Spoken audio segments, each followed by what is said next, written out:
Switch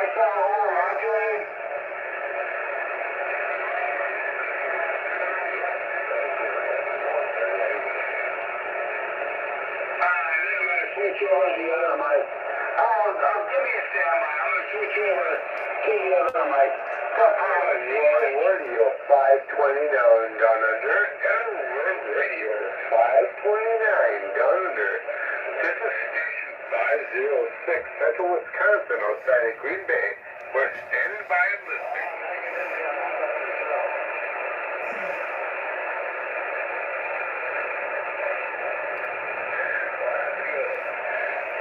Check out 427 or why hello, my little friend. I have something for you in California. 506 Central Wisconsin, outside of Green Bay. We're standing back and listening.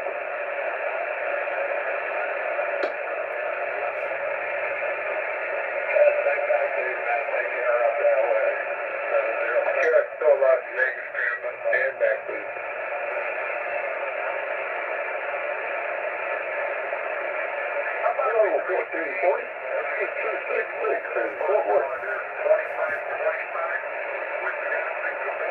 Good connection tonight. Thank you all your connections. 506 Central Wisconsin 73 is all around the table. Thank you so much. All the contacts is all in the book. 73, we're clear. Standing back. QCQ 1240 Wisconsin standby. British Columbia Station. I have you way in the background, my friend. Texas 266 return.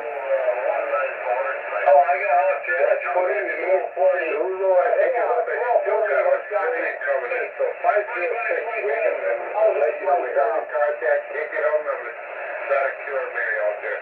506 Lightweight Radio. Yeah, I guess the face up there, over Eagle Mike, and definitely hook it up, see if it works better, but I don't know.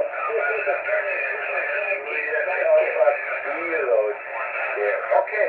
Well, man, I'm trying to put this all in the notebook. I can't promise it's going to be there. Remember to call. This is 506 Central Wisconsin, outside of Green Bay. You'll hook up again. 73. Are you trying to keep easy?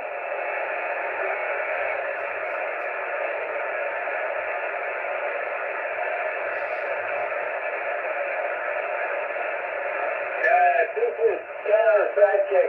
That's a good audio microphone there. Definitely almost I can hear still them stations down under. I can still hear them stations down under. 506 Lightweight Radio out of Wisconsin, USA. 506, I know I'm not going to hear you. You hear me, but I can barely hear you. We're way ahead. 506, put it in the book. 506 Central Wisconsin, outside of Green Bay. 73 is Cheers and Beers. Hello, Navy Thomas. Good to see you, Tom. Good to see you, my brother. Wow. Great to see you, actually. Great to see you. Seaweed, hello, and hello to 294. Thank you. Good to see you back. I'm not 100%, but I'm getting there. I transferred that over to the Wi-Fi connection kit, and it really worked a while, but actually got stolen. So Seaweed says he's like a bad parent, sitting a kid in front of the TV and walking away.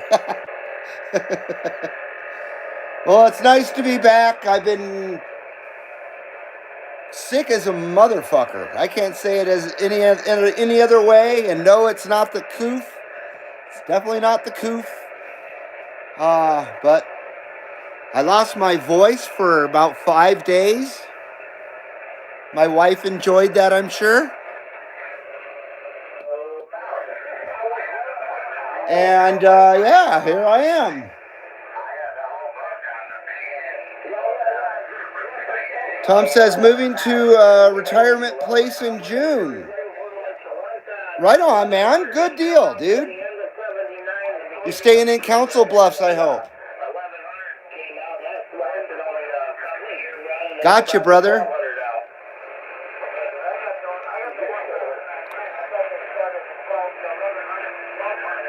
Good, good, good, good, good.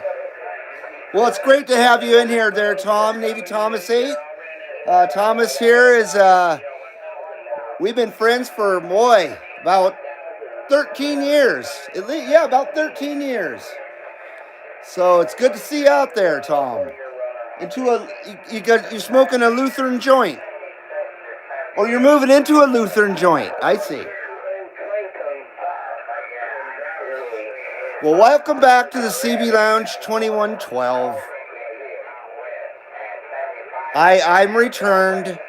I'm returned. Tom says he's Catholic. Right on, man. Well, cheers to that, Tom. I wish you the best. I definitely wish you the best, my brother. Hopefully your brother Mark is doing well. As I always listen for him out on the CB. Peanut Butter Kid out of Council Bluffs, Iowa.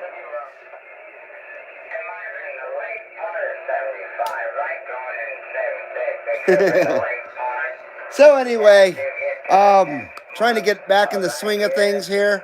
Feels like I haven't done a stream in a long friggin' time.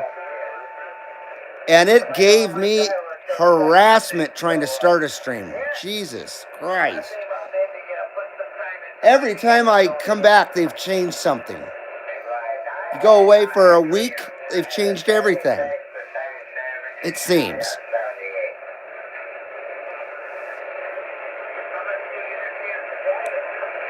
So I just thought I'd do a stream and say hello. So hello, and thanks everybody for joining me. And have a great night. We'll see you on... I'm just kidding. Just kidding. And we'll see you on Friday. Bye-bye. Just kidding, just kidding. Well, it's Wednesday night, so I don't expect a whole lot of folks to show up. So far we got 4 viewers right now. 4 thumbs up. That's a nice even number there. Thank you for the nice balanced even number there. I appreciate it.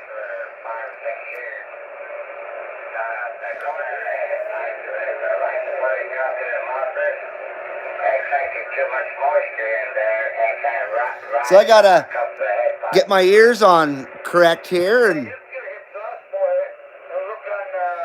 let's sandbag just for a few hours.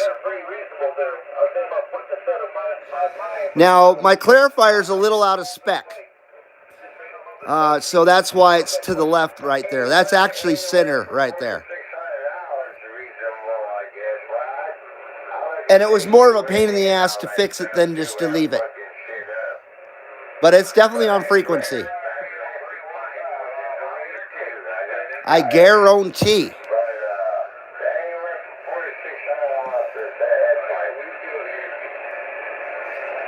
So we got a Wednesday night Fuji here. Wednesday night Fuji. Look at that sucker. Ooh, man, a Wednesday night Fuji for you. Absolutely, but I'm still burning another bowl here. So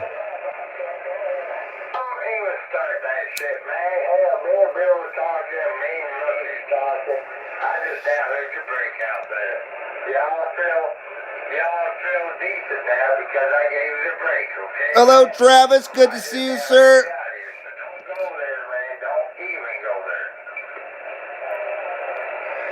I apologize, but I am back. I really apologize, but I have returned.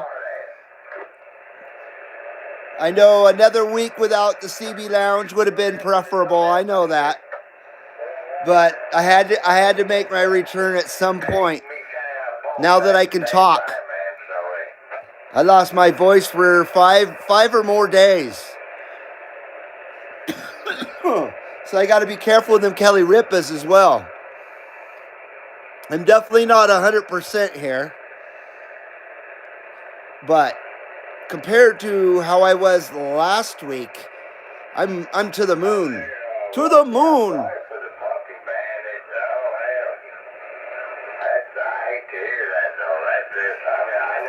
doctor's in pain.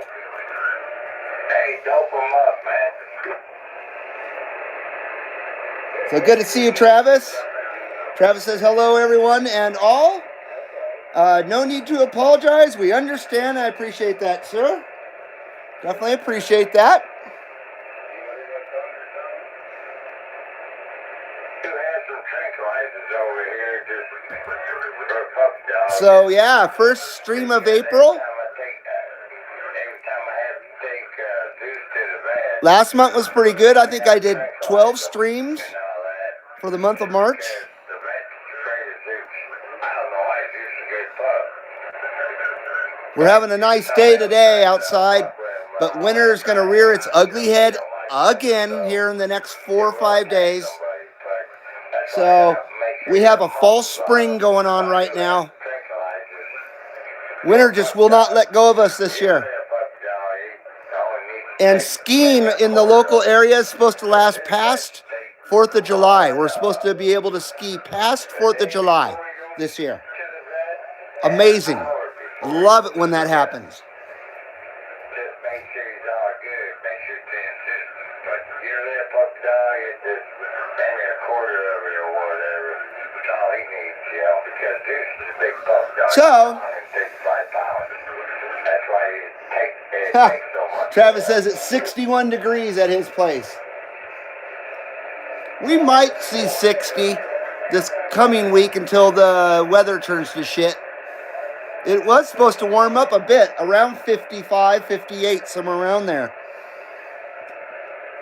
But we haven't seen 60 degrees in 6 months. Why don't you listen to the conversation before you even fight the jaw muscle? Cheers, everybody. Cheers. A nice RC Cola here.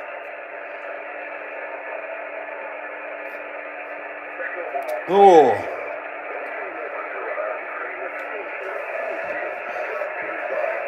So anyway,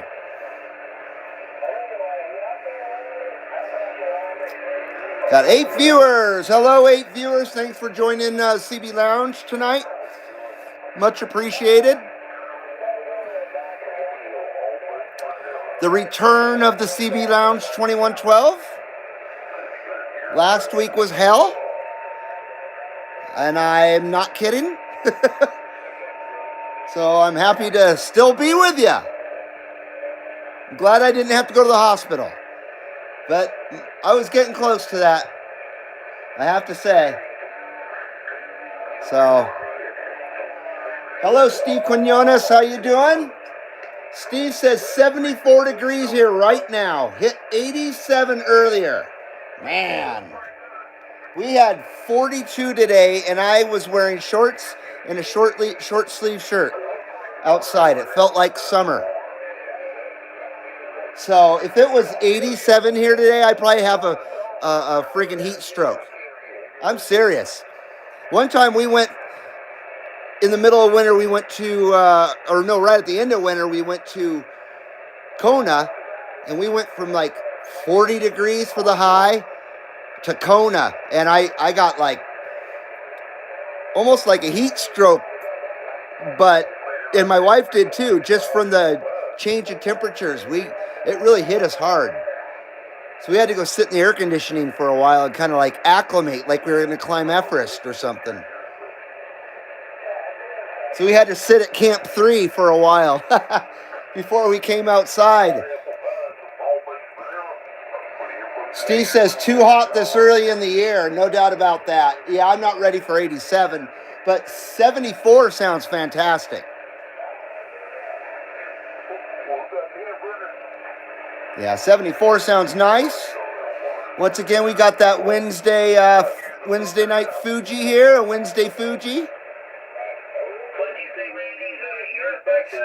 So cheers, everybody. Here's to proper modulation and good recalibration.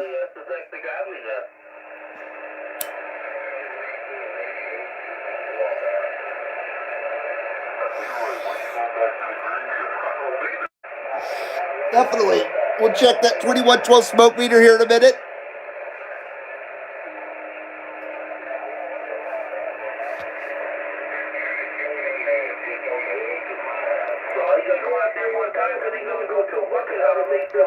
Got that 79 smoke screen for you there. The 79 smoke screen. Cool.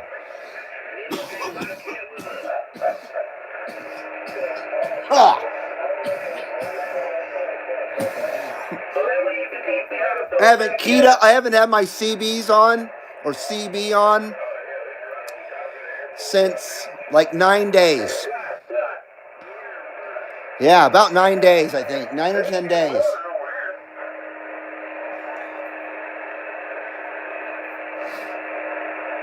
What was my point? Oh, I'm rusty. I haven't done any skip shooting, nothing. Feels like it's been a month.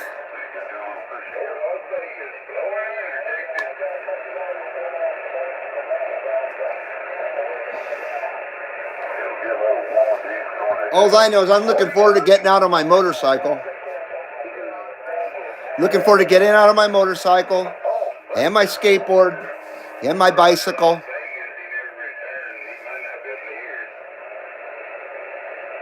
Try to stay healthy.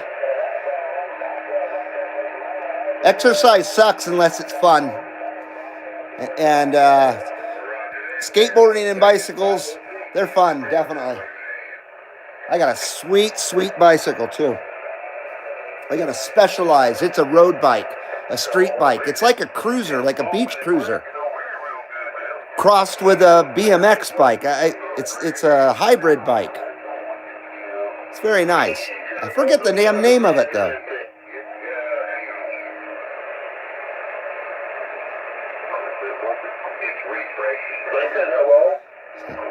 Seven viewers, 9 thumbs up. Appreciate everybody joining me here at the CB Lounge.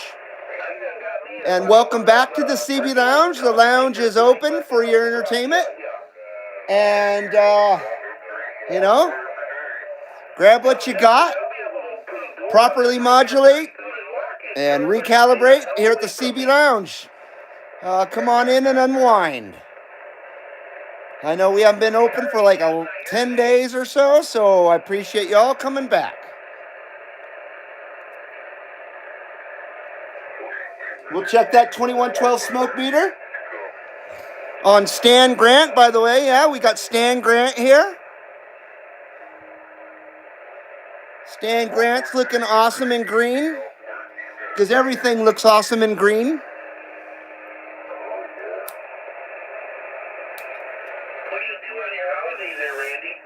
Oh, look at that, boys. The 2112 smoke meter is nominal. Oh, boy. Yeah, that's a beauty right there. That's a beauty. That is a beauty. Hello, UDX267. Good to see you, sir. Oh, I blew that 79 smoke screen, darn it. Hey, y'all, says 267. Good to see you, brother. Thanks for coming in. Like I was saying earlier, sorry about that, but I'm returned. I know, you guys are upset. Another week would have been more preferable. Another week without the 2112. I know, I wear thin. I know it.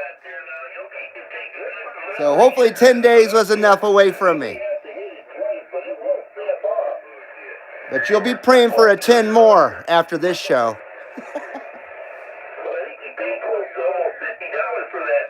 So we're just kind of sandbagging here, wasting the skip, saying hello.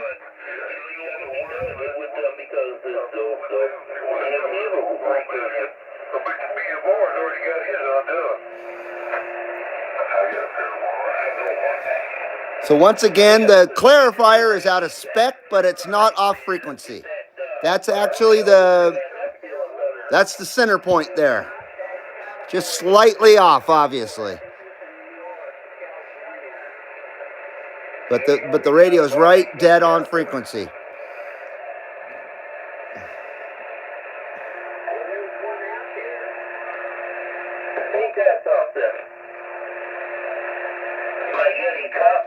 This little coffee bar I bought almost, this little Yeti cup up with maybe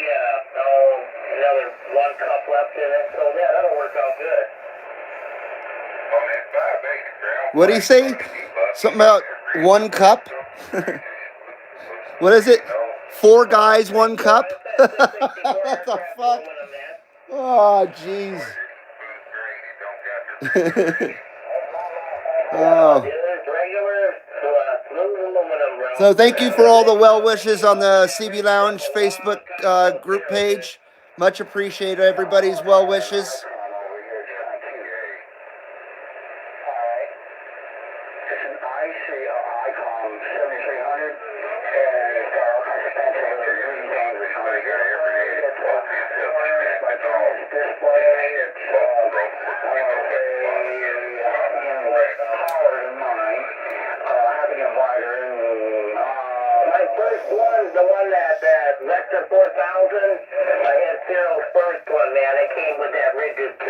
Oh yeah. Like a lot of people did, but mine did have a tendency from time to time to loosen up and want to fall down inside itself.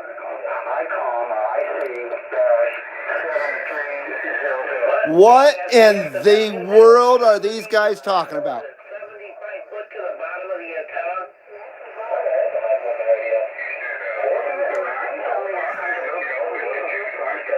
Travis says SWRs are doing well. They are, definitely. Definitely doing well. Nice and steady. No fluctuation in that one.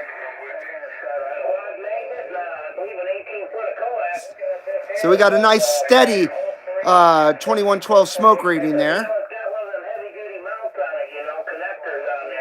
Smoke meter reading. Like I said, I'm rusty. Feel like I haven't done this in a month.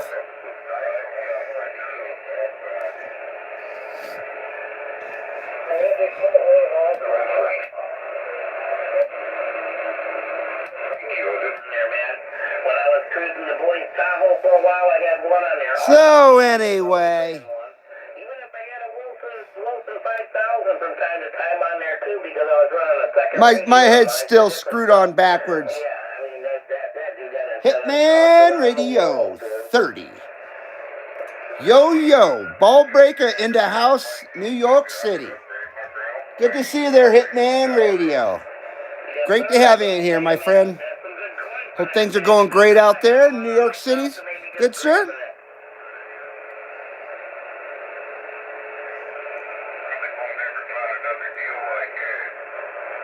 No, not really. I think the magnet mouthpiece itself is about a year, maybe a year and a half old. The antenna's the same age. Hitman says 10-4, buddy. Same shit, different day, but I'm above ground, and that's what counts. That's definitely what counts, good sir. So thanks for joining us today there, Hitman. Wednesday, I guess it's evening, going on evening here at the CB Lounge 2112. We got Stan Grant here. We're powered by Stan Grant today. I could tell that my voice is not healed. So I'm probably not gonna talk as much. We'll see. Or try not to. See how I do on shoot and skip. Might just be sitting here listening. Doubt it though.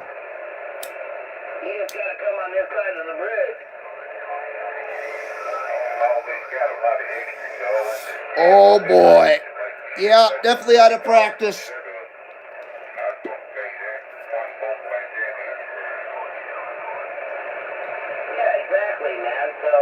You get the best of both worlds. Like I said, the SWR is already set on the ground plane, or on the mobile antenna. That's pretty much the SRWs, man. Get it right. The SRWs. On the bottom of that antenna. Travis says my voice has been all kinds of fouled up for several weeks now. Well, that sucks, man. That just friggin' sucks. I'm sorry to hear that, Travis. Yeah, my friggin' head just took a beating, along with my guts. Just depends where people like to put them. When I do 5/8 waves, it's 22 feet last week was, like I said before, hell. It really was. 21.6, and I'm saying that's fine. If you're going to talk on 10 meters. We'll see. You know, a three guys in my both plant and a pound nice, but that's four. Damn, man, that's just wow. That was like that. So we got 5 viewers, man. Having troubles climbing up the viewer count today. But I guess that's to be expected for a Wednesday. It kind of came out of nowhere, like I always do.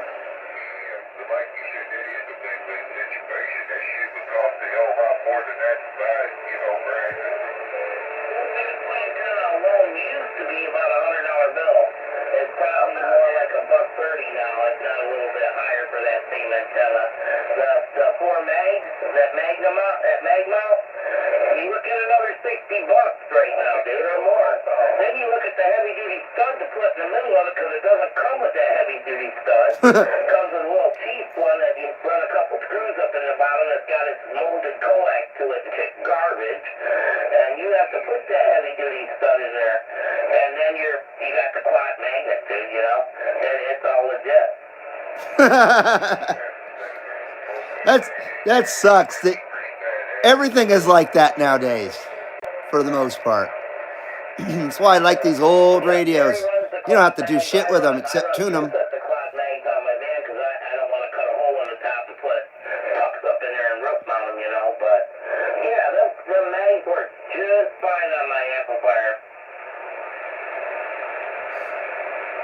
I don't have a problem with mag mounts myself.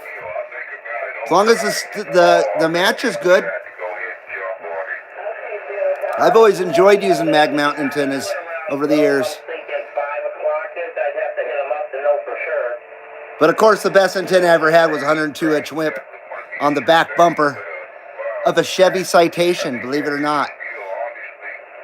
That car just like had a... It was the perfect ground plane for that antenna. It was amazing. Yeah, they give you that month grace period before they penalize. That was when I was a teenager. Yeah, that's what I did. That's why I had to bust a move on a couple sets of plates, because I kind of let them go for the next month. Oh, shit, it's the next month already. Dang it. Travis says, hopefully you didn't have the Hershey squirts. Dude, I had the most gut-wrenching pain anybody would never want. It goes well beyond that. I wasn't just, oh man, I don't even want to try and explain it. It's fucking horrible. Yeah, I have really bad stomach problems. I have since I was a kid. And I don't treat myself very well, so it exasperates that, and that's my fault. But on top of that, I got laryngitis, and then a bunch of shit happened. I had a migraine that lasted almost 7 fucking days. Yeah, I think it started with the migraine, so that made me sick, and it was all downhill after that. I couldn't look at nothing, computer, my phone, nothing. Yeah, it's been a bunch of bullshit. Where I almost did want to go to the hospital, but I knew it was pretty not necessary ultimately.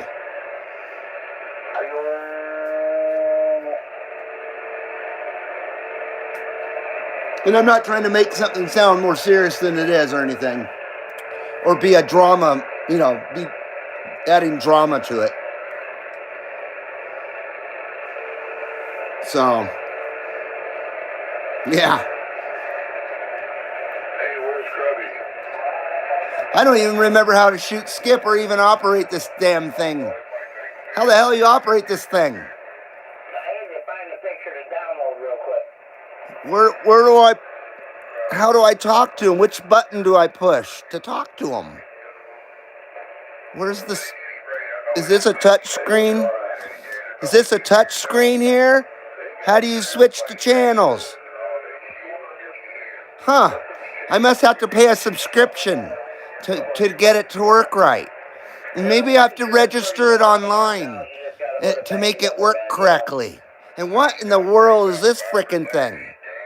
What is that? It's not digital. I don't get it. It should be going ding any second there, Petey. Look, it goes with their voice. Weird. Next Wednesday, week from today. Okay, you're going on vacation. Leroy, that mobile number. Mark Sanquist, good to see you. Good to see you. Welcome back to the CB Lounge, sir. I tried to send you 267 told me the lounge is open, says Mark Sanquist.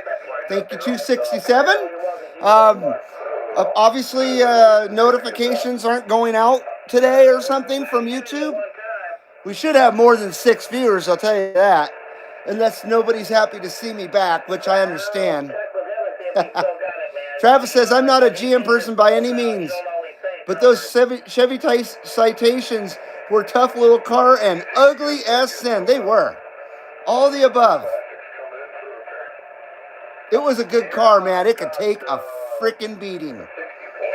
And like I said, it was like a beam. I swear, where the car pointed was where you were getting out the best. It was amazing. Yeah, don't have to worry about it. Monte Carlo coming in. I gotta get shit done, man. I gotta get business going. That's what I was saying, Petey. 267 says $2.99 a month. Just send it to Simple Man, Alabama for the CB subscription fee. What's that, man? David Jason, good to see you, David. David says, hey, brother, hope you're feeling much better. Good to see you on my friend. 73s. Thank you, sir. I'm glad to be back on your device there. Whatever you're watching me on. I assume most people watch on a phone. I watch everything on a desktop iMac myself. I don't watch much on a phone at all. So great to see you guys out there. Still sitting at 5 viewers, man. I don't know what the friggin' deal is here. Travis has a PC. Very nice. Hello, Jed183, UDX183. Jed waving. Glad you're feeling better. Thank you, Jed. I appreciate that, sir. I just got to be careful of my voice, in all honesty. So I was supposed to wait till Friday to do a show, but I didn't want to. So I waited for my wife to go to work, and then I started a show. And she's working at the prison tonight, so she doesn't have a phone, so she can't see if I'm online or not.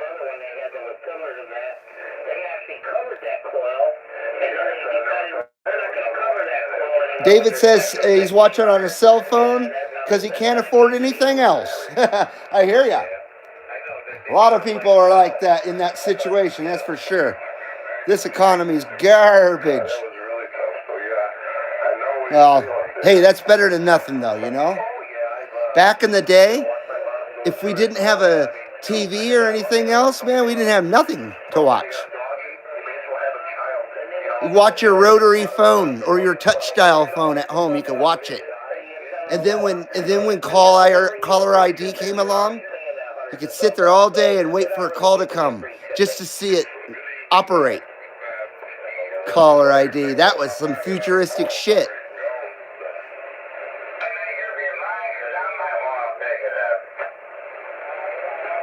David says, man, it sucks. But you're above ground, brother.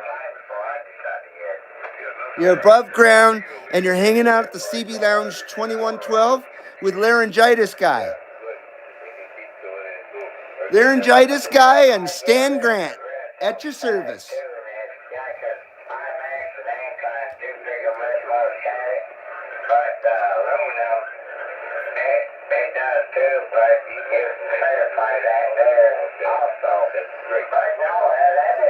David says, oh my God, bloody board games back in my day. Oh yeah.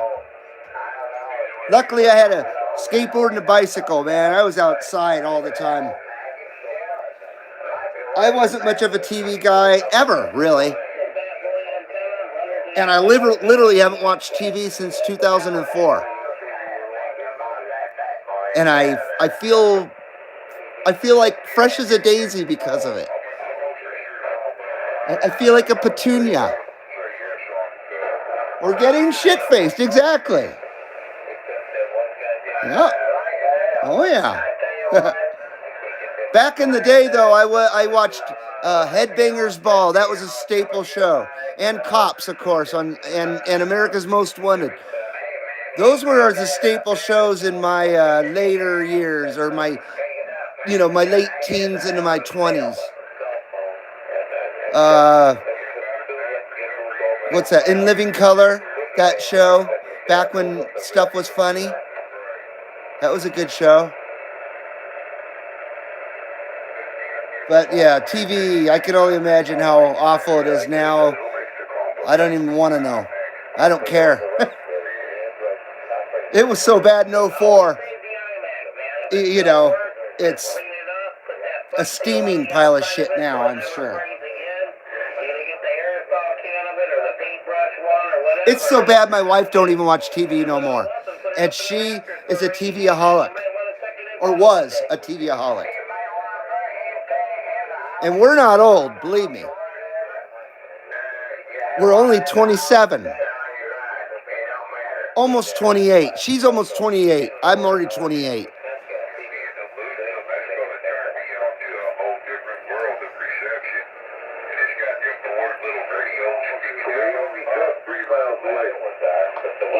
Yeah, she'll be 28 in June.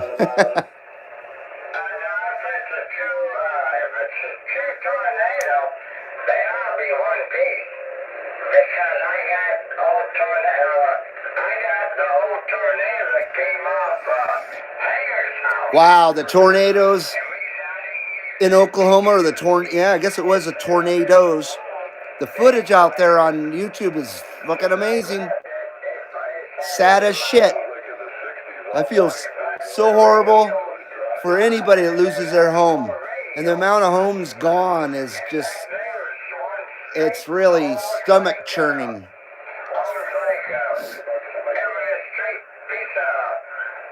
Yeah, and in Iowa as well. But man, Oklahoma got gnarled, as it always does, huh? Yeah, there's some amazing footage out there.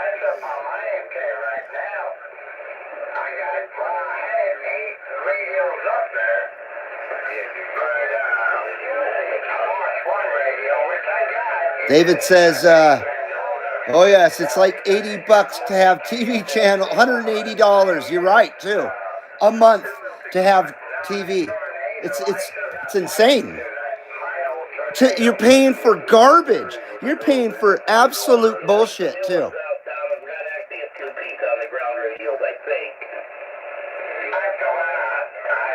Hitman Radio says, time flies. Just yesterday I was 25, and now I'm 45, going in for my first colonoscopy. Oh, God. I'm not going to complain, though. Just shit in a bucket, man. You can shit in a bucket and send it to a lab.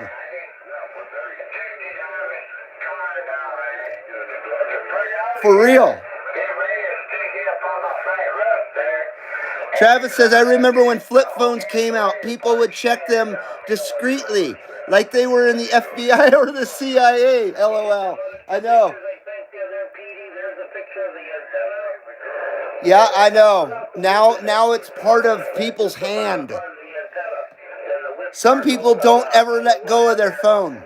Even if they're drowning, they'll hold it out of the water to keep it dry. It's pathetic. We live in a really sad world, though. We all know that.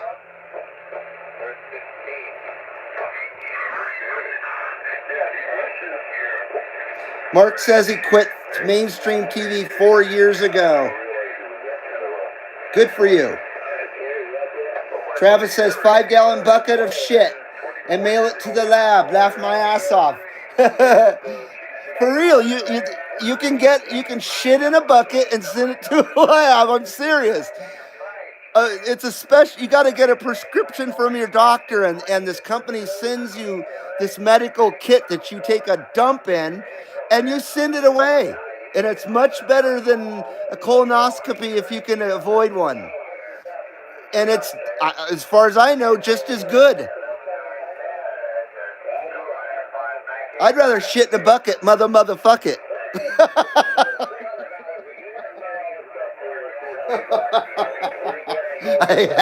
I couldn't resist.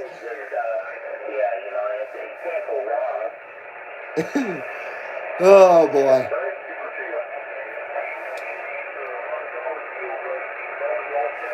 Hitman says actually putting up a big TV antenna and trying to get a lot of over-the-air HD channels is a project of mine. Maybe I'll make a video. You should. If it's free and it's old school TV, it shows especially, man, you can't, that's a win-win right there.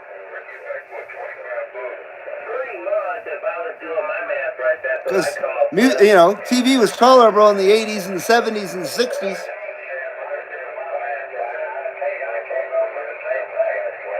Almost damn good, actually.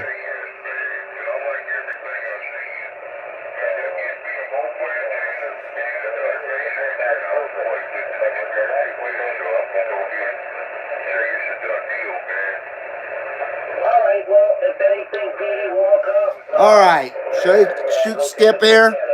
Now that it's 41 minutes into this stream here. Oh, it's a check-in. I don't want to check in. We'll see if there's anybody on this one. Now I got to warm up a little bit here.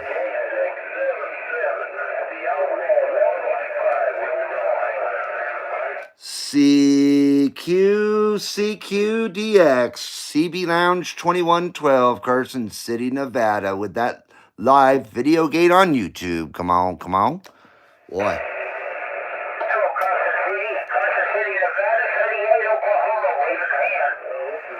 Hello to that 78 Oklahoma, blowing smoke here at the CB Lounge 2112, sounding great on the live video gate 78. Come on, come on.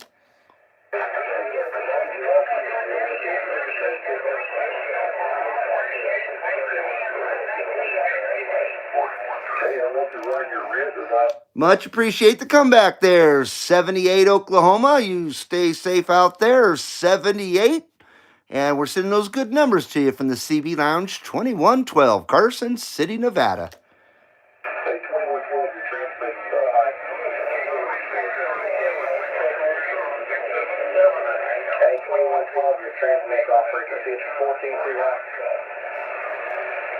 Roger that, roger that. Any better? Maybe we got to go to the other one. Uh-oh. Huh.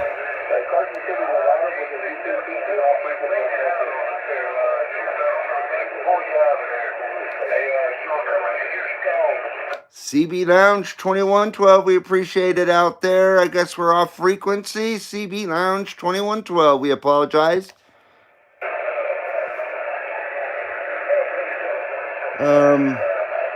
Well, shoot. Ah, boy, what should I do?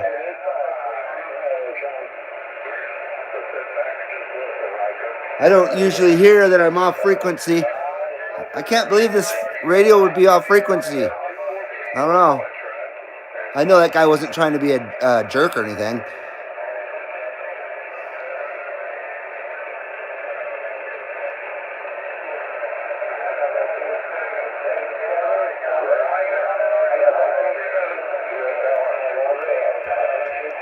Well, shoot.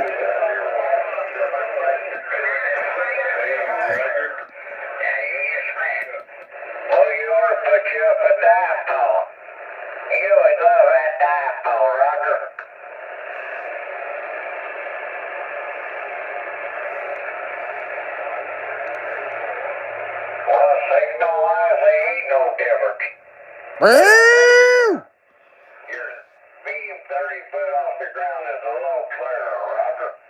I wonder if that would be a little better. Ooh, jeez. Now I don't know what to do. Should I continue? It's definitely warmed up and everything. Oh, man. I don't want to be off frequency.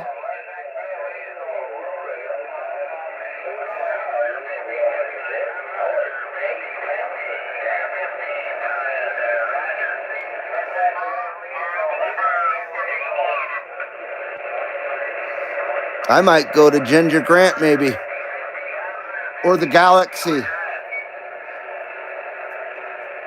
I don't want to be off frequency, but I wanted to use Stan Grant today. CQ, CB Lounge, 2112, Carson City, Nevada. Come on. 2112, Carson City, Nevada, 2112, what's the World Radio, 785, Hello to that 785. Hello to that 785, Cleveland, Ohio. CB Lounge 2112, we're waving at you. We got you on the live video gate.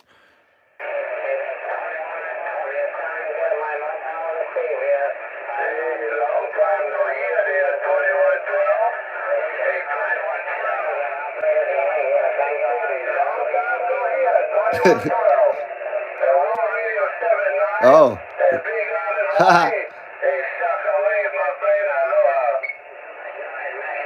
Aloha, World Radio 79. Good to hear you out there, my friend. Hopefully I'm on frequency out there on the Big Island. Uh-huh.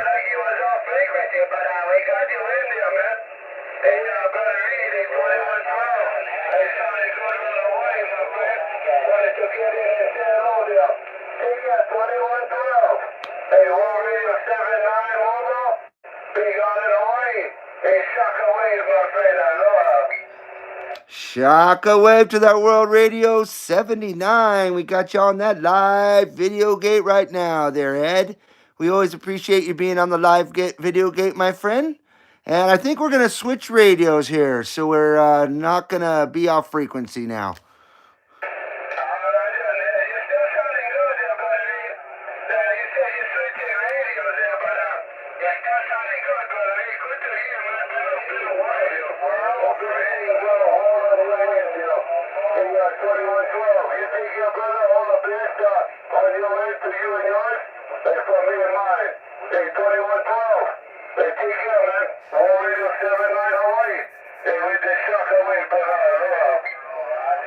Aloha, aloha to that World Radio 79. Mahalos, my friend.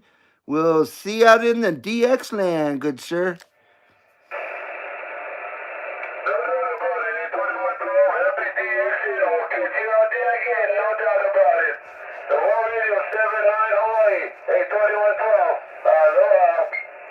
Okay, I'm going to have to switch radios. What do you think about that, boys? What do you think?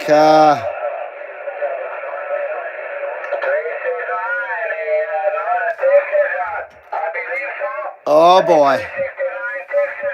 Okay. Okay, here's what we're going to do. We're doing it here. I'm kind of sad that this, apparently the radio is off frequency. I don't know. Man, I don't know. It shouldn't be off frequency. It's been gone through and everything.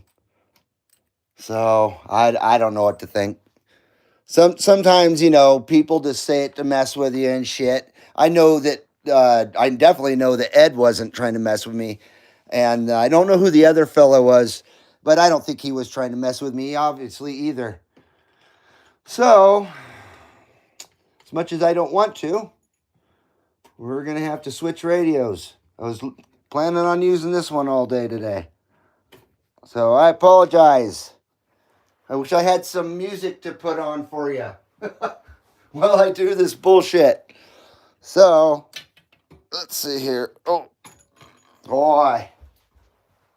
What a rinky-dink operation. I'm sorry. Many apologies. Many apologies. I'm going to have to move you guys out, though, here. Going to have to move you to here. Let's see. You can look at, there you go. You can look at that shit. Wow, this is just messed up the whole show here. The whole friggin' show. So, hey, what's up? How's it going? I'll do a Kelly Ripa for you. So, cheers to you all right here. The Kelly Ripa, and then followed by the 79 smoke screen. named after WR-79 in Big Island, Hawaii.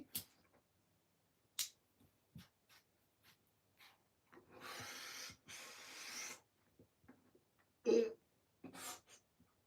was a rip-up, pal. What's a rip-up?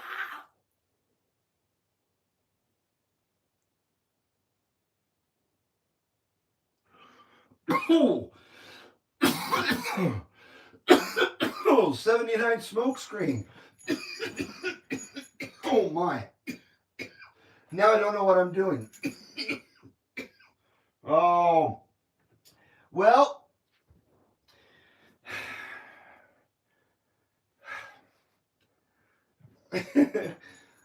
Jeez. Jeez. I feel like a real hoser here. A real hoser. Oh. I know. Why don't you get an antenna switcher, 2112? I don't know, because they're expensive, one, and I'm afraid that I'll switch it wrong and burn up a radio. Damn, did I just hit that? And burn up a radio. I think that's why. It would be nice, but I would still have to switch out my audio. Because that's what I have to switch here. I have to switch the coax and then the audio that goes to the radio. So where does that go? It goes right here. So we are going to the galaxy. To the galaxy, boys. Okay. All right. Okay. Oh my God. I'll tell you, I had so much problem starting this stream today, and it's just falling to pieces. It's just friggin' falling to pieces. I'm really sorry. It's just falling apart. Everything's falling apart. It's all falling apart.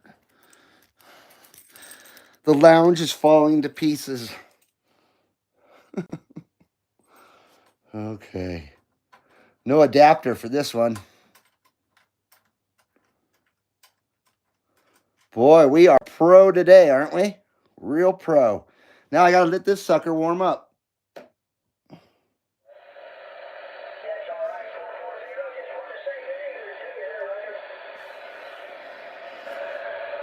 The last time I used Stan Grant, I got rave reviews about it. I don't remember anybody telling me that I was off frequency, but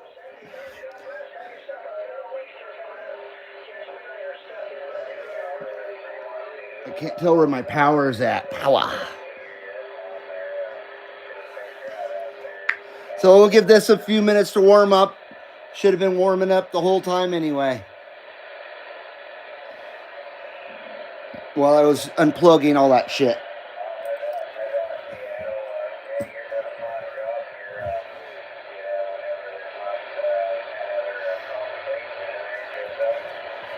Okay. Oh, wow.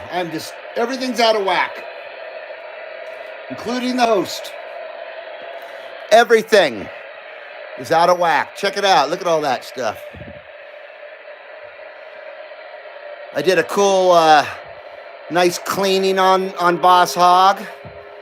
Full detail. Added some red lights in the top grill there. See the top grill of the radio? That lights up red now. But it's really, you can't really notice it unless you're looking over top of it. So it's really not that spectacular of a mod.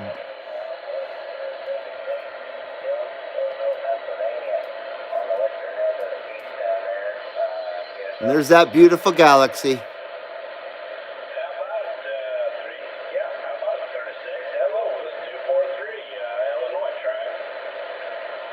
243 sound good out there.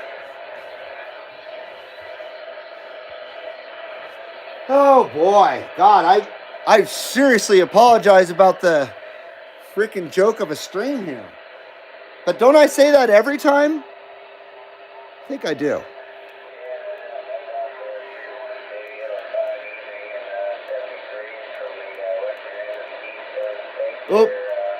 Darn, I was past the colors I wanted.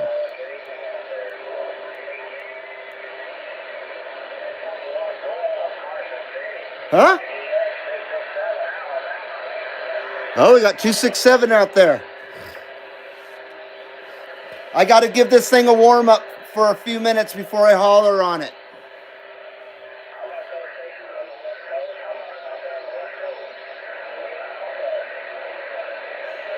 This radio's messy.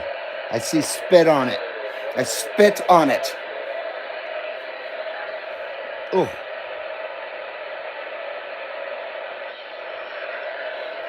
Looks like it's like out of focus and shit. What's wrong with the focus? Come on, focus.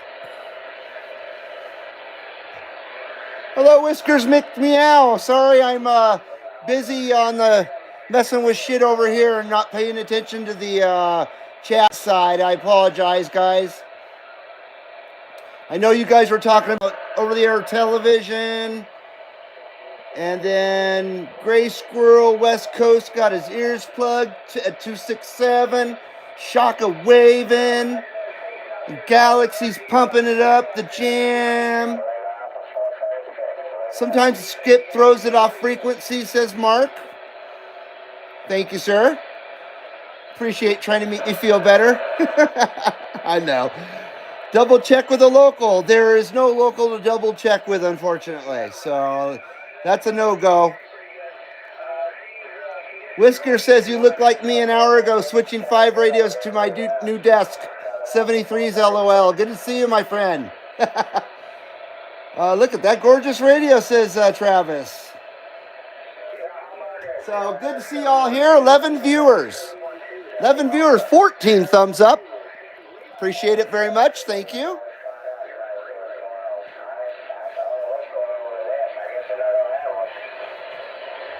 Not sure why I'm getting this glare going.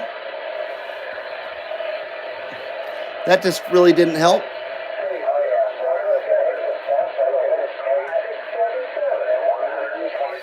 See the glare on my sign? It's so bad I'm going to change it. It's driving me fucking nuts. Watch, this will be just as bad. That looks good. That one was a little glary. A little bit glary, if that's a word. Oh, 9 viewers. The 2 viewers said, screw you, I'm going home. Screw you guys, I'm going home.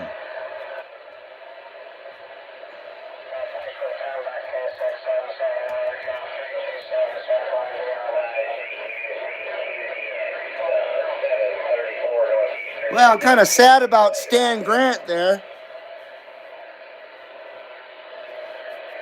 I don't know what to think about that.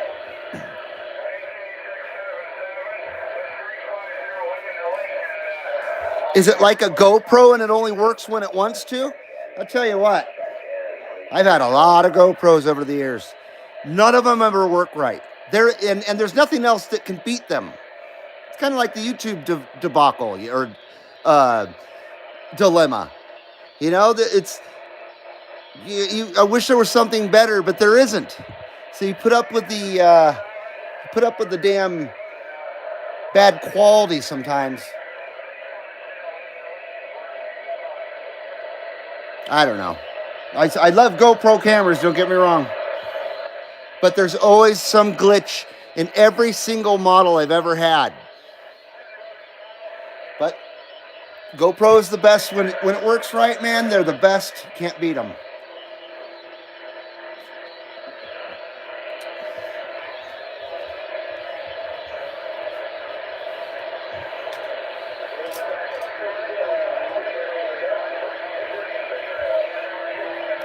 I left Kelly Ripa just laying on the floor while I was changing the damn radio out. I need some variety here.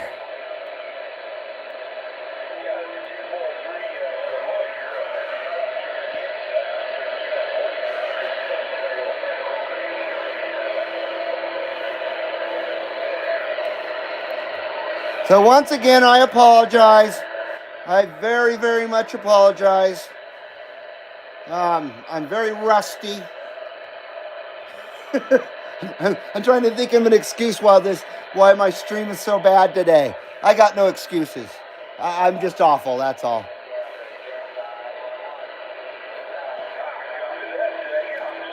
I would say the radio looks quite nice, though. All nice and centered and level. Looks pretty good.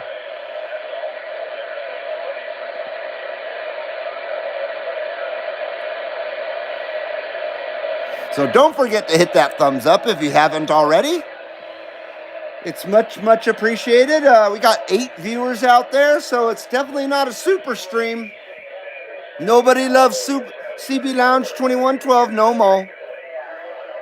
And I can guarantee that YouTube isn't sending out any notifications. There should be no reason why there isn't 666 people in this chat room. You know, in this stream, I should say. No reason for it. But I'll settle for 7. Holy.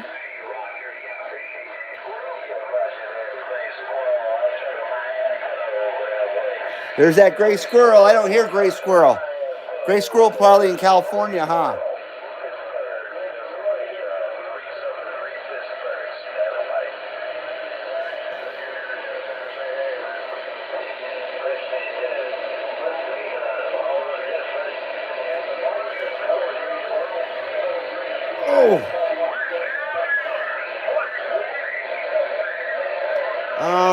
Let's see here. I needed to test. I needed a test to see what my radio's putting out real quick. Not the SWR. Perfect. 3 watts. 3 watts input. So we've got 3 dosy watts going into the KL503.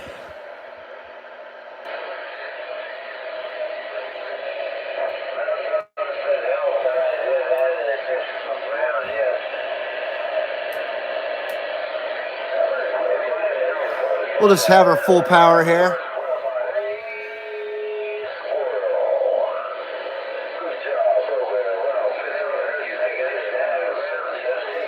And 9 viewers here at the CB Lounge 2112 on a Wednesday. My voice isn't doing so bad, so I think I'm doing pretty good, voice-wise. Not as crackly as I thought it was gonna be.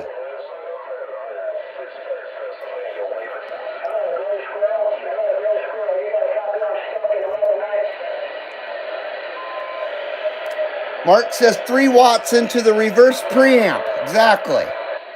21, how you doing, 21? Good to see you, 21.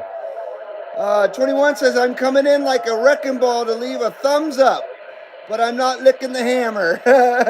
Have a great stream, and hello, everyone. Going to bed now. Good night. Right on, JT. Thanks, as always, for stopping in, my friend. Good to see you out there, good sir. Have a great night, and get some sleep. Get some sleep, man.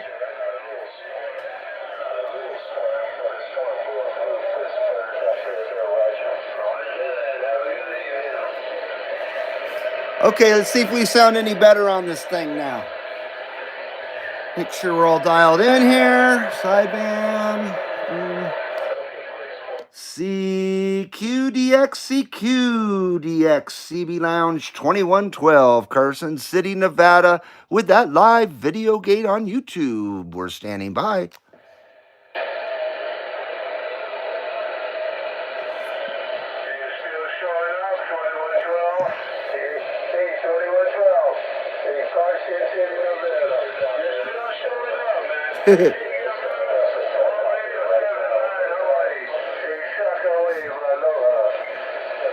Shockwave 79, Shockwave 79. We're now on the Galaxy 959. We were on a Grant before that, so we're not back on this Galaxy DX 959. We're sending that Shockwave.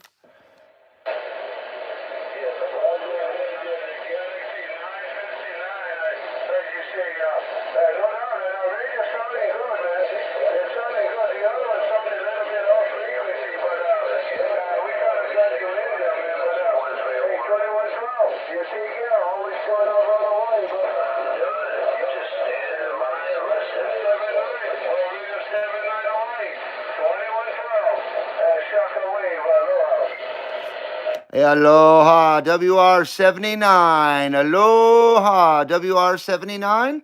Mahalos out there, my friend. Mahalos. Mahalo nui loa. Good, sir.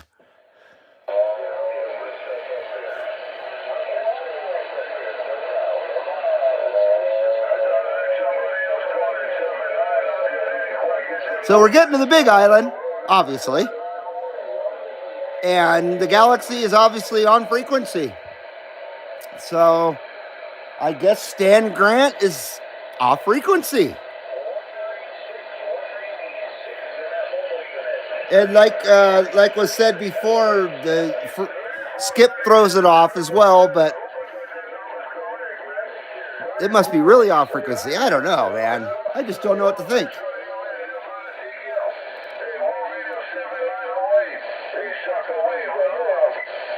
That's one good dude right there.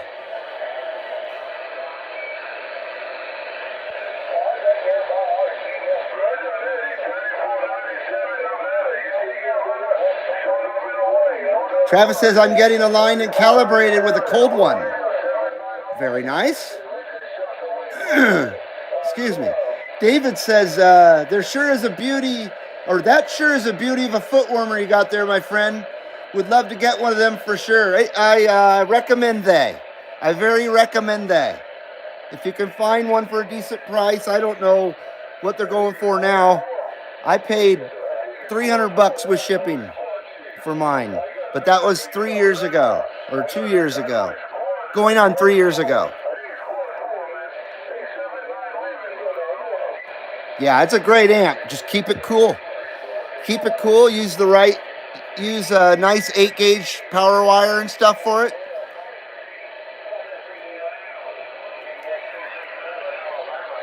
We got him.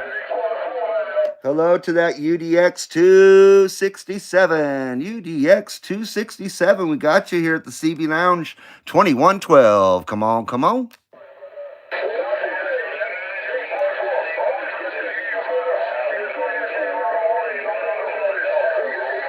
Ed's owning the channel right now.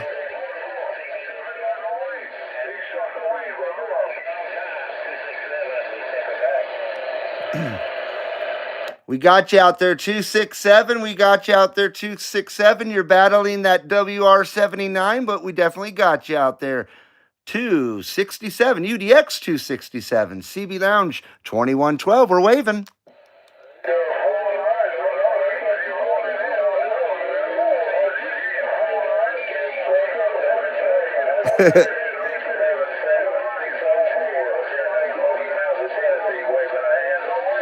It's all Hawaii right now.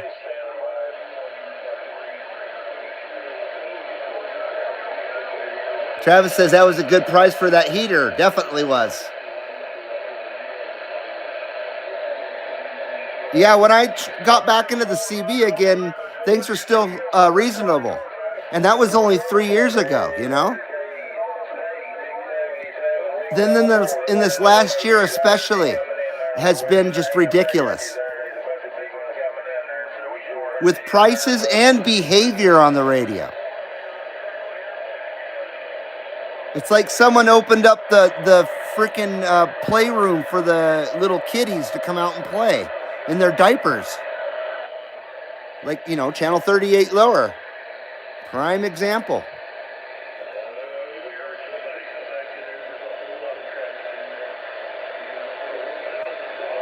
I apologize for the shitty skip shooting today. Man, I feel like I'm just sitting here doing nothing.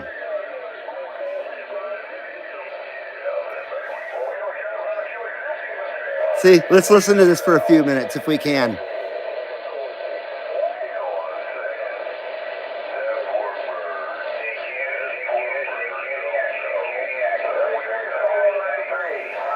$267 says, yeah, it's tough on this end too. Glad to cross antennas. Oh, I definitely had you out there. Ed was owning the channel though. WR79, he was owning the channel with his Shaka Wave. And that's great. Ed was sounding great out there. But you guys were battling. It was a battle between the BAM and the Big Island. between two mighty stations, between two freaking cool people. It was a battle. Battle of 267 and 79. Travis says, I remember when I was a kid, CB etiquette was expected. Me too.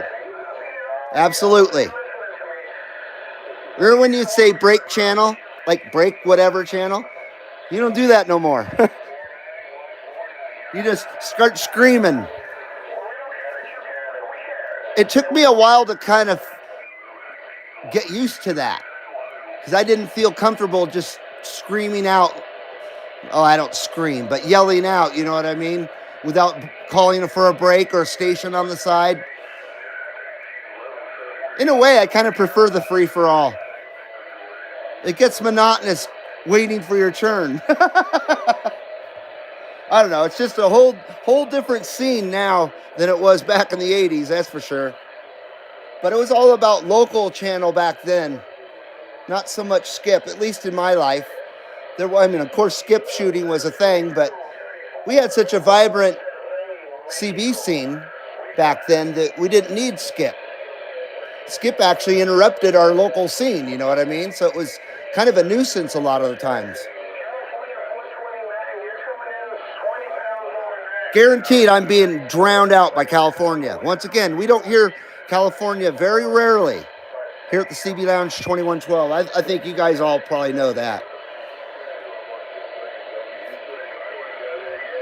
12 viewers. We are 72 minutes in. 16 thumbs up. Much appreciated. Thanks for stopping in at the CB Lounge 2112 on a Wednesday night as I try to regain my my talents. No, I don't have no talent. My streaming abilities. There you go. As I try to regain my streaming abilities. Definitely not a talent, though.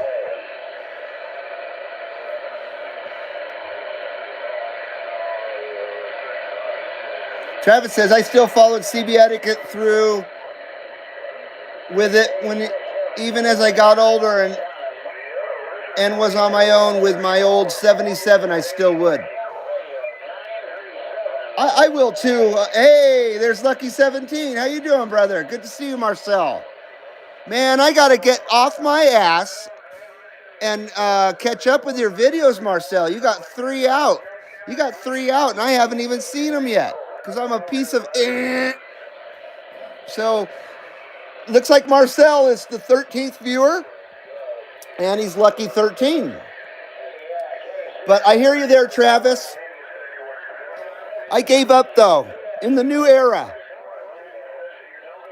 I will do a breaker or whatever if it's a local situation, though, and there's a QSO going on and stuff. If it obviously requires good old school CB etiquette, I'm right there to use it. You know what I mean? So, great to see you, Marcel. Thanks for coming in, brother. Hope you're doing well. Like I said, I got to catch up with your videos, sir. Man, I always stoked to freaking see a video from Marcel St. Jean. Once again, if you guys out there don't know Marcel St. Jean, you should check out his channel. And Indiana Chris is here. And Indiana Chris is the link master. I bet he could put up the link for Marcel's channel. I bet you he could. Hello, Chris. Good to see you, Indiana Chris. Glad to come back and glad to see all the regulars in here tonight. Great to see you guys. 267 says, Reed, you are the stream master extraordinaire. I appreciate that, but I'm not. Very nice of you to say that, though. Thank you, 267. And thank you, Chris. There's a link to Marcel's channel right there. Marcel St. Jean is what YouTube was made for. Marcel still does it the old school way, the best school way. I thank you for all the years and years and years of of awesomeness there, Marcel. So you know what I mean? Marcel still does YouTube the way it's supposed to be done. And that's why I enjoy his channel so much. I like the down to earth folks, you know.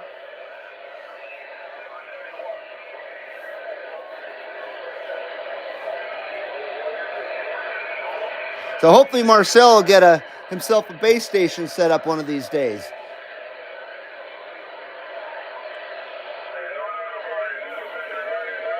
So we got the World Radio 79 out there. He's just owning 38 now.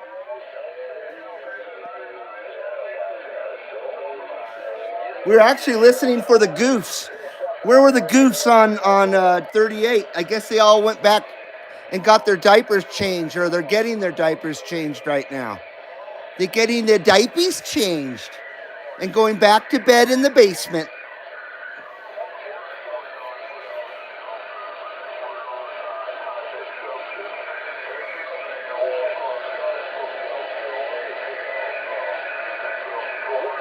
All right. Okay. Well, I guess 38 was the channel right now.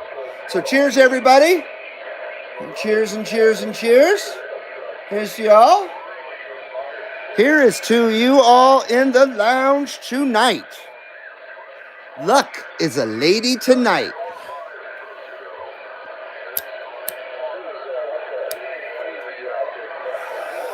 No, I did say Lucky 13 is a lady tonight. I did not say that. I said Luck is a lady tonight. What the fuck you talking about?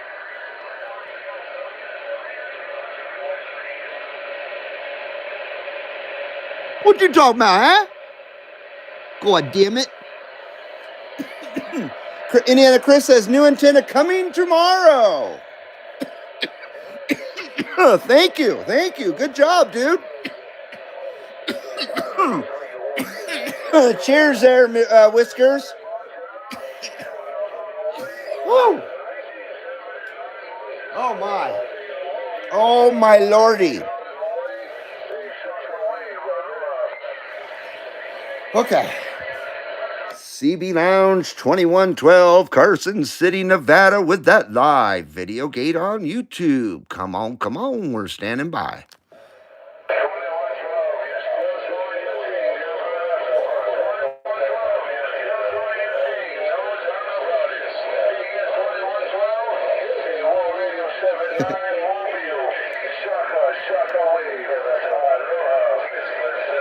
Shockwave World Radio 79. You are owning the channels tonight there. World Radio 79. Everywhere I go, there you are. And that's a good thing. World Radio 79. We're sending that Shockwave from the CB Lounge 2112.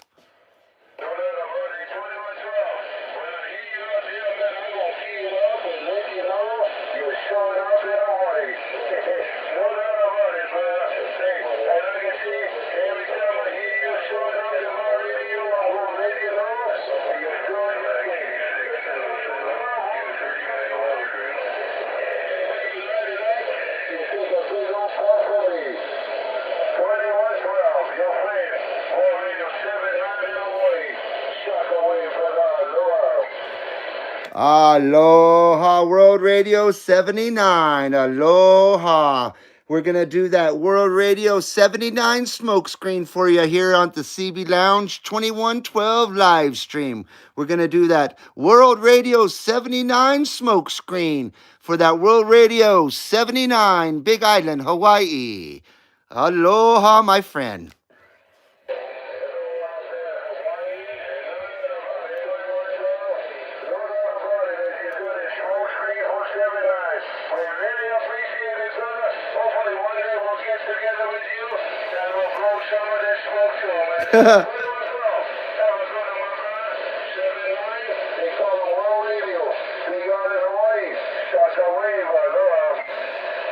Roger that. Roger that. World Radio 79. Roger that. Aloha. Yeah, I would love to burn one with Ed. That would be awesome. We'll go out to.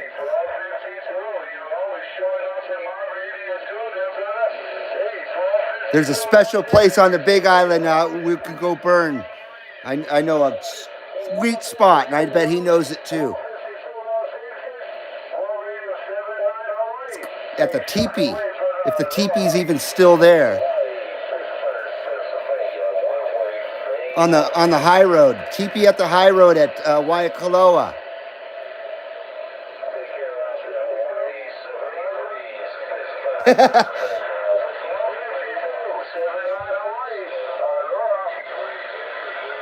So Chris is putting up a high gain venom silver rod. He said rod.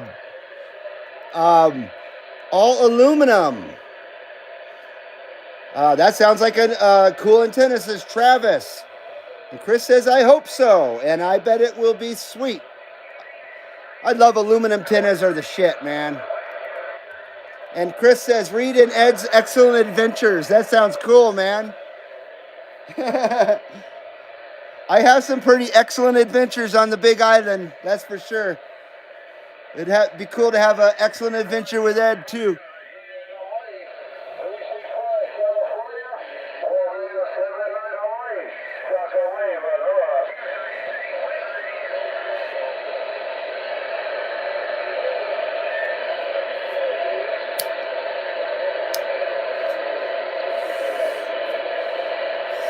World Radio 79 smoke screen. We got the smoke screen coming. Smoke screen coming.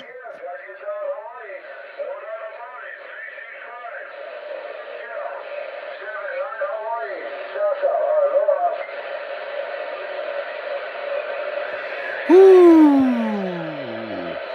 Oh, that one was a smooth one. Oh, my. The bouquet on that one was perfect.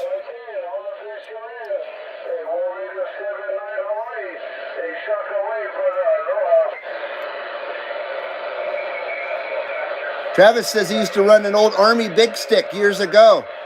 Those antennas are probably one of the best antennas you could run. Old school antennas. Those have been around, forever. After my World War II, my stepdad lived there. He worked the docks. Where? Where did he live? Where did I miss that? Down by the dock of the bay, man. With some good green.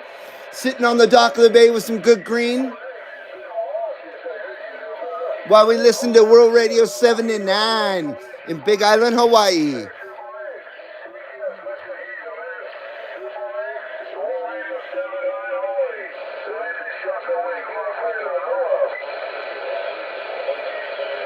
Your cousin fried a big stick? My cousin swallowed one. No, I'm just kidding. That was bad. That was really bad. I didn't say that. Ikussen. I guess 1,000 watts is no good on a big stick, though? That's how you fry one? Oh, Chris says my stepdad lived in Hawaii after the war. Okay. Very nice, man. After WW2. 1,000 watts fried it, said Indiana Chris. He live on Big Island or Oahu?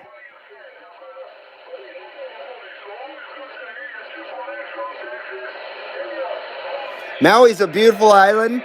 It's just the windiest damn place on earth besides Carson City.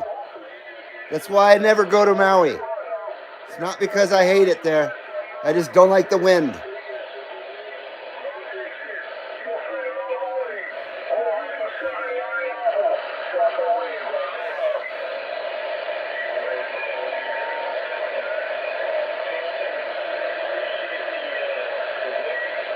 Just seems it's pretty much Hawaii right now. It's pretty much Ed. Come on, Ed.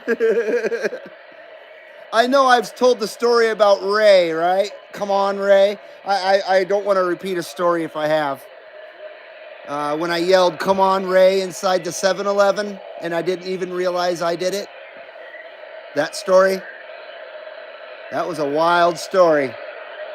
Let's go, Ed! Come on, Ed!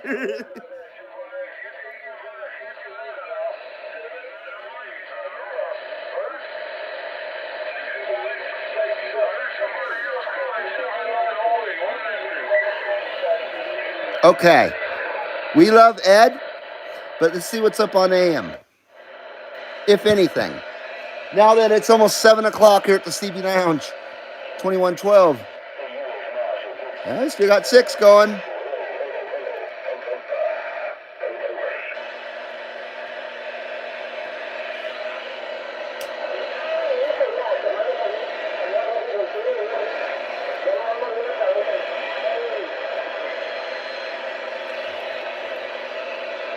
Let's see here.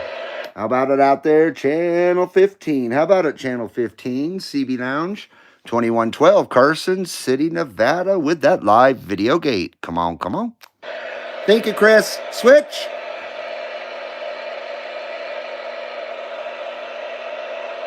You never heard that story, Chris?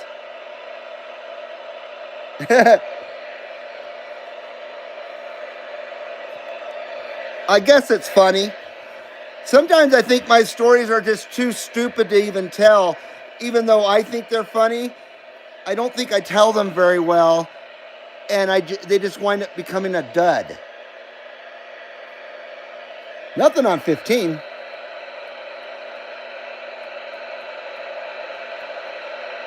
So it looks like 11's the channel on AM.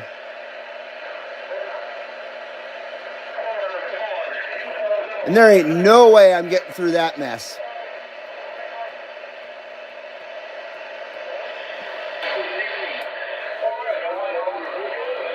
Switch.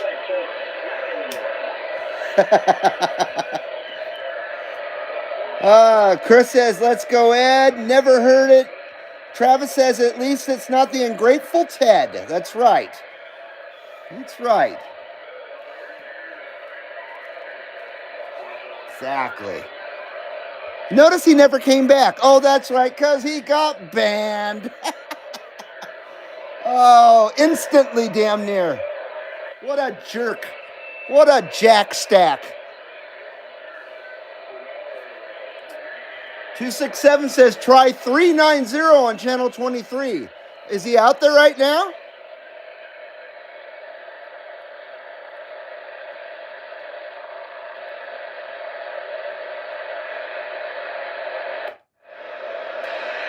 Switch.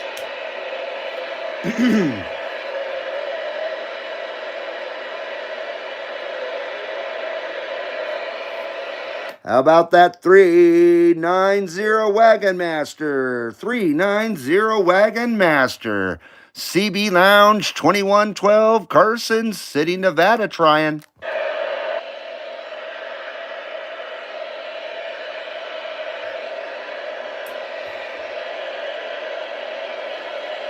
$390 Wagon Master. Where are you, dude? $267 says, I got him Sunday on a cold call. 390 you did? 390. I really don't hear shit, actually. I hear nothing. We hear absolutely nothing here.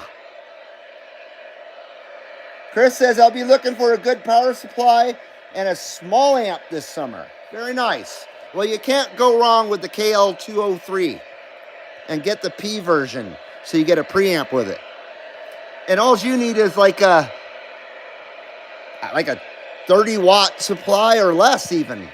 I think I ran mine on a 12 amp supply, I believe, a pyramid, which I use now just from my radio only, but I had 2 of them. That's right. And I ran the KL203 with a 12 amp supply, and it did awesome. That was a great little amp. You can't go wrong with it.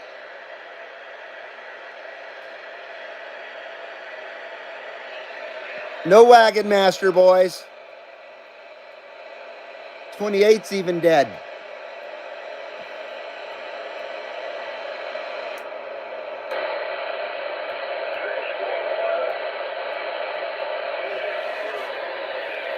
Switch.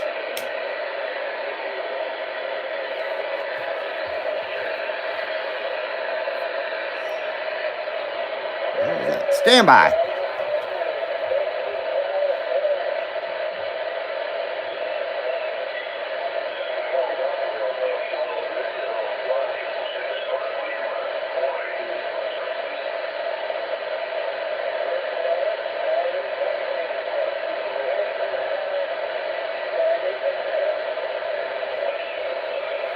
I heard my bird out there made a weird noise. I thought maybe the dog ate him or ate her. No, my dogs wouldn't eat the bird, but I thought she may have fell on the floor.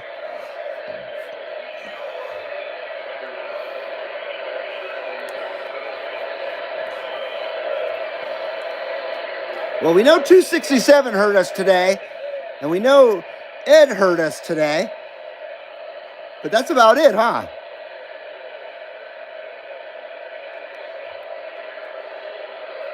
It's always hard to start an earlier stream on a Wednesday. So I wind up missing quite a bit of skip. I apologize about that. Just the way it is, damn it. Just the way it is.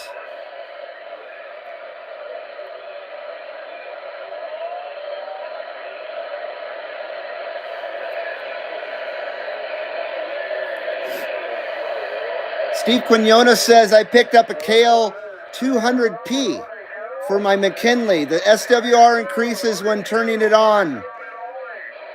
Just starting to check things out to figure it out. That's a good amp. The only drawback to that amp is you can't turn off the preamp. So it's always on.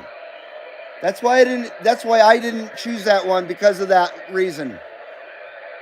But other than that, that's a cool amplifier. If it's the same one I'm thinking of.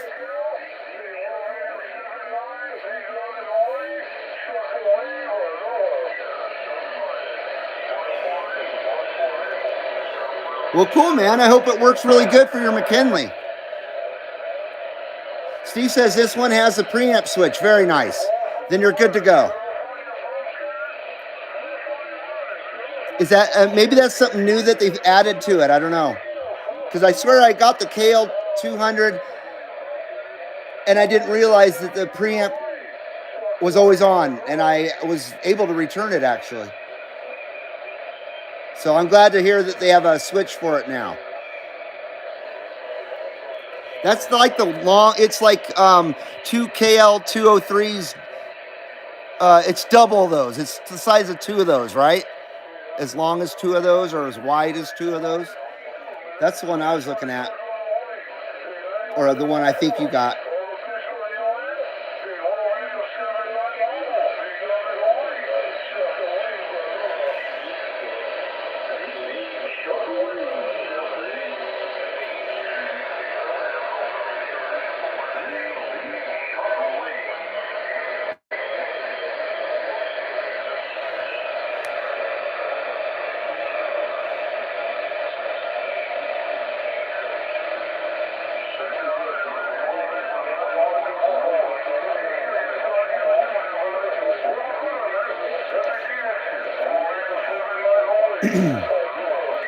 Chris got his new antenna for $82 plus tax, $88.66.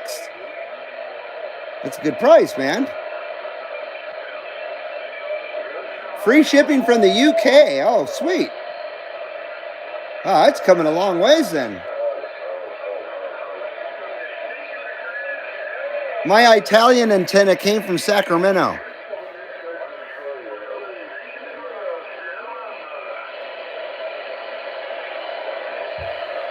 Ouch.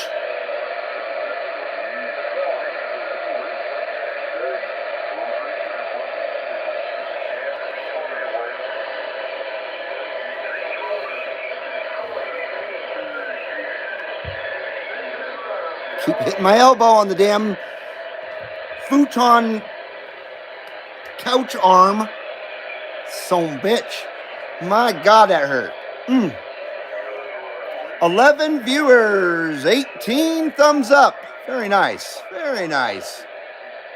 Welcome to a really bad stream here at the CB Lounge 2112. Really bad comeback. I apologize. I really apologize. I really do. From the bottom of my cackle.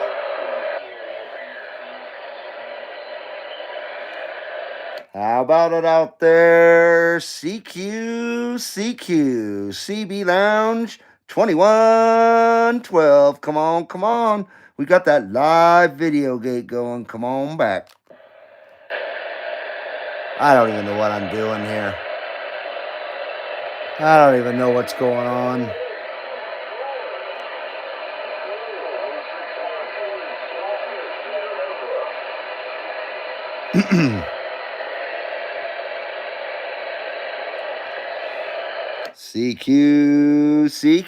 CB Lounge 2112, Carson City, Nevada, with that live video gate on YouTube. Come on, come on, we're trying.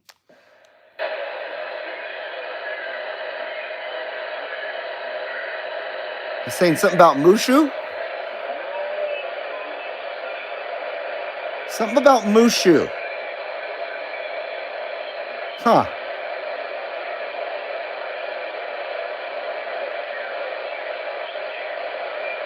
Chris, do you want me to turn on my Roger beep to see if... I freaking hate that thing.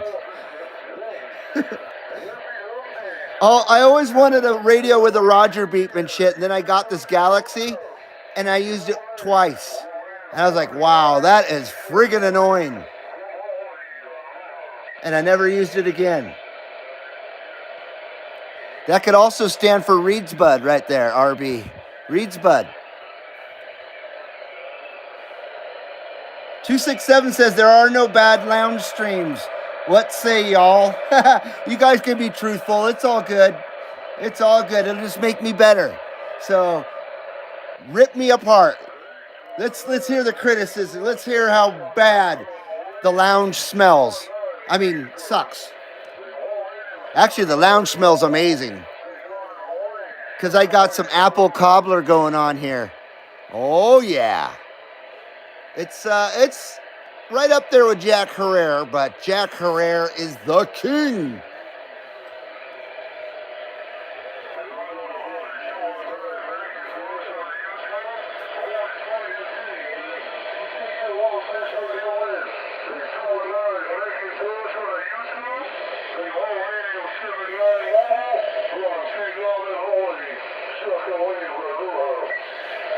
Is he talking to me? You talking to me?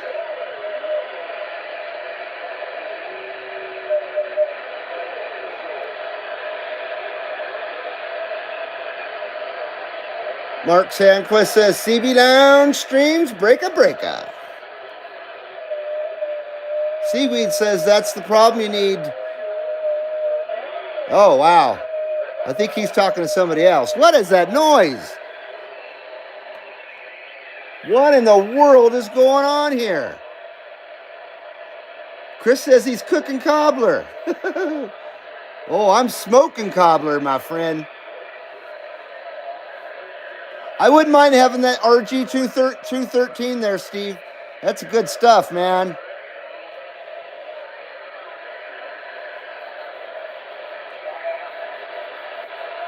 I run RG8X. Workman RG8X. Cheap stuff, but it does the job. It was $50 for 100 feet. Can't beat that. But that RG213, that stuff's the shit right there. Awesome, good stuff. That's for rich folks. This is for you rich folks out there. Here in the backwoods of Carson City, we don't got that RG213. We got that RG8X here in the backwoods. Down here by the river.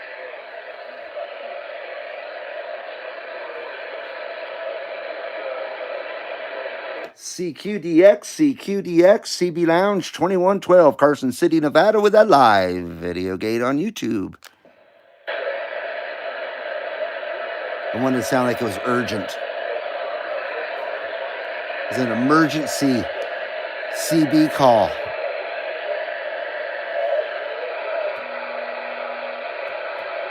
Well, that's what I did, boys. I done talked through everything.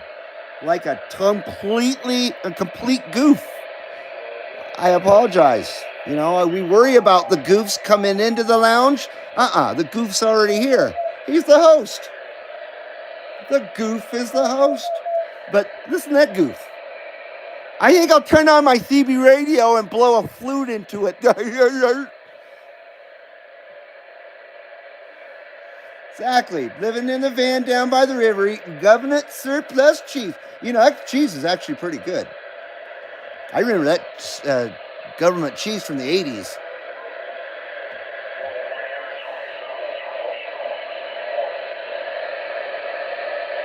It was even better than that government Bush. Because back in the 80s, it was all about that Bush.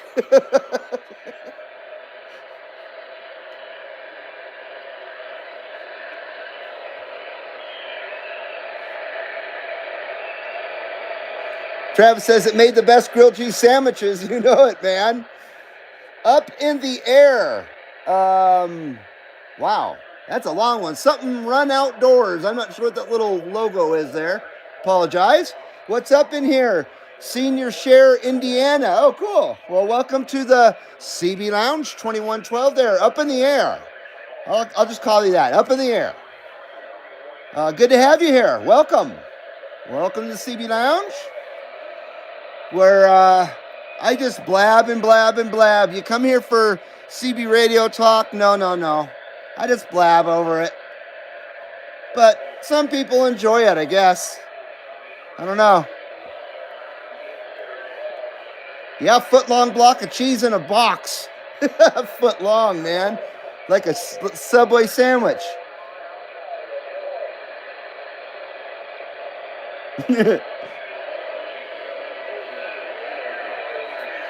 Up in the air says everyone calls me something. All right, something. All right, there's something.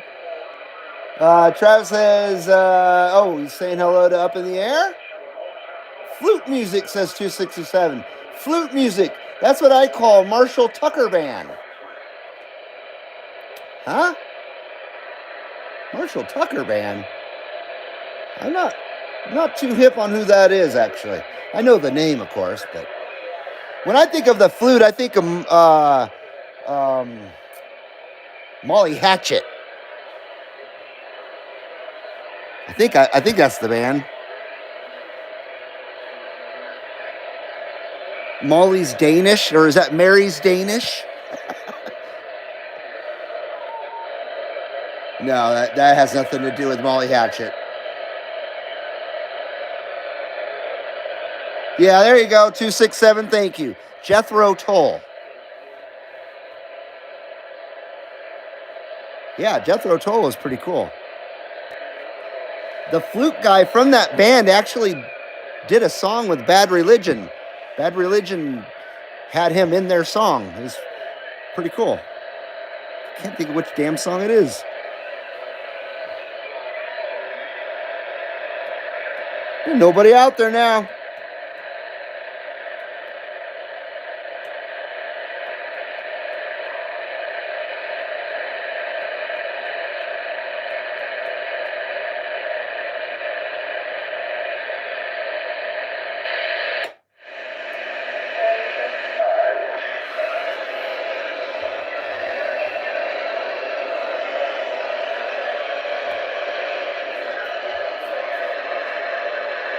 Doot, doot, doot, doot, doot, doot, doot, doot.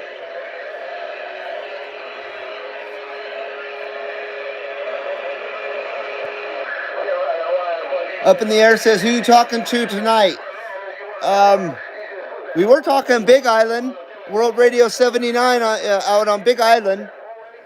And then we were trying to talk to UDX 267, but it was rough and tough out there. But we did. We got through to UDX 267 as well. I think that's it though.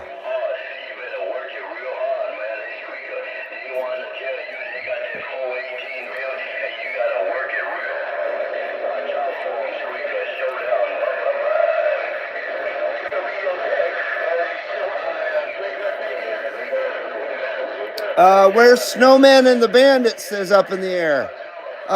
They're dead. They're dead. Unfortunately, they're dead.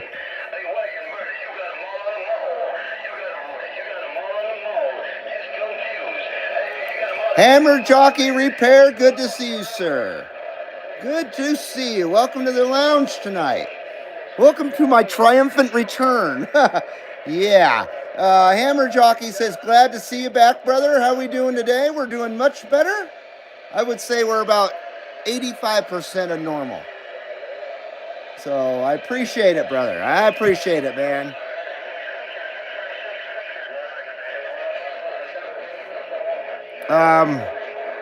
Skip's kind of funky tonight, all because I started late.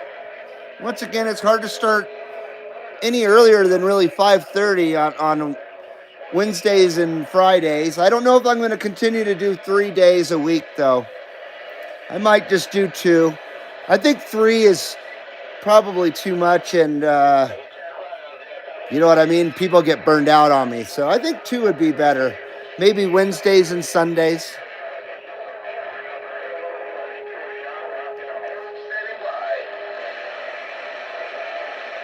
Oh, God, really? James Belushi has a marijuana farm?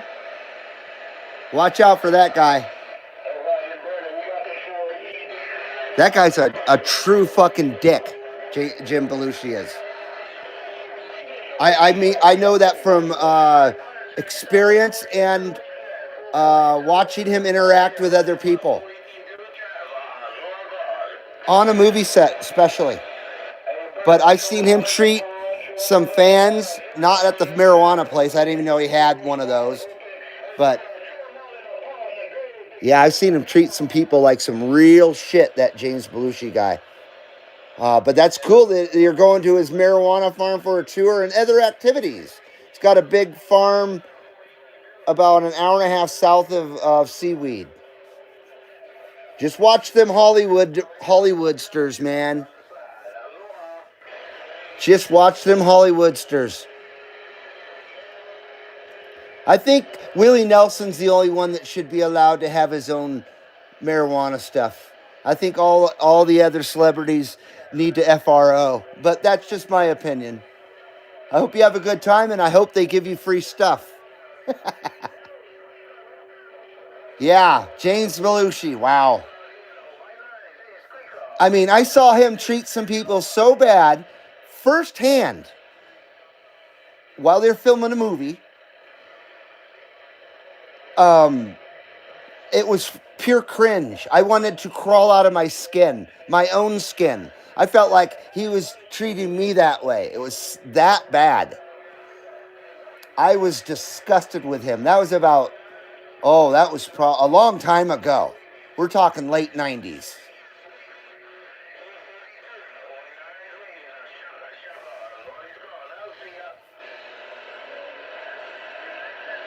I'm very leery about anything from Hollywood, especially when it comes to dispensaries and grows and shit. Because you don't want the Hollywoods to take control of something cool, because then they wring all the coolness out of it, and you're left with a stinking pile of shit after Hollywood gets hold of it. You can't deny that. You don't ever want something to go completely mainstream, because you go goof stream after that. So that's why I'm against the Hollywoods. I don't call them celebrities because they're nothing to celebrate. Nothing. The true celebrities are long gone and dead, or don't come around anymore.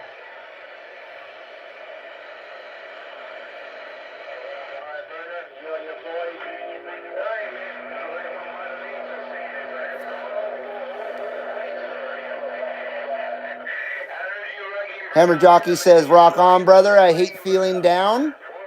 Roger that. Roger that.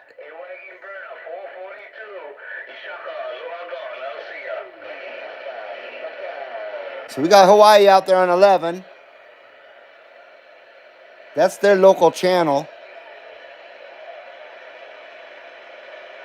Chris says, I heard the same thing about David Copperfield and Tom Petty. Both dickheads. Wouldn't surprise me, man. Probably Lance Burton, too. That guy looks like a real fucking punk. I think the majority of them are like that. They're very rare to find a down-to-earth Hollywooder. I never liked Tom Petty anyway. Yeah, I know. I said that. But I never liked AC/DC much either. I was never much of an AC/DC fan. I don't think they suck. I just wasn't never much of the fan of theirs.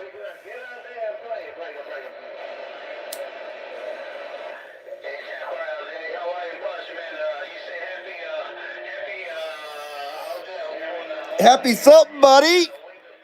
Happy something.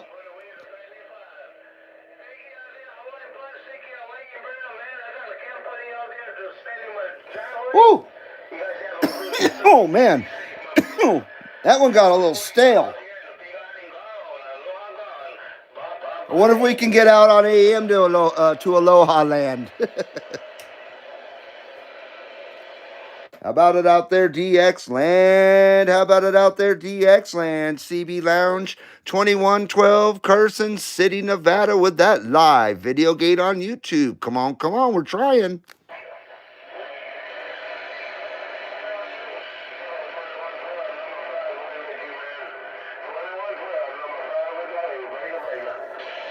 Hello to that number 5. Hello to that number 5. CB Lounge 2112. We're waving right back at that number 5.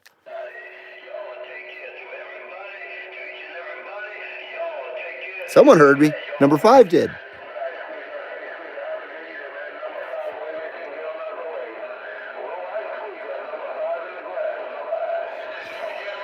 Appreciate the comeback out there. Number 5. Good numbers to that number 5 in the mini grass. We appreciate the comeback out there. And we're sending those good numbers. And a big shaka wave to that number 5 in the mini grass from the CB Lounge 2112.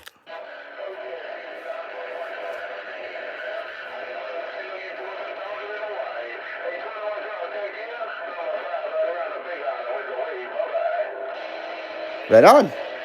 Well, we're definitely getting to Hawaii. And that time we did it on AM. We weren't even in wussy mode. No wussy mode here at the CB Lounge. We go full friggin' CB here. Because here at the CB Lounge, it's Citizens Band, right? Right, everybody? Citizens Band. Say it with me. Not 11 meters. It's Citizens Band. Come on. Get it right.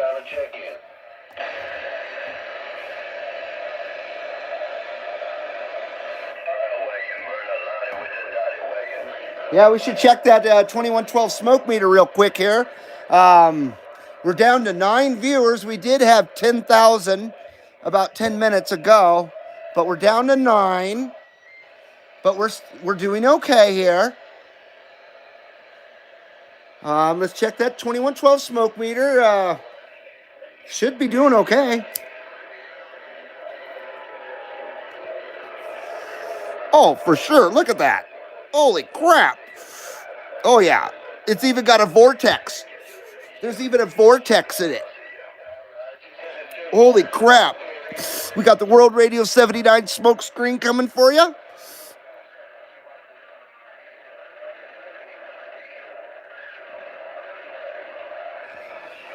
The World Radio 79 smoke screen. Woo!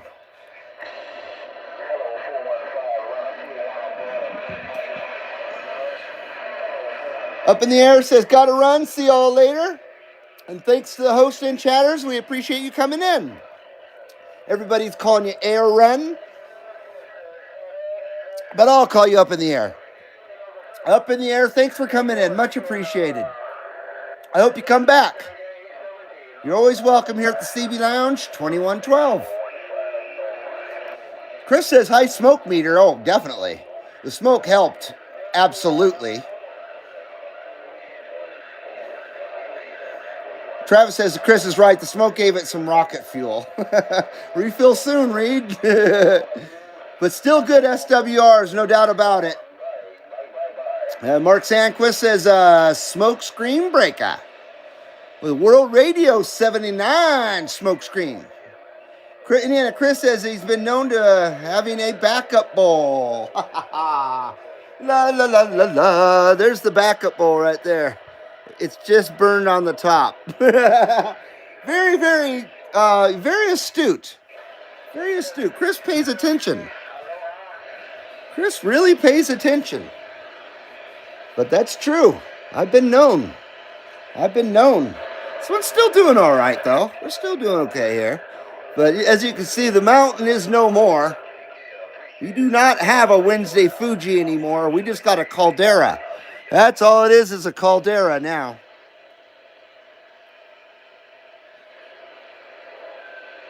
You guys ever been to a Kilauea? For real? Amazing caldera. I haven't seen it since it collapsed this last time. What was that? Just a couple of years ago or last year or whatever. But yeah, amazing freaking place. If you ever go to the Big Island, you better go to Volcanoes National Park. It's another world. That's all I can say. It's incredible. They even got lava tubes and shit you can walk through. It's pretty freaking awesome. It's definitely worth it. Unless it's closed because Kilauea is going off. Yeah, that was one of my favorite things to do when I go visit there. But I haven't been down to Kilauea in a long time. The last time I went,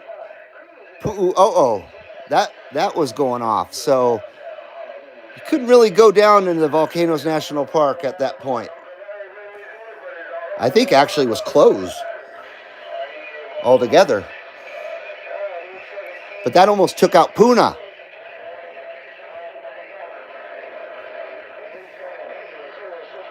Down on the south end of Big Island.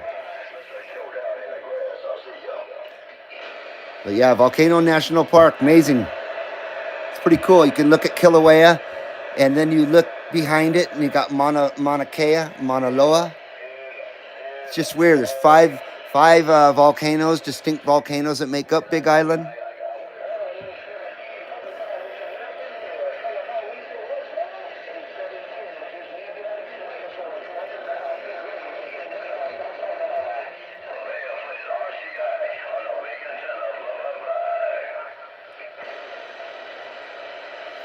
Travis says, I get somewhat lax in seeing some things. Well, don't do that, man. You have to wear diapers. Chris says, I haven't been west of Colorado. What? Come on, man. Seriously? Yeah, that's crazy, dude. Travis says, I've been in most of the main 48, except for Montana. Oh, you ain't missing nothing there. New Hampshire, never been there. Vermont and Maine, yeah, I've never been to any of those places myself either. That was when I ran semis coast to coast. Montana, I've been there twice. The 2 times I've been there, it was miserable and cold in the middle of summer. I was like, you gotta be kidding me. Why am I here? I could go home and be miserable and cold. Doodles of Paradise Farms, how you doing there, Doodles? We love them Doodles. Hey, hey, says Doodles. We love them Labradoodles. Very good to see you there, Doodles of Paradise Farms. Welcome to tonight's CB Lounge 2112 live lounge. We've been at it 121 minutes. I haven't got much accomplished tonight.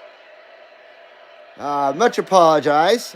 I'm sure most of you guys got fed up and left anyway. Most of the people with a brain. No, I'm just kidding. Doodles of Paradise says, what's up, brother? UDX 358 waving. Hello, 358. Hello, 358. How you doing, man? Good to see you there. And you're in southern Utah, right? Aren't you in like Hurricane or St. George or something like that? In that area? I like southern Illinois. I like southern Utah.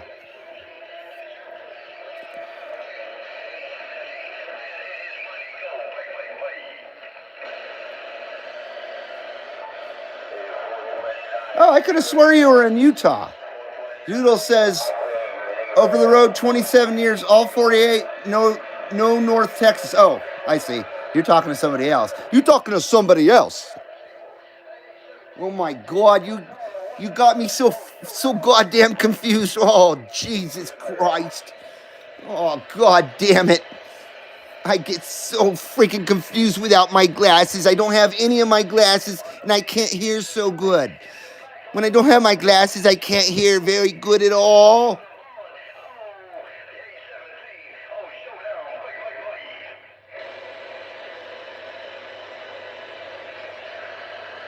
Jerky boys, you know it. I'm paying homage to John Brennan.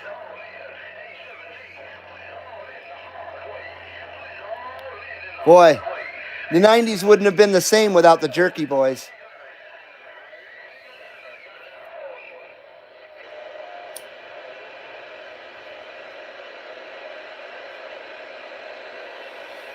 I like it when Ozzy Osbourne is in the movie and he says, the fucking monkeys.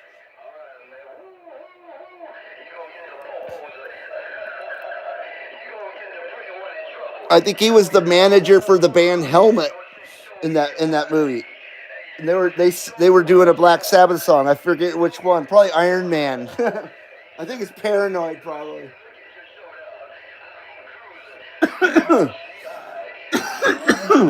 Man.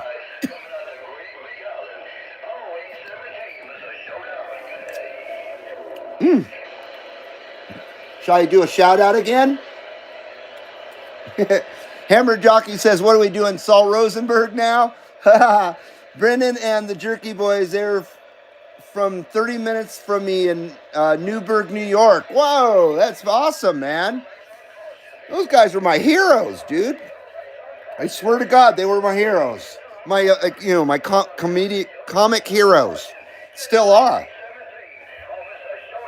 Still are. I will forever love the Jerky Boys. Yeah, I'm calling about the lawnmower. Oh no, that's great, Hammer Jockey. I'm glad you know what's up there. Yeah, those guys made the 90s. I used to take my Walkman with me when I would go snowboarding. I wouldn't listen to music when I'd snowboard. I listened to the freaking Jerky Boys. And I'd be, going down the freaking ski runs and shit, cracking up. People think I was crazy. I didn't forget about you there, Chris. Chris hadn't heard the story about Ray. and I totally went past that. Well, good old Ray. Ray worked at the old 7-Eleven. Ray was about, I don't know, he's probably in his early 70s. Real nice guy. Sold alcohol to us and everything. We weren't even 21. We loved Ray. Ray was a good dude. But me and my buddy Russ, we would go to 7-Eleven about 12 times a day, the same 7-Eleven, and we would get ourselves an SBG, which is a super big gulp, and we drank the shit out of soda. Oh my God. And they didn't have RC on tap there, so it was freaking Pepsi. But yeah, so everybody at 7-Eleven knew us. That was our local 7-Eleven down there on Tropicana. I'm not Tropicana, Flamingo and Sandhill. Flamingo and Sandhill in East Las Vegas. It's still there too. So everybody knows us at the 7-Eleven down there at the Sev. And we stumble in one night, and this is when I was first smoking weed. Maybe it was like third or fourth time I'd ever smoked. And we were in there, and there's a big line and shit, at the cash register.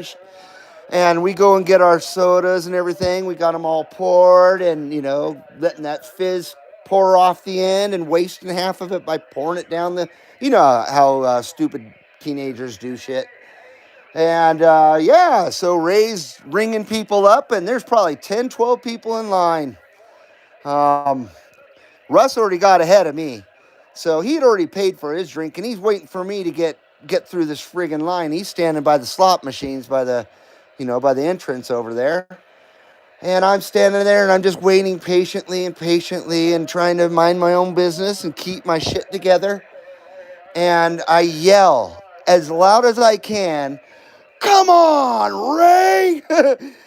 And the entire store turns around, goes dead silent, and turns around and looks at me. And I swear to God, I thought I yelled it in my head. I had no idea that I actually said it out loud. And my buddy Russ is over there. He's falling on the floor laughing. And Ray is looking at me like, what? What is your freaking problem, dude? It was amazing, man. And then so I got up to Ray. It was my turn to get up to Ray, and I'm all, "Hey, Ray." That's all I said to him. "Hey, Ray." And I gave him my money for my SBG, and I quietly walked out of 7-Eleven and went home. I came back 2 hours later. But I didn't yell, "Come on, Ray." Yeah, that was a trip. But I literally thought that I had yelled that only in my head. Yeah. See, I just cannot tell a story well at all. I apologize. Hopefully somebody got some sense of entertainment out of that story. I've always enjoyed that story. I've told it many, many times. But I always feel like I just don't tell it well enough. Maybe I need Russell here with me to help tell it. Because I'll tell you what, my buddy Russell, and we've been friends for 35 years now about. Met him on the CB radio. He saved my life, literally. Saved me from living on the streets, him and his family. But he's one of the funniest people I've ever known in my life. And him and I together, we really play off each other, and we have a great time. And we laugh our asses off. And I haven't talked to him in a couple of years. I need to see what's up with Russell.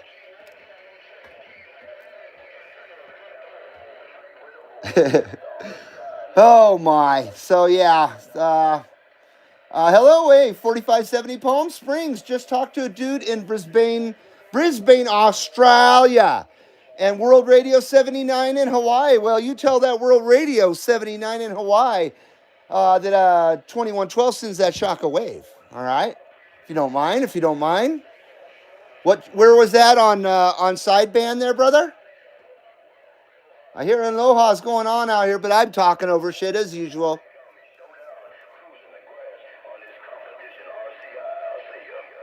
I'm way off here.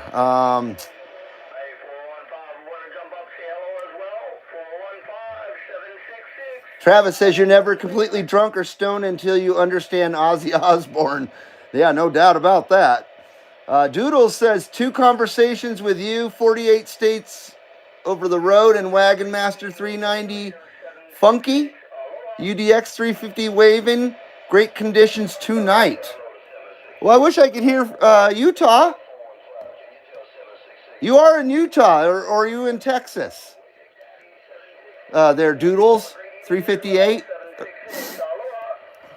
Hammer Jockey says it's hilarious how the Jerky Boys got famous. Just a bunch of goofs recording pranks for friends, and a tape ended up down at Howard Stern's, making them blow up. Yeah, I guess Howard Stern was good for something, huh? I really used to enjoy Howard Stern. He's not the same guy he used to be anymore. Just like he went to Hollywood. Once he went to Hollywood, he became a Hollywooder. But back in the 90s, Howard Stern was quite entertaining. I agree. I definitely listened every day to Howard Stern. Up into the early 2000s, and then it was over with. Once he went and had his show on Entertainment, it was over with after that. Like, once again, the Hollywooders hold of something cool and unique and whatever, and they wring every bit of coolness and uniqueness out of it and cash in. And they leave a rotting carcass of uncool after that. You know what I mean? Hollywood destroys everything it touches. Says, "Oh wow, this is sacred and cool here. Let's Hollywood get a hold of it, and they will kill it dead and leave a rotting, uncool carcass out of it. It happens every time. Hollywood is the most uncool thing there is out there. Those people are wretched. They're lower than low. They're the bottom of the sewer. They're even lower than that." Sorry about that. I got lost on the chat here. Okay, 45-7, talk Australia. Travis liked the story. Cool. Mark liked the story. Right on. Good story. That was cool read, says Travis. Mark says good story. 4570. Hello, everyone. I got to stop saying too. Doodles Paradise. Hell, I got 3 stories out of it. Did you? Well, good. 3 for 1 is very good. So I offer 3 for 1 stories of me, apparently, and that's very, very nice. I have a lot of very unentertaining stories for y'all out there. I don't know. I see my life experiences and stuff as quite mundane and boring, but over the years, and I'm not trying to float my own boat, people have actually enjoyed the things I've gone through, hearing about it. For some reason. I don't know why, because I just don't think I tell a very good story. I just don't. I always leave out details, or I assume people know what I'm talking about, and I just talk about shit, assuming that the listener knows what I'm talking about. It's kind of like planes, trains, and automobiles. At least have a point. When you tell a story, at least have a point. Remember when Del Griffith gets his ass handed to him by Steve Martin? Poor Del Griffith. Now that is a true American classic, Planes, Trains, and Automobiles. There is no finer movie than that as far as comedy goes. It's one of the finest that there is. You can't remake that film. If you do, if they try to do that, I don't want to hear about it. I don't want to see about it. You know what I mean? Stuff like that should be left alone, and the Hollywooders should be put on trial for remaking stuff. They should not be allowed to do it.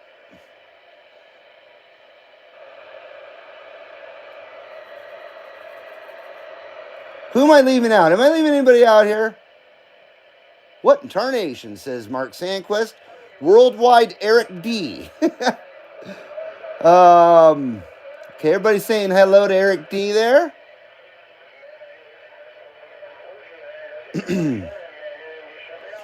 Hello, anyone I missed? My woman was yakking at me? No, I don't think so. Hello, 2112 says 4570. I'm way behind, aren't I? Toodles is in Texas. I'm a wagon master head. Okay. I'm not sure what that means. Should I be scared? Hey, the Big Island. Travis says I played Jimi Hendrix on 78 before. I met Jesus or Jesus. Jesus or Jesus? Because I played Jimi Hendrix on regular speed, and Jesus did come in the house. Jesus came in He said, "Here, man, take this." And we smoked together. So you talking about Jesus? You know Jesus too? Ah, you know Jesus, huh?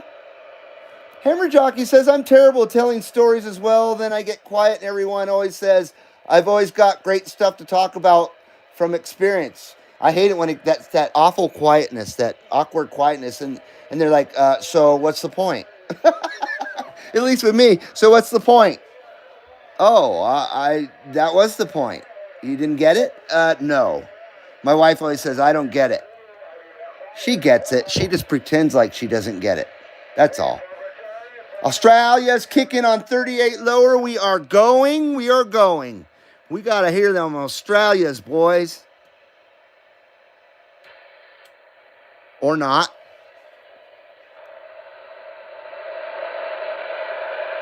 Maybe only in Palm Springs. 4570 says, thanks for the sticker 2112. I appreciate it. You're very, very welcome. Glad you got it, my brother. You're very welcome. I still do have some left. I don't have any postage yet, but I have some left. If you would like a CB Lounge 2112 beautiful, beautiful sticker, just send your mailing information to cblounge2112@gmail.com. That's right, cblounge2112@gmail.com. And I'll send one to you eventually. But they are very nice stickers. I like them very much. And I think I'm going to copy 390 Wagon Master and get magnets the next time. And I'm planning on doing this logo for the magnets that you guys have already seen. I think that would make a really cool magnet right there. So, not with the blue background, though. Well, maybe with the blue background. I don't know. But I think that would make a cool magnet. I don't want to repeat, a sticker into a magnet, though. I'd rather have some variety. I thank you for the switch. I appreciate it. Switch. At first, I was thinking switch bindings, which are step-in bindings for, I don't even know if they make them anymore, for snowboards. They're the best damn things ever for snowboarding. Because you don't have to stand in a damn piece of plastic. Your foot's flat on the board and you're secure by the sides of your boot. Makes a more natural riding experience, more like a surfboard or a skateboard. God, I miss snowboarding so friggin' bad this year, especially with all the snow that we've had.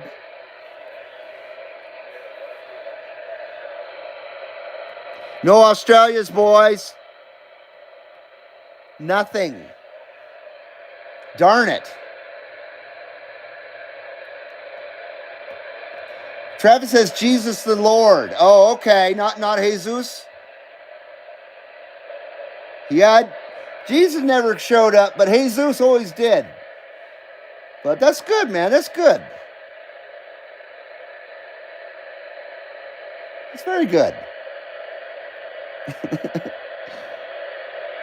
4570 says the South Pacific has some great propagation tonight. Must be the full moon. Full moon, you say? Is it a full moon? Oh, it is. Very nice. I like full moon. Maybe that's why I'm feeling a little better tonight. But there's definitely no Australias out there.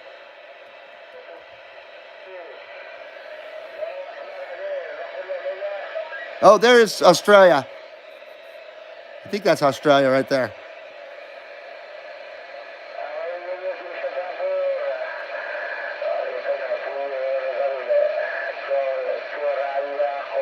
Yeah, definitely Australia.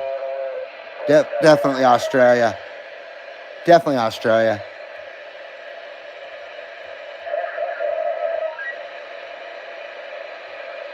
Mark Sanquist says I can put mine on a magnet Foxman style. So I can always move. Oh, he put one. He put his on a magnet. Foxman style. So I can always move it. That's a good idea. It's hard to commit a sticker, isn't it? Especially if it's a sticker you really like. That's why I have a collection of stickers that are unstuck.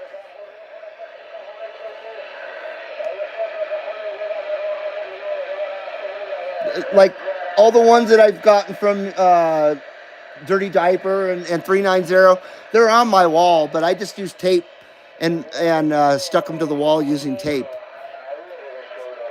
I didn't want to use them. I didn't want to stick them to the wall. So two-sided tape is what I used.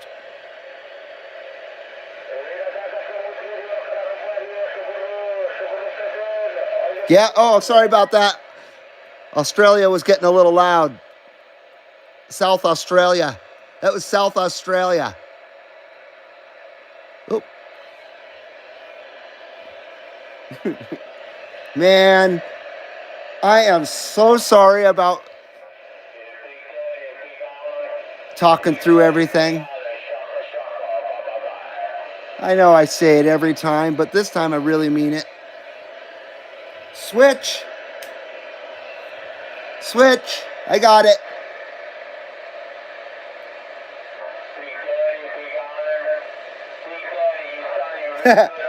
Travis said he saw a full moon when the missus got out of the shower. Full moon. Oh, I want to call out, but I got the burps now.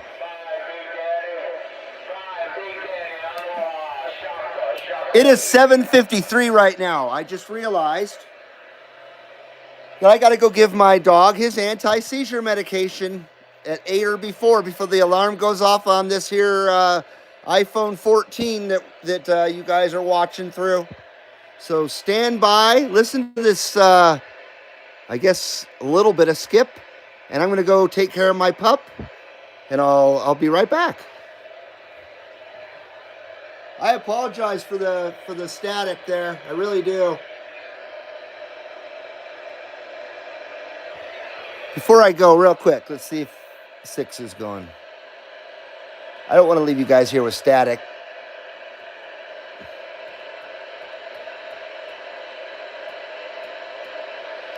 But I might not have a choice.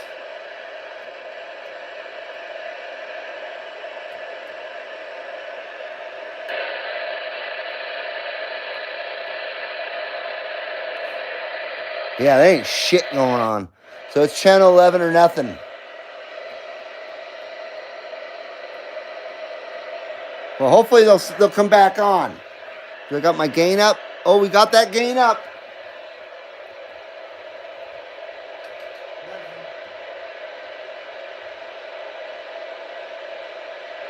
You're still making noise, Big Daddy. Catch you later, 766. Aloha.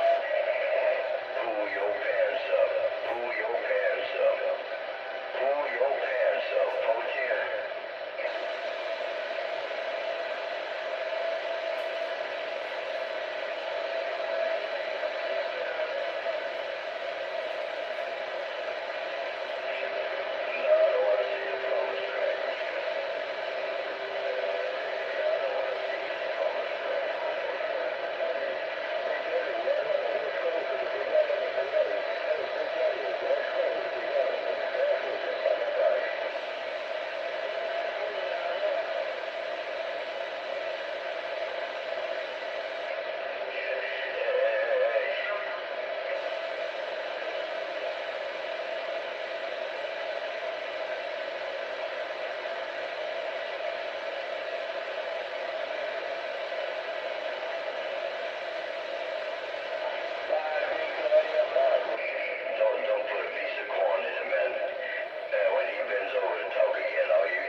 Okay.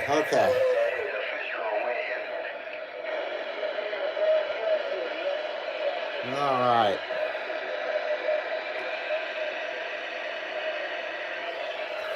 Thank you for your patience. Appreciate it. We have 10 viewers, 146 minutes in. So we're a little over 2 hours.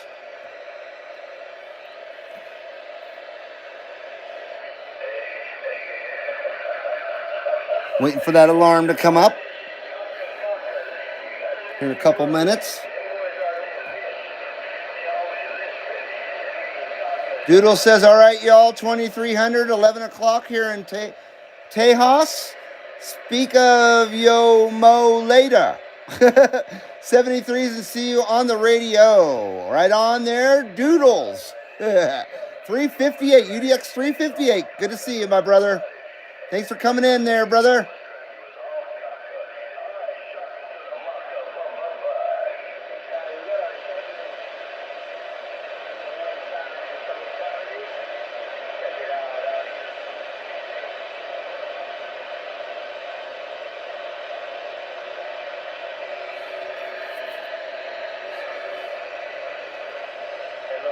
$267 wants to know where Foxman is tonight.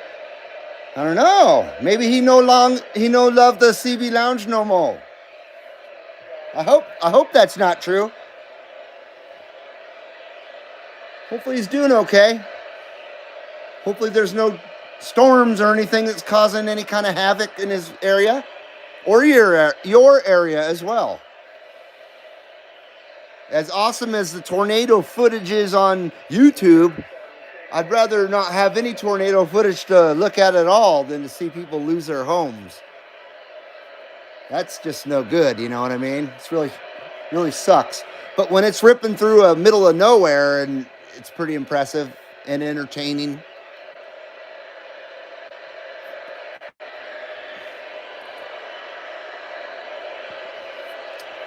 Doodle says, aha, love you short time.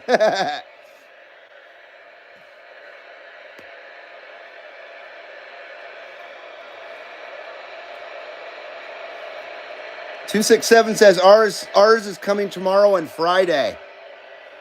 Well, let's hope nothing comes about it, you know? It's been bad enough this year as it is. I don't envy that stuff. You guys got beautiful area down there in the South, and I love the South. I do. But man,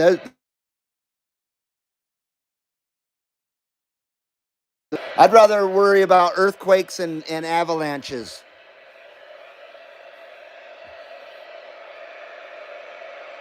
$45.70 says, good question, 267. Where is that character, Foxman?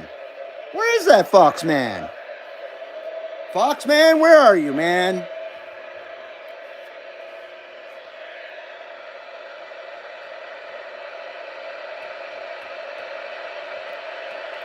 I think even Hawaii is bugged out. 8 o'clock in the evening here at the CB Lounge. 2112.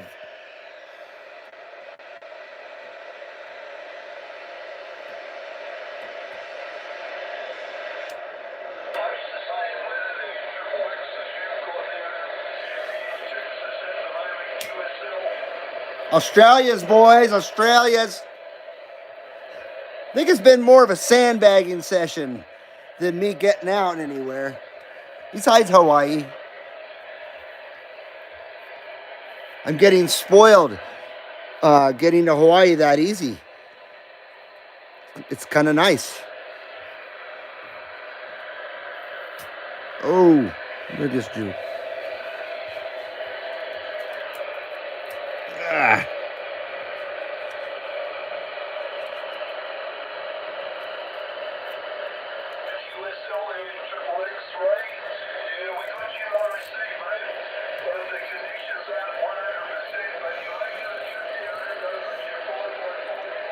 Sounds like his ship is going down. His ship must be going down. Oh, man.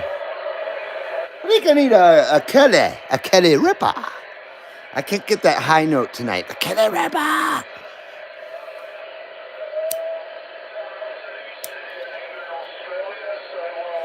I mean, look at that. The smoke meter's still going off. We definitely are doing well with the 2112 smoke meter. We got SWRs are fine. Absolutely fine.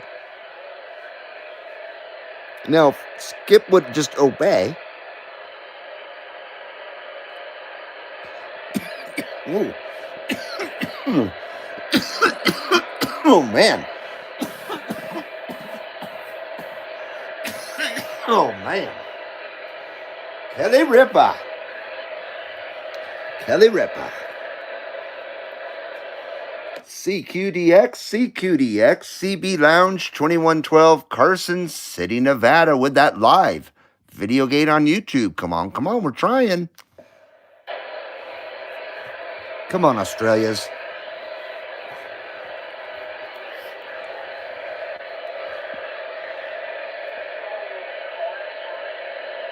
Now I'm going to get serious about shooting Skip tonight. Now I'm going to get serious. Now that it's all gone.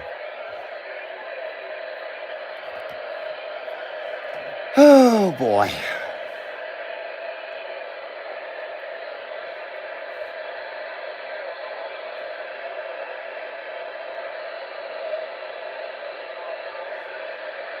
CQDX, CB Lounge 2112, Carson City, Nevada, with that live video gate on YouTube. Come on.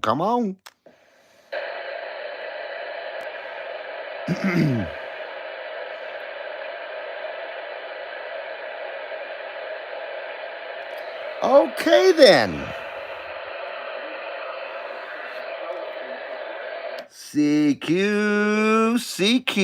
CB Lounge 2112, Carson City, Nevada, with that live video gate on YouTube. Come on. Ooh, I like that minty. That minty color was nice. The radio looked really nice with the minty color behind it. It's so minty. I like to say that minty. Very minty. CB Lounge 2112, Carson City, Nevada. Come on, we're trying.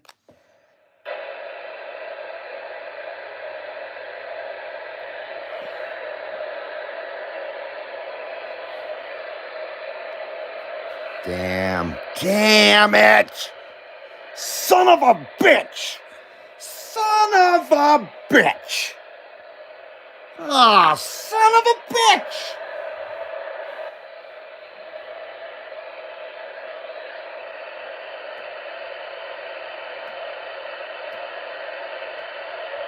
Oh, son of a bitch.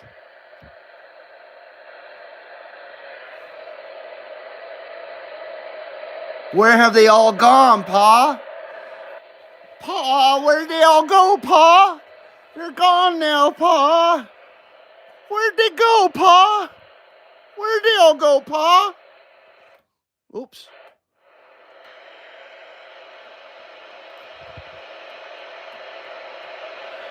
Oh my gosh. It's all gone. Oh no, it isn't. I hear something.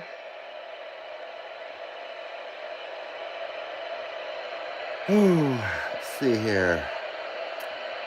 Travis says the SWRs are right on par. They really are. It's Skip that's not cooperating.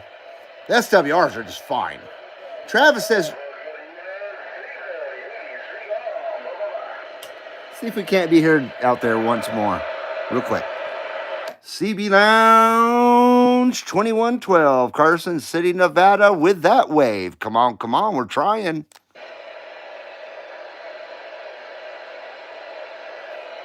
Travis says, Reed, how far were you from Porterville and Turlock, California? My one-half sister used to live in Turlock, and I was in Porterville when I drove semis. That's about, 5 hours from me. That's in Central California, if I remember correctly. So it's quite a ways, but not like 5 states away. But It's an all-day drive to get there.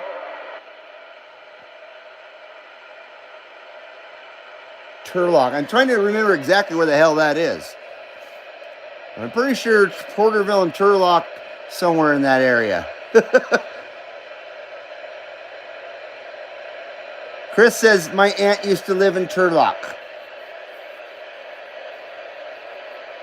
So we got a half-sister and an aunt that used to live in Turlock. Unrelated.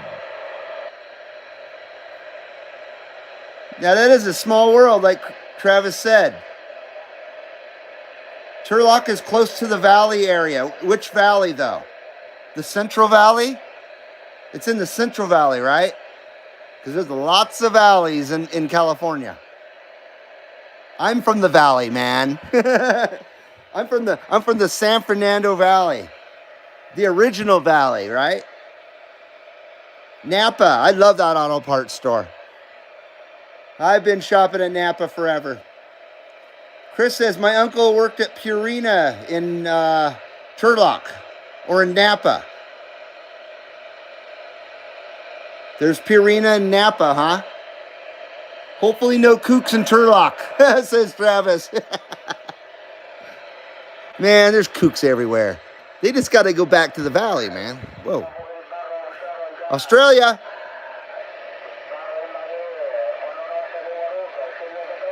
Yeah, Australia. It's definitely Australia. How about it out there, DX Land? How about it out there, DX Land? CB Lounge 2112, Carson City, Nevada, waving at you.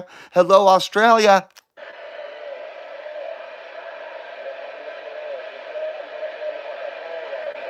Hello, Australia. Hello. Oh, I need a beep. I think that's what's going on here. We're doing it, boys. We're doing it. Hello, Australia. Hello, Australia. CB Lounge 2112. We're calling. Oh. That's right. I don't run the talk back on anymore, so I don't have the Roger beep isn't as obnoxious. Hello, hello. Beep, beep.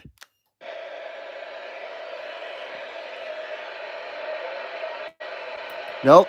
They don't love the CB Lounge no more. They love us no more. A no more. A no more. They love us no more. A no more. It did. The brown line is past Carson City.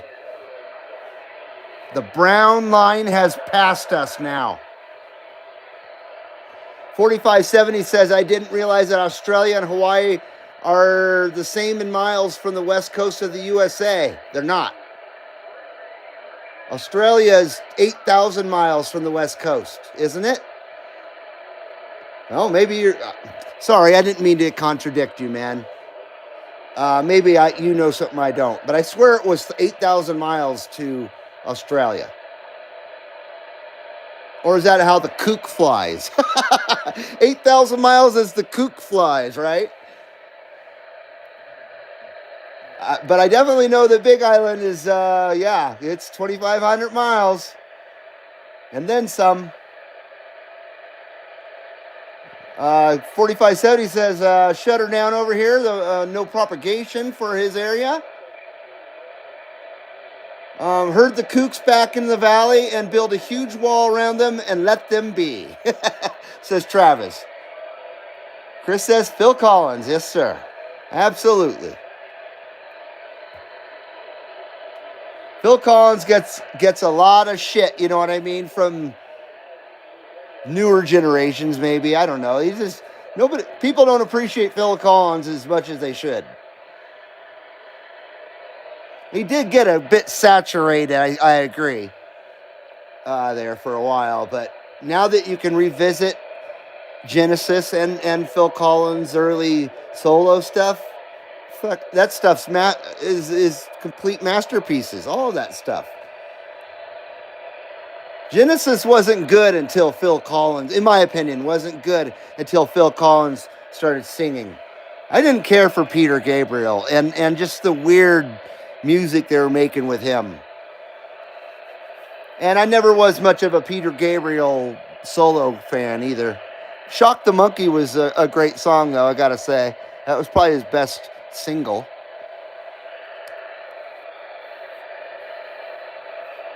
Genesis, That's All. Absolutely. So many great songs. Yep, Shock the Monkey. 1982.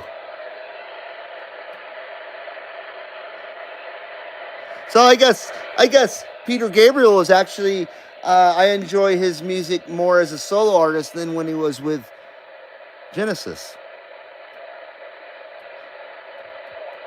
Genesis is also a really great ride at Cedar Point. It's the only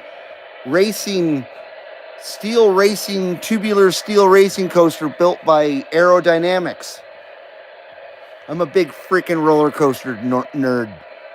So probably only I understood that one, right? But it's a great ride at Cedar Point. It used to be the tallest roller coaster in the world at one time in 1978. So if you're ever at Cedar Point, you better ride that shit. That's a classic. My wife, she don't like it. I don't know why. She's very picky. Very picky about the rides she rides. That sounded bad, isn't it? About the roller coaster she goes on. Damn it. Shit. It's done. It's all done. Except for 34.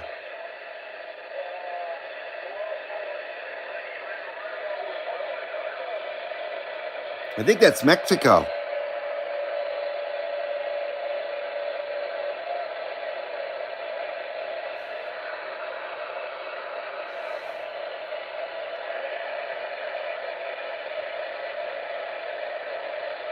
Spank the Monkey says 4570. And 267 says Aerodynamics builds good stuff. They did. They definitely did. And they're not around anymore, but they definitely did back in the day. And their stuff is quickly disappearing from amusement parks because a lot of rides are coming to the end of their lifespans and shit. And Aerodynamics hasn't been around in a long time now. Not a long time. Michael Hieronymus, how you doing? I'm jumping on up and down around Illinois, says Michael. Good to see you, Michael. Welcome to a really, really awful return stream from the CB Lounge 2112. These poor folks that you see around you here at the lounge, they were nice enough to have pity on me and stick around till the end. But, here we are once again. Another stream of 2112, just talking through all that skip. And not even getting down. That's the Predator channel there. And not like Chris Hansen Predator, like, Predator, the monster Predator. Whatever the friggin' hell those things are. The aliens, I guess they are.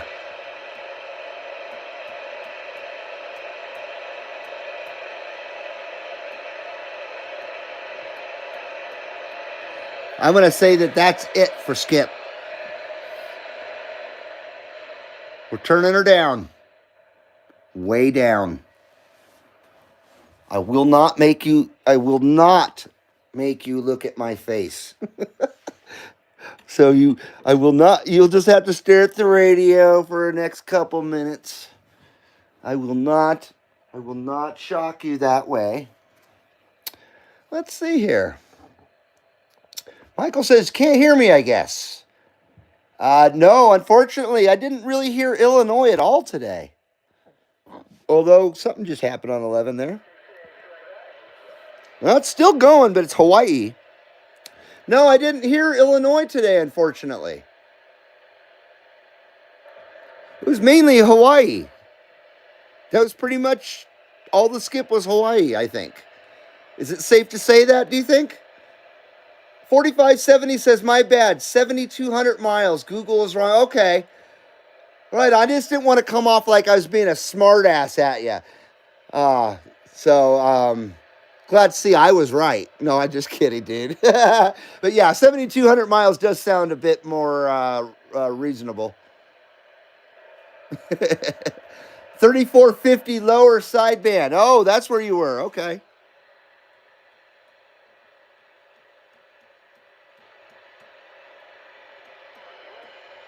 Well, 38's back, I think.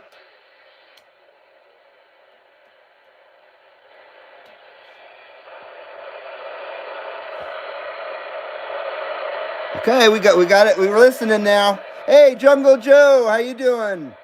Shaka wave right back at you there, Jungle Joe. Good to see you, my friend. Jungle Joe says waving at you from the Gulf Islands. Cheers and aloha. Aloha nui. Aloha nui, my friend. Good to see you, sir. Hope the video gates have been treating you well there, Jungle Joe.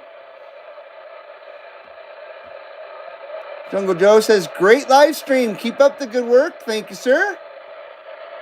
Michael says 3850 is home channel. What's going up there? There's your home channel, home channel. What's up, home channel?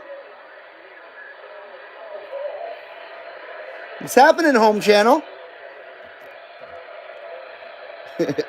Michael said I talked all over the West Coast all day. I know. You probably would have talked to me even. I just got a late start today, as Wednesdays always seem to be, and Fridays.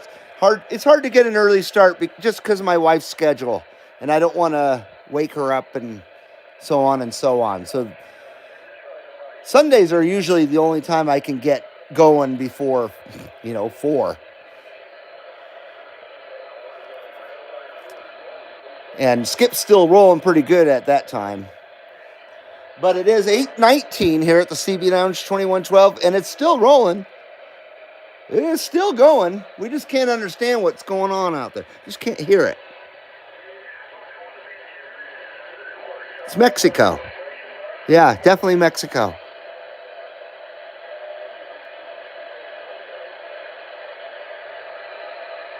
I think. Think anybody can hear me out there on 38? Maybe I hung this shit up too quick. What if they'll hear me out there in Mexico?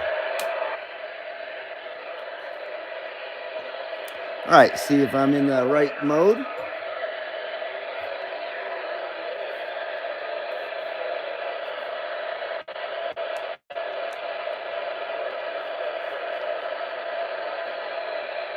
Jungle Joe says, yes, lots of video gates happening up this way. Lots of mini grass skip too on 11 and 6 a.m. Yeah, there were definitely the owners of the frequencies tonight here at the CB Lounge. CQDX, CB Lounge 2112, Carson City, Nevada, with a live video gate on YouTube. Come on, come on.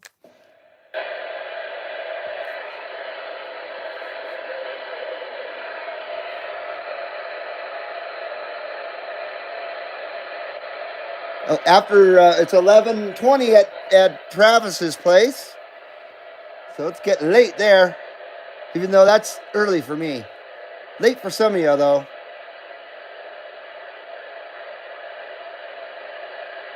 I usually don't crash out until about 3 a.m. That's usually the time I go to bed.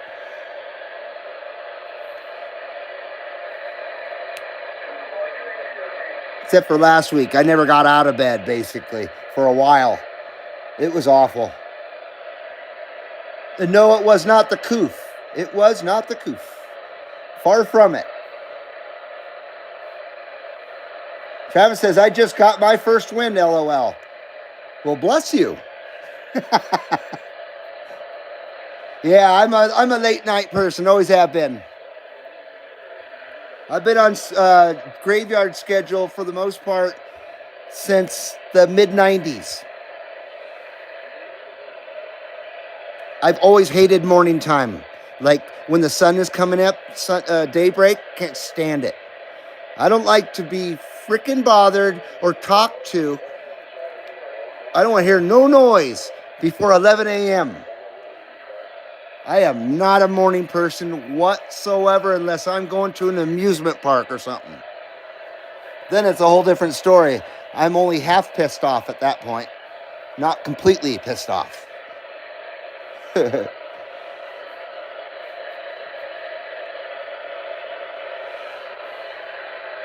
Well, something was going on out there. CB Lounge 2112, Carson City, Nevada, with that live video gate. Come on, we're trying.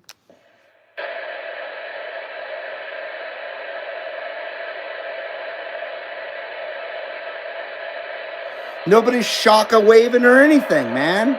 What's up with this shit? Michael Hieronymus says 324 Operator Mike, Leroy, Illinois. I don't think I've ever been to Leroy, Illinois.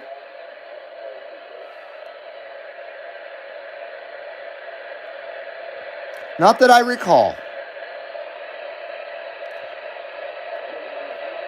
Forget what I was watching the other night. It took place in Sycamore, Illinois. Some kind of true crime show, I'm sure. When I lived in Illinois, I lived in Schaumburg, home of the Woodfield Mall. The big-ass Woodfield Mall.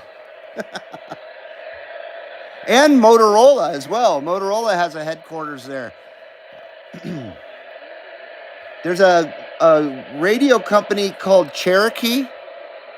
CBs, I don't know what else they made. I don't really know much about them, but they're out of Schaumburg, Illinois as well. I think Cherokee actually made a handheld sideband radio back in the early 90s. I think 390 might know more about that. Well, definitely would know more about that than me, because I think that's where I learned that from. Travis says, I prefer to live like a bat, and I do too, and I always have. I'm not a sun worshiper at all. I am pure honky. My uncle used to laugh at me when I would show up at his house glowing because I'm so honky. So howly, actually. I was such a howly. But he'd laugh at me because I was so freaking white when I would come and visit him on Big Island.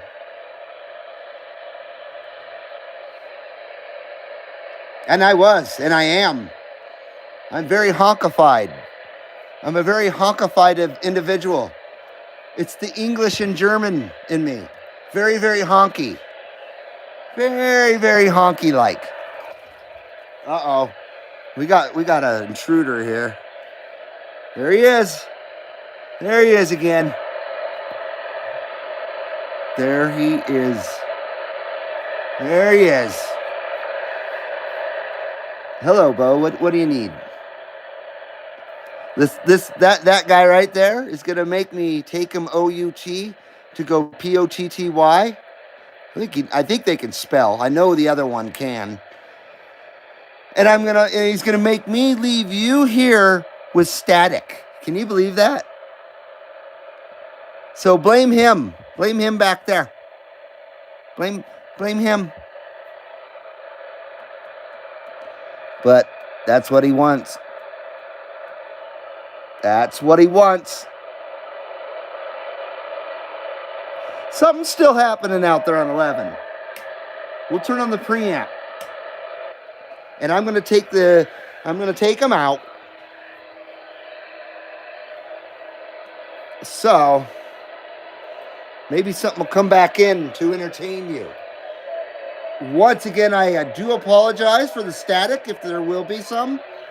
I got to figure out how to put you guys on hold that's an entertaining way. I haven't come up with anything yet, so I don't know. Yep, the dude is back, exactly. And he ain't going away till he gets his way.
Oh boy, oh boy, oh boy.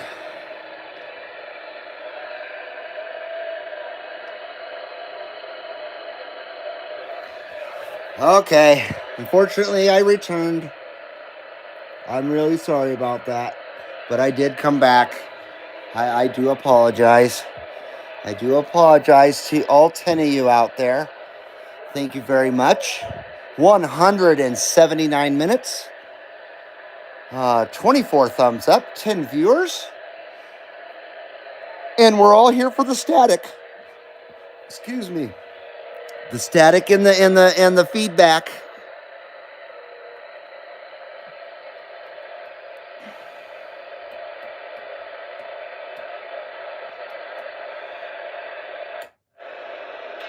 Oop. Oh, no wonder that didn't sound very good. I didn't have it on high mode. It wasn't high. Shit wasn't high. It wasn't high enough, man. My radio wasn't high. My radio was med. So we'll go back to channel 11 where it's going to be high. So high. We'll put her high. So fucking high. Hey, there's the Big Island again. And I got the preamp on, so not as loud as he seems. See if they can't hear us. Make sure I'm in the right modes and crap.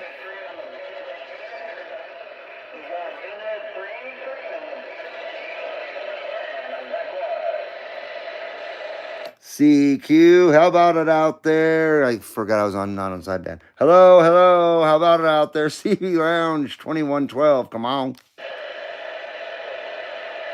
Man, now that was some goof kind of behavior right there. I'm going to have to make myself go back to the valley.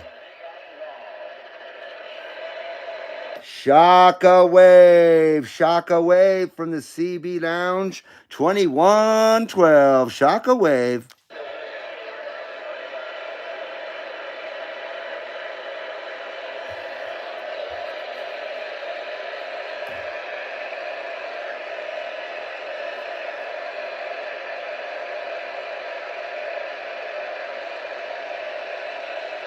Where we left off was Travis prefers to live like a bat, and we were talking about that. Hey, that rhymed. Michael says between Bloomington, Normal, and Champaign. That's where you're at? That's where you're located, Leroy? Hey, Leroy! Between Bloomington and Normal and Champaign. So down south of Chicago. Is that correct? It's been a long time, man.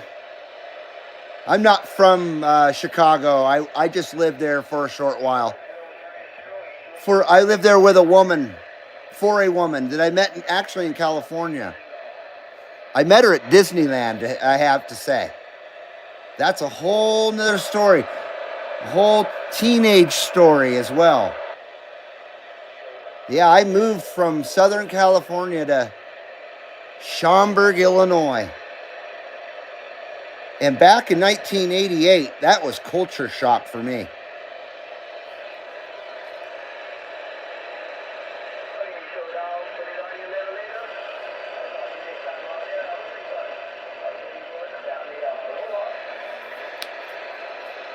Aloha.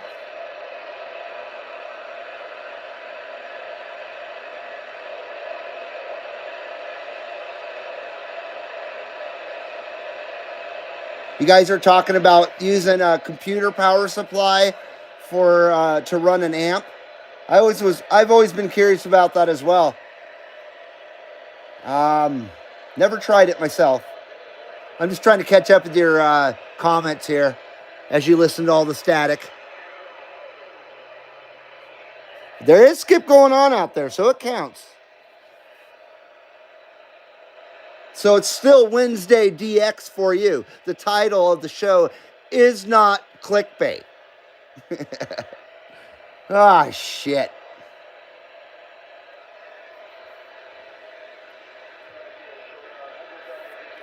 Well, I'm kind of sad about Stan Grant being a bit off frequency. That surprises me. It very much surprises me. And nothing's happened to Stan since I last used him. So I don't know. Maybe it is the skip conditions that's just causing it to sound that way. I don't know. 'Cause last time I used him, everybody thought it sounded great. It's nice to have that backup radio. That's why I try to use it every once in a while. It's a very nice gift. And I try to appreciate it by using it. I haven't used my TRC 474 in a while. Only because I use it barefoot. I don't use any power with that radio. It doesn't like the amplifier. The antenna warning goes on when I use it with the amplifier. But works just fine without it. It's fun getting out barefoot anyway on it. That radio is so sweet. I forgot who just picked up a TRC 473, I think. Yeah, 473 for $5. And it looks like it's brand new shape, or at least in excellent shape. Someone, God, I can't remember who it was. Was it Steve Quinones? Was it you, Steve? Or did he bail?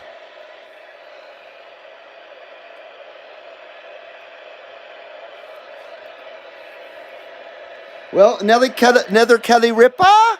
Ooh, ouch. Another Kelly Ripa.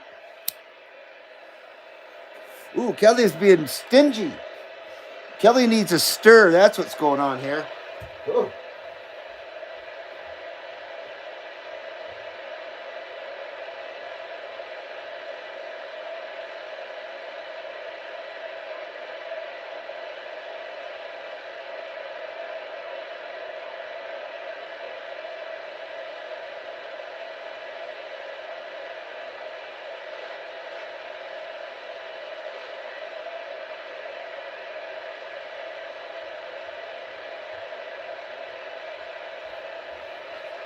I always have to leave the room if I have to make an adjustment or something to this bowl. I don't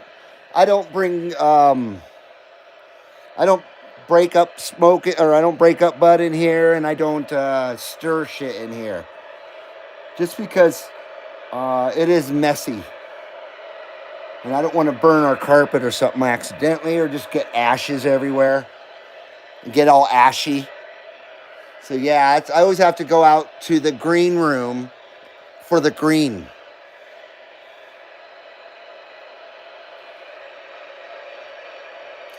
$267 says Steve Q. Yes, I think you're referring to Steve Quinones picking up that TRC 473. What a beautiful radio.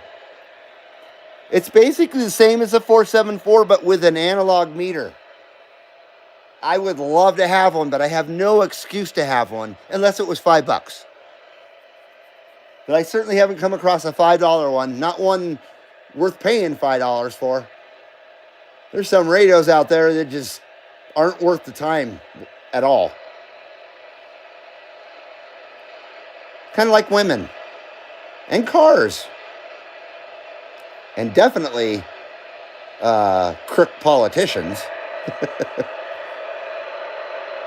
483 Mud Bucket, just passing through before I go to bed. Passing through? Come on, you can stay a while. I probably already missed him, didn't I? Well, good to see you, 483 Mud Bucket. Hope you're doing well, sir. Hope you are doing well, you bucket of mud, you.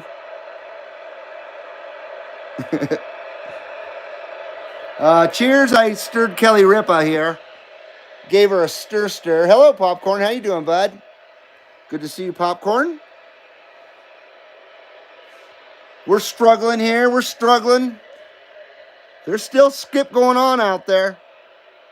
It's just light. Kind of like light caliber rifle fire, you know?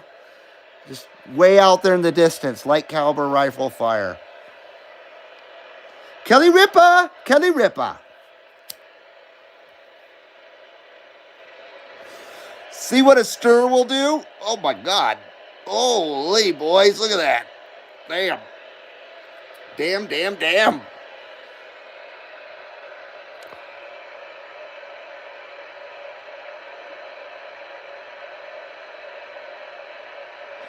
And we all love that 79 smoke screen there. The good old 79 smoke screen.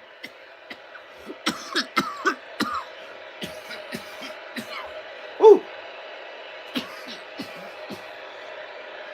Oh man, that's all she needed was a stir. A swift swat in the ass. A nice little smack on the ass. Got her going again. We love you, Kelly Ripa. We just give you a nice smack on the ass and get you moving again.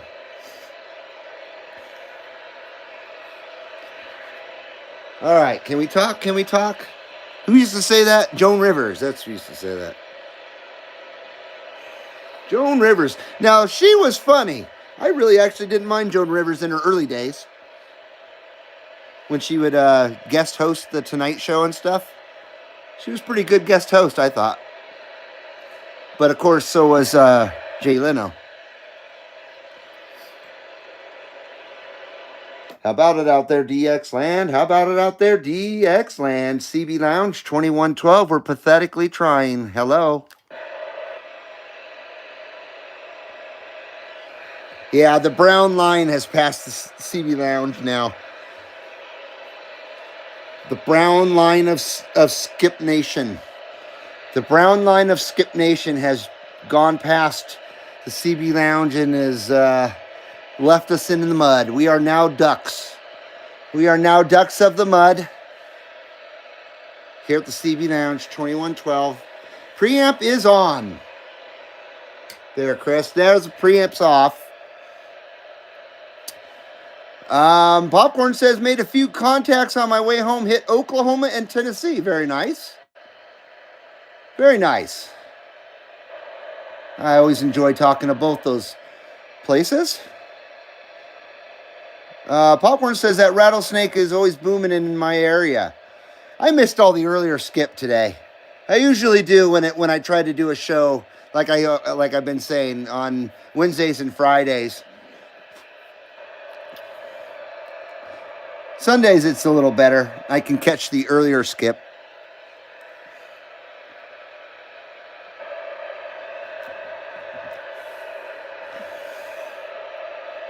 Travis says that sounds like a movie, Ducks of the Mud, a bunch of CBers that struggle. Back in 1984, in a city that was full of bullshit, 8 CBers were struggling to get out. I don't know, something like that.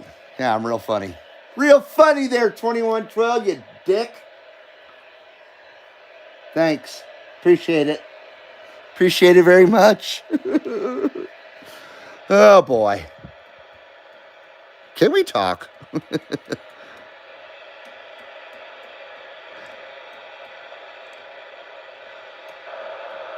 I think that's all now. That's all, folks.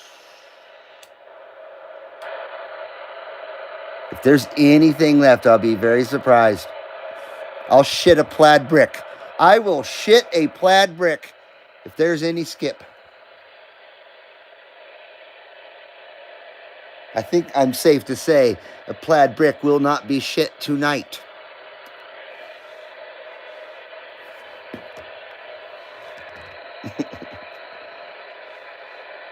Chris says, I and me on my 200 milliwatt walkie-talkie back in the day in 1884.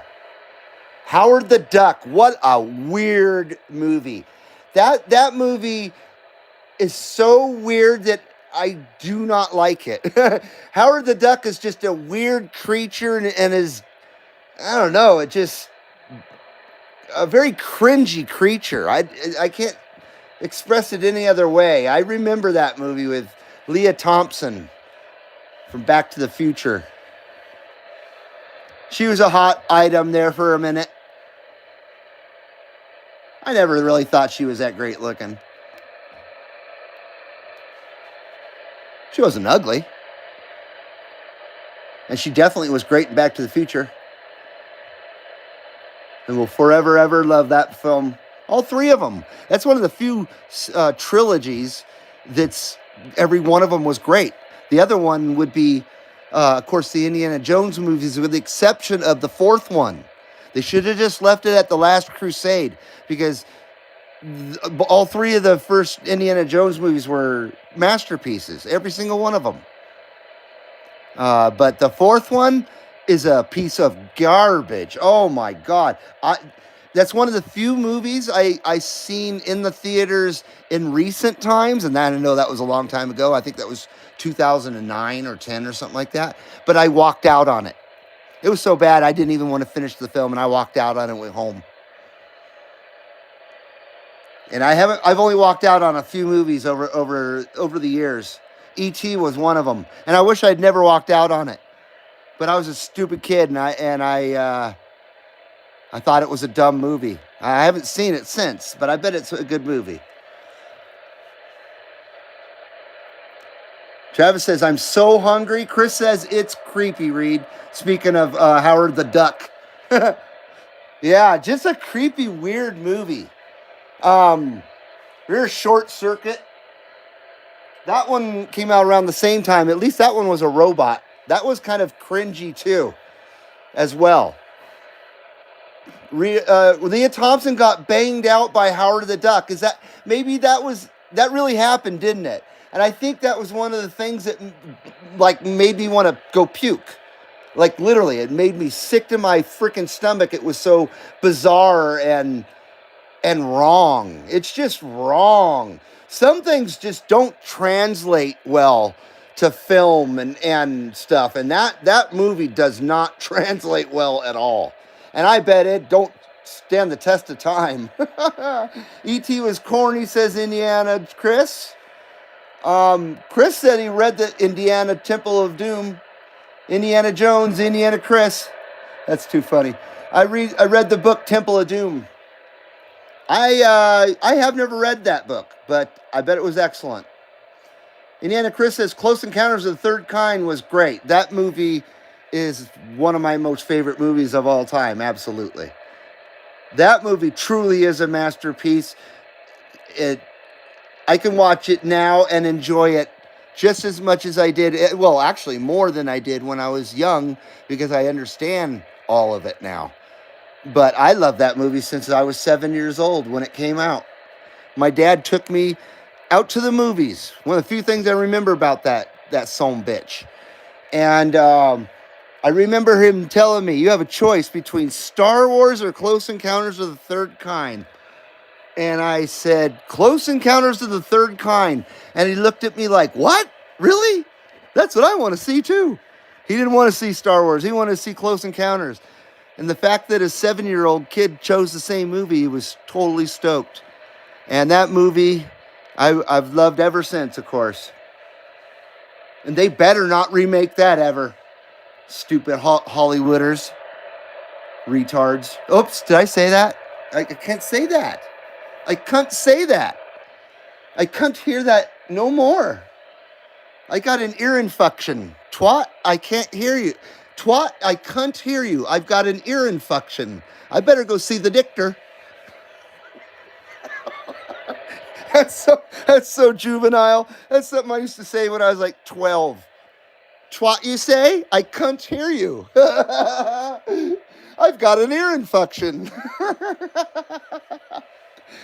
I remember saying that. My mom would get so mad when I was a little kid, cussing and stuff. She didn't want us to cuss, but it happened, you know. We tried not to cuss around Mom. Hey, Lawn Care General, how you doing? Good to see you. You're late for Skip, but early for Rippas, because we're still going. I guess I should probably just... I don't want to be on camera. I was going to say, I should probably just turn this thing around, but I just look like crap today. I know you guys don't care, but I kind of do. So, you guys can stare at the static maker there, and we'll continue to talk. We do have 10 viewers still. Oh, what the fuck? What the hell? I mean, Boy, I gotta stop cursing. I curse so much. Let's see here. Hello. There we go. How's that? Back a little bit. Yeah, there we go. Oop. Come on, adjust, you bastard. How's that? Let's check it out. Let's check it out. Wait for the delay to go away. Ooh, there's a good delay here. I'm still adjusting it.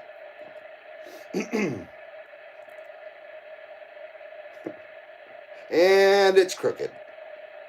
All that and it's crooked. Son of a bitch. Son of a bitch. Okay, there we go. There we go. Okay. All right. Let's see here.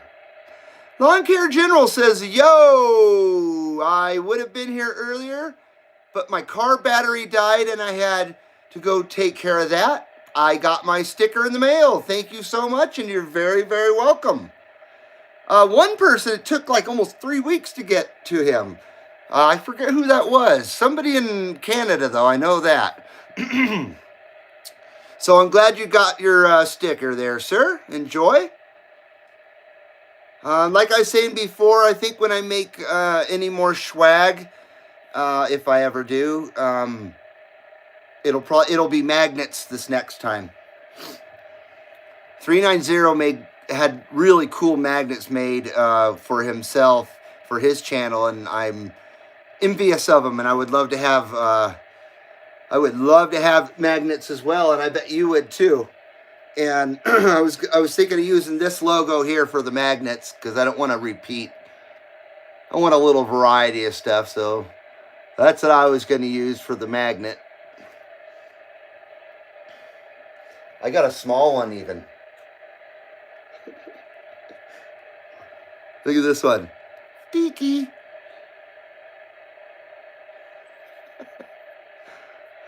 Anyway, I'm easily entertained here. The Real Brad Mo. How you doing, the Real Brad Mo? Real Brad Mo, what it do? How you doing, man? Good to see you there, Real Brad Mo. I don't recall seeing your name in here, so I'm going to assume you're first time into the CB Lounge. So welcome to the CB Lounge there, Real Brad Mo. Good to see you. And if you've been here before, because I have done this to other folks, I keep forgetting that I keep forgetting. I don't know why. And they keep coming in and say, you keep forgetting me.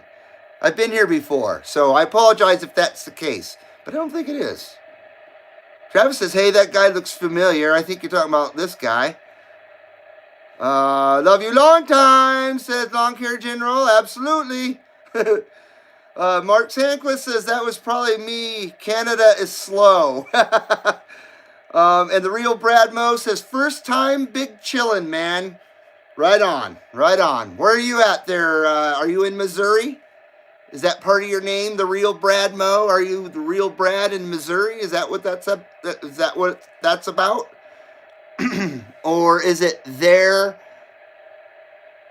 Al Bradmo? Their Al Bradmo. Sorry, man. I'm dumb. I'm dumb.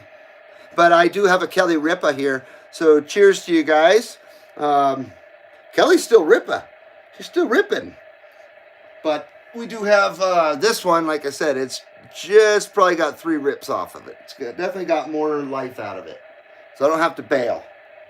So we'll stay here for a few more minutes. Cheers. Until you guys figure it's time for me to get out of your hair. So cheers. Kelly Ripa.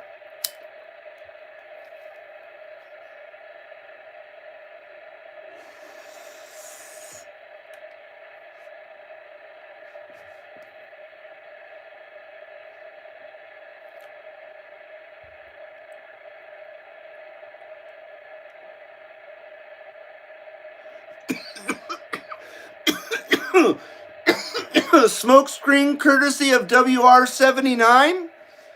That's who sponsors the smoke screen. World Radio 79 in Big Island, Hawaii, out of Waimea. Excuse me. We love Waimea. That's probably one of my most favorite places on Big Island, and that's where me and my wife chose to move if we ever moved to Big Island, was Waimea. Absolutely. We kind of like it being more inland, away from the ocean. Not that we don't like the ocean, but we like the inland more, with the horse country and the mountains and stuff. So Waimea is beautiful. And no, not the Waimea on Oahu. Is there a Waimea on Oahu? Or is there a Kona on Oahu? There's a double somewhere. I think it's Waimea, though, on Oahu. Popcorn says, is that bong water you drinking? Oh, absolutely, dude. Absolutely, man. Real Brad says, waste not, rip it up, my guy. Never been to Missouri, haha. I have. I've been to Missouri. Where are you at then, if you don't mind me asking there, Brad? What's your 20, sir? And are you a CBer as well? We got to know these things here at the CB Lounge. We've got to know. Travis says, I have to be in the sticks and mountains. I prefer it. I prefer not to be in the city, but I'm in the city. But this was more a small town when I was coming up, so it's really grown in the last 10 years here, and not in a good way, and not with good people, unfortunately. So yeah, when my wife and I leave here, it's the sticks for us, that's for sure. But we don't want to live where it snows anymore, if we can help it. We are sick of the snow. I know I'm sick of the snow. 36 winters in the Sierra Nevadas is enough for me. Next year will be 37. It's enough.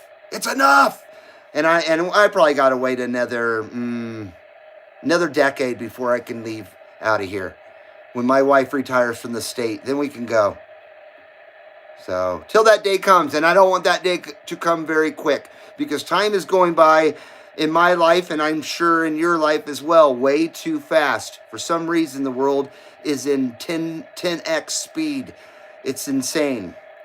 I know we live in a quick world, but, when 1 month or when 4 months feel like a month, that's scariness for me. I don't want life to go by that quick, I'm not ready for my life to just fly by. I'm 53 years old. I literally feel like I haven't done a third of what I really want to do in life and shit. So I'm not ready to go anywhere. And there's lots of people I want to irritate in the next years and stuff. So, Brad says, interested in CB, been all over the last 12 years. Florida for the time, sir. Cool, appreciate it, thank you. Hello, Florida, good to see you. Another place I would like to go soon. I've been needing a Florida fix.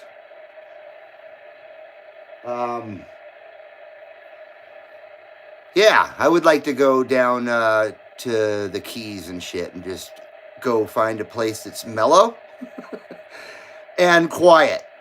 And not Key West. I know that is a zoo down there, but somewhere nice down in the Keys to spend a week, and with a swimming pool. That's all I need. And it would even be more preferable if legalization happens in Florida and all over the U.S. for that matter, so I can freely travel and go have my happy smoke no matter where we are at. And that goes for everybody that needs their happy smoke. I mean, you could, anywhere in the United States you can go and get a beer, right? Why can't you go get a pre-roll anywhere in the United States? Why? Why not? What's preventing that? I don't know how many states have legalization now, but there's a lot now. Why don't they just get off their duffs and just get it over with? I'd figure the morons that are running the country now would have already done it. Not that it's a stupid move, but I would have figured they would have already done it. Let's just put it that way.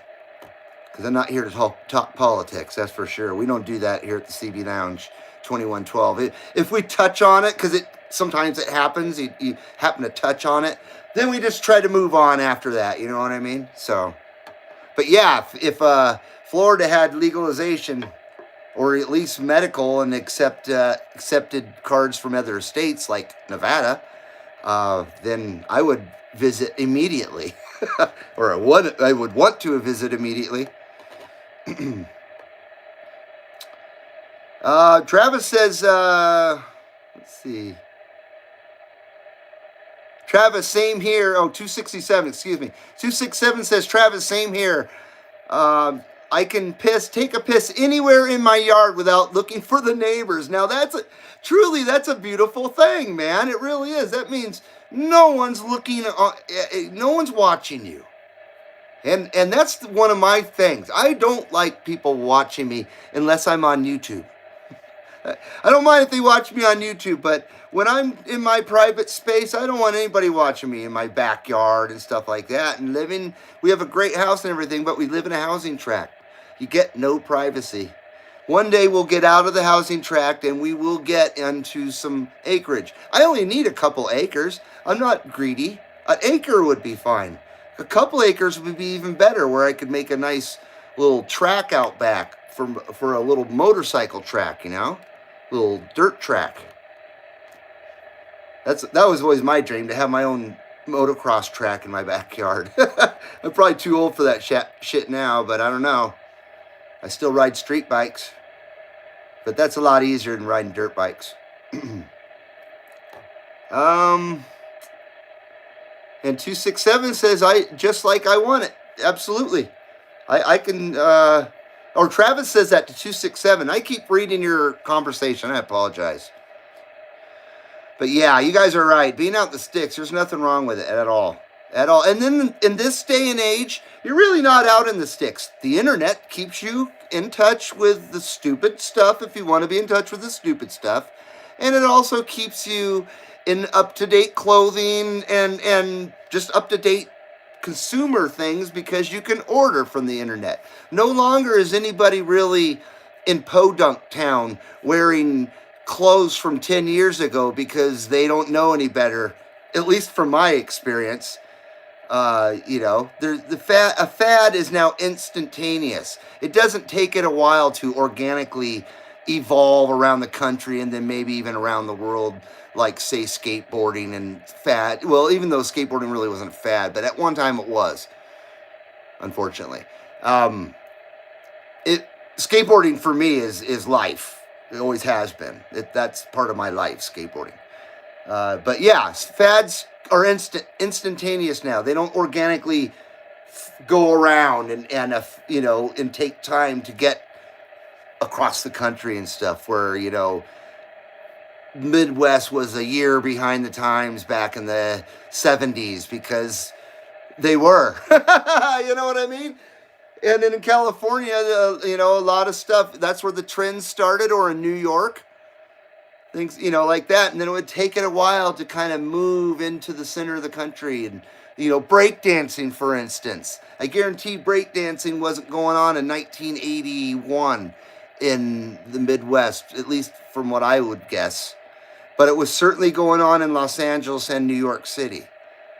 And then a few years later, it became a mainstream thing, and then it was all over the world.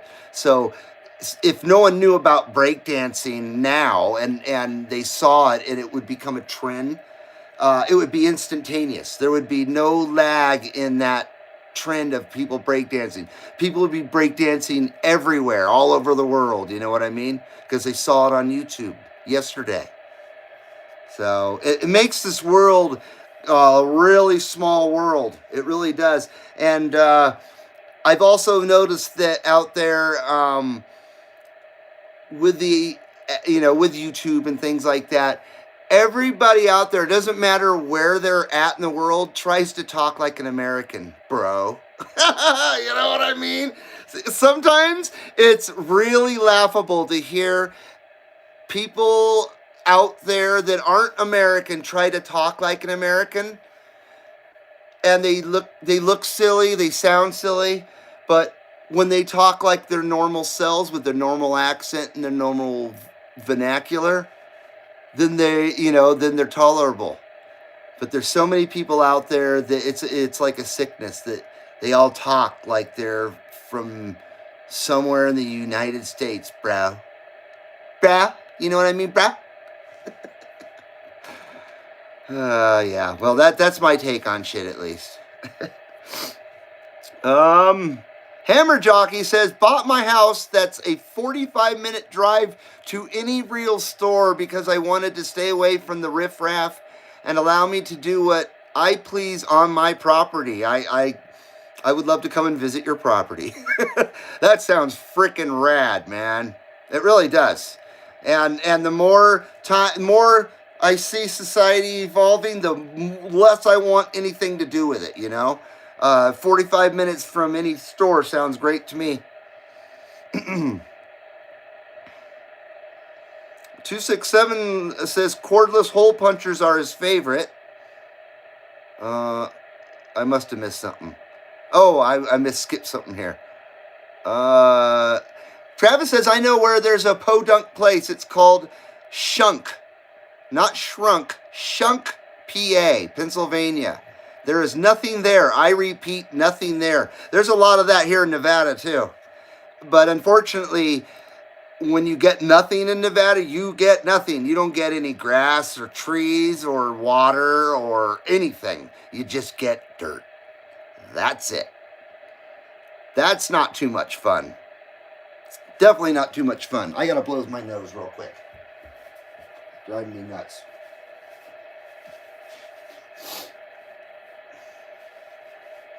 Hopefully I don't come back with an Oogie Boogie on my face.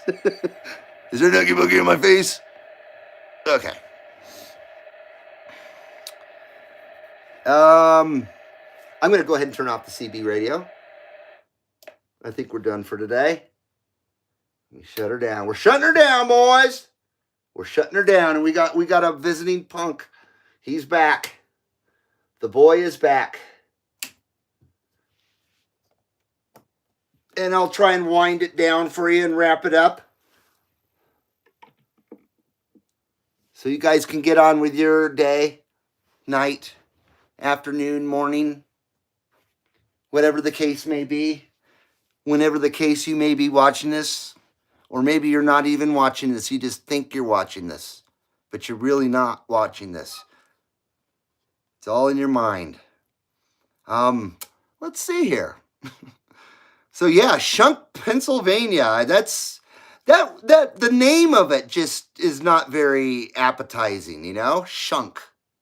Yeah, I'm from Shunk. What do you guys do out there in Shunk? Abso-fucking-lutely nothing. Nothing. We do nothing in Shunk. But that just sounds like a bummer place to live. Yeah, I live in Shunk. You're all fucking embarrassed about it and just sick of being in Shunk. I'm so sick of Shunk. And then you leave. One day you leave Shunk and you go in the city and someone stabs you. You should have stayed in Shunk. You'd still be alive. Should have stayed in Shunk. So I bet the people in Shunk are probably the smart ones. Hammer Jockey says, we have a Dollar General and a Tractor Supply right around the corner and 2 gas stations, but that's all we have near us for a 45-minute drive, and I love it. Man, now that is rural. I appreciate that very much so. Makes it hard to go on vacation if you need an airport, though, right? I know my in-laws live in southeastern Ohio, 3 hours from the damn airport. You got to go all the way to Columbus. So we fly to Columbus, and then we have a 3-hour friggin' drive down to Point Pleasant, West Virginia, basically. Yeah, but I sure love it down there. But damn, it's a long way to the airport. Even here, it's a half an hour to the airport, to Reno. Mark says, Freedom Machine. Absolutely. There's a few Freedom Machines out there. Are you speaking of a cordless hole puncher, though? 267 says DG and TSC. What else do you need? Exactly. A DQ. You need a DQ. Travis says this is not Memorex. 267 says only get mugged if you go downtown. Amen. 267 says Travis. And Eric Strunk says Mothman. Mothman Man. The Mothman Man. Yeah, definitely the Mothman Man. I actually have pictures of me with the Mothman there downtown Point Pleasant and shit. And I went to the Mothman Museum and stuff and shot some video in there. And I have a shirt from there with Mothman on it. It's badass. That was quite a while ago. I haven't been over there to Point Pleasant about 5 years. Have you been here the whole time, Eric? I don't think you have. So hello, Eric. How you doing, man? Good to see you, sir. Good to see you. Yeah, so that's where the Mothman is from, Point Pleasant. That's a weird story. Real Brad Mo says, right on. Right on, man. Travis says, I was almost mugged by 3 people from below the border until I shucked out my 45. 45 usually works, but not all the time. Sometimes people are just so dumb, not even that persuades them very well. Sometimes they need what's in the 45. Get my drift, you know? I hope to never ever have to experience that, but you got to do what you got to do. Like Mark Sanquist says, a country boy can survive. Sorry, I couldn't resist.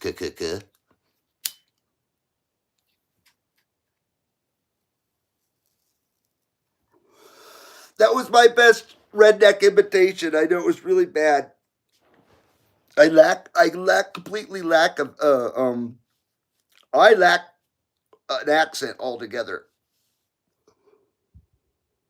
So it's hard to do accents when you completely lack an accent like me, is what I'm trying to say. And I'm out of RC Cola. Should I go get an RC Cola and come back and continue to babble, or no? It's up to you. It's up to you.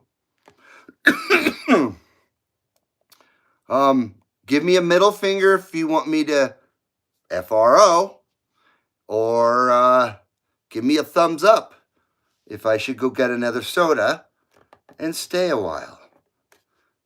Or don't answer at all. And I'll just wait for everybody to fall off. Trev says refill and re-arrive. Mark says Eric the real Brad. Wait, you're confusing me here. Thumbs up from Mark Sanquist. So we got 2. We got 2 out of 10. Can I get 3? Can I get 3?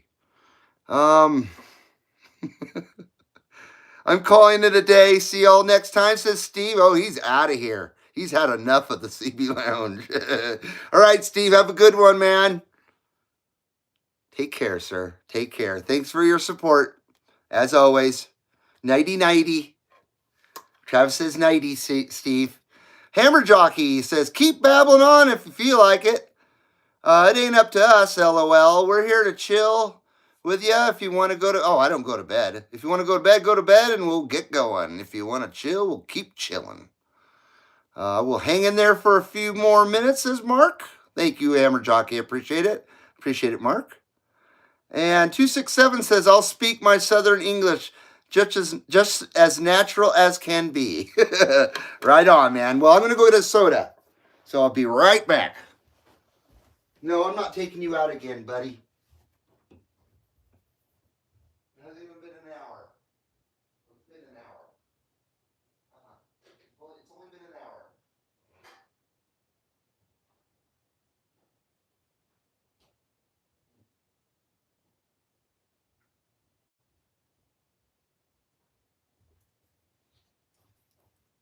Okay. All right, so we got that nice RC there. There we go. There we go. Cheers, everybody. Cheers. Oh, yeah. I'm getting hungry, too. I haven't eaten since 4. What am I going to eat tonight? I think a grilled cheese and bacon sandwich on a huge piece of sourdough is what I'm going to have after that. Travis says, cool koozie. Thank you. I actually collect cool koozies. They're cool. I have about maybe a dozen. I've had that one forever. Got that one in Kona. Imagine that. I got it in Kona, Hawaii. Steve says it's after midnight at his place. Oh yeah, it's 9:15 here at the CB Lounge. I could just look at my watch because I'm wearing a watch, but I keep looking behind me at that damn clock. Although it does tell me that it's a full moon and the temperature. The temperature inside is 67 and the temperature outside is 47. What do you know? It's like a heat wave out there. 47. I'm surprised. All right, Steve, take care, brother. Speak your English just as natural as can be. Your Southern English, excuse me, just like 267. Oh, I wish I had an accent. I'm not sure what kind, but I wish I had one. I'm trying to think what would be a cool accent to have, because there's so many cool accents that are out there. Uh-oh. 60 degrees at Travis' place. And he's, what, 2 hours, 3 hours ahead of me? So you're, what, 11 o'clock there? After 11? That's really good, 60 degrees. I think we made it to maybe 50 today. And it's cloudy out, I believe. That's why it's still warm. Oh, I don't know. Yeah, oh, it's, you're 3 hours? 3 hours in Indiana? 3 hours? Where's the line at? Is it right there at Chicago? So it's midnight. Well, cheers to midnight.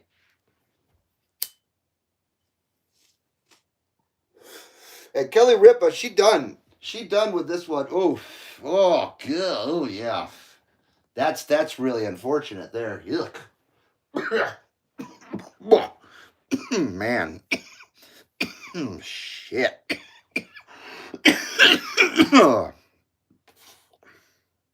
Excuse me. Excusez-moi.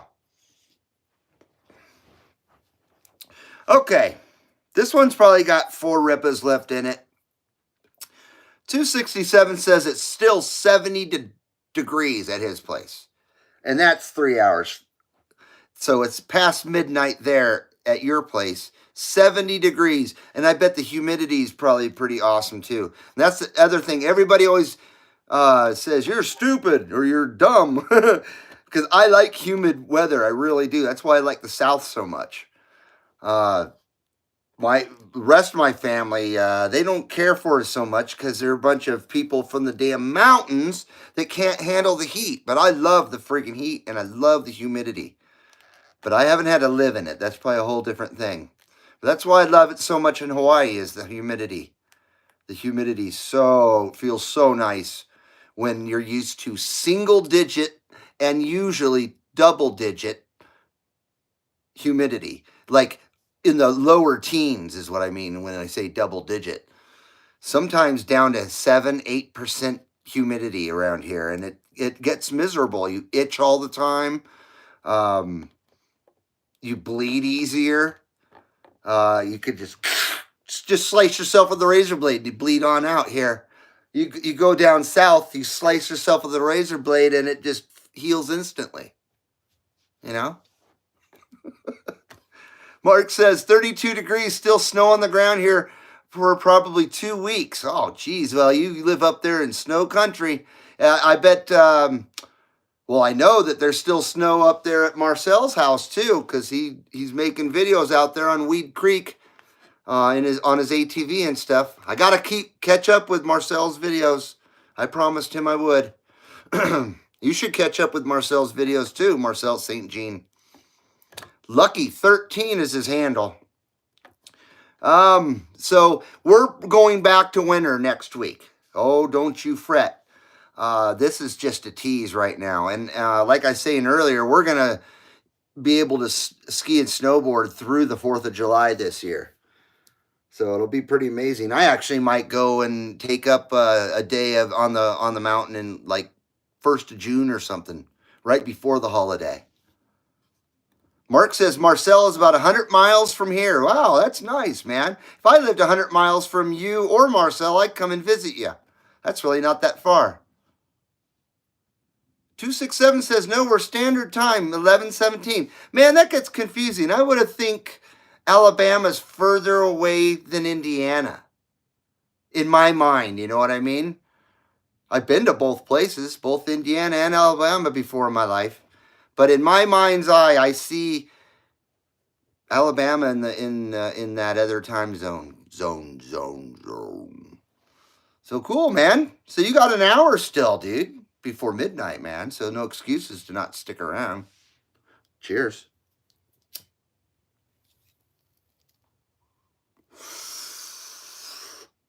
Yeah, this rip is still ripping. This is definitely ripping here. Mark says that would be cool if he gets a CV. It definitely would be cool. I didn't know he had any interest in him, actually.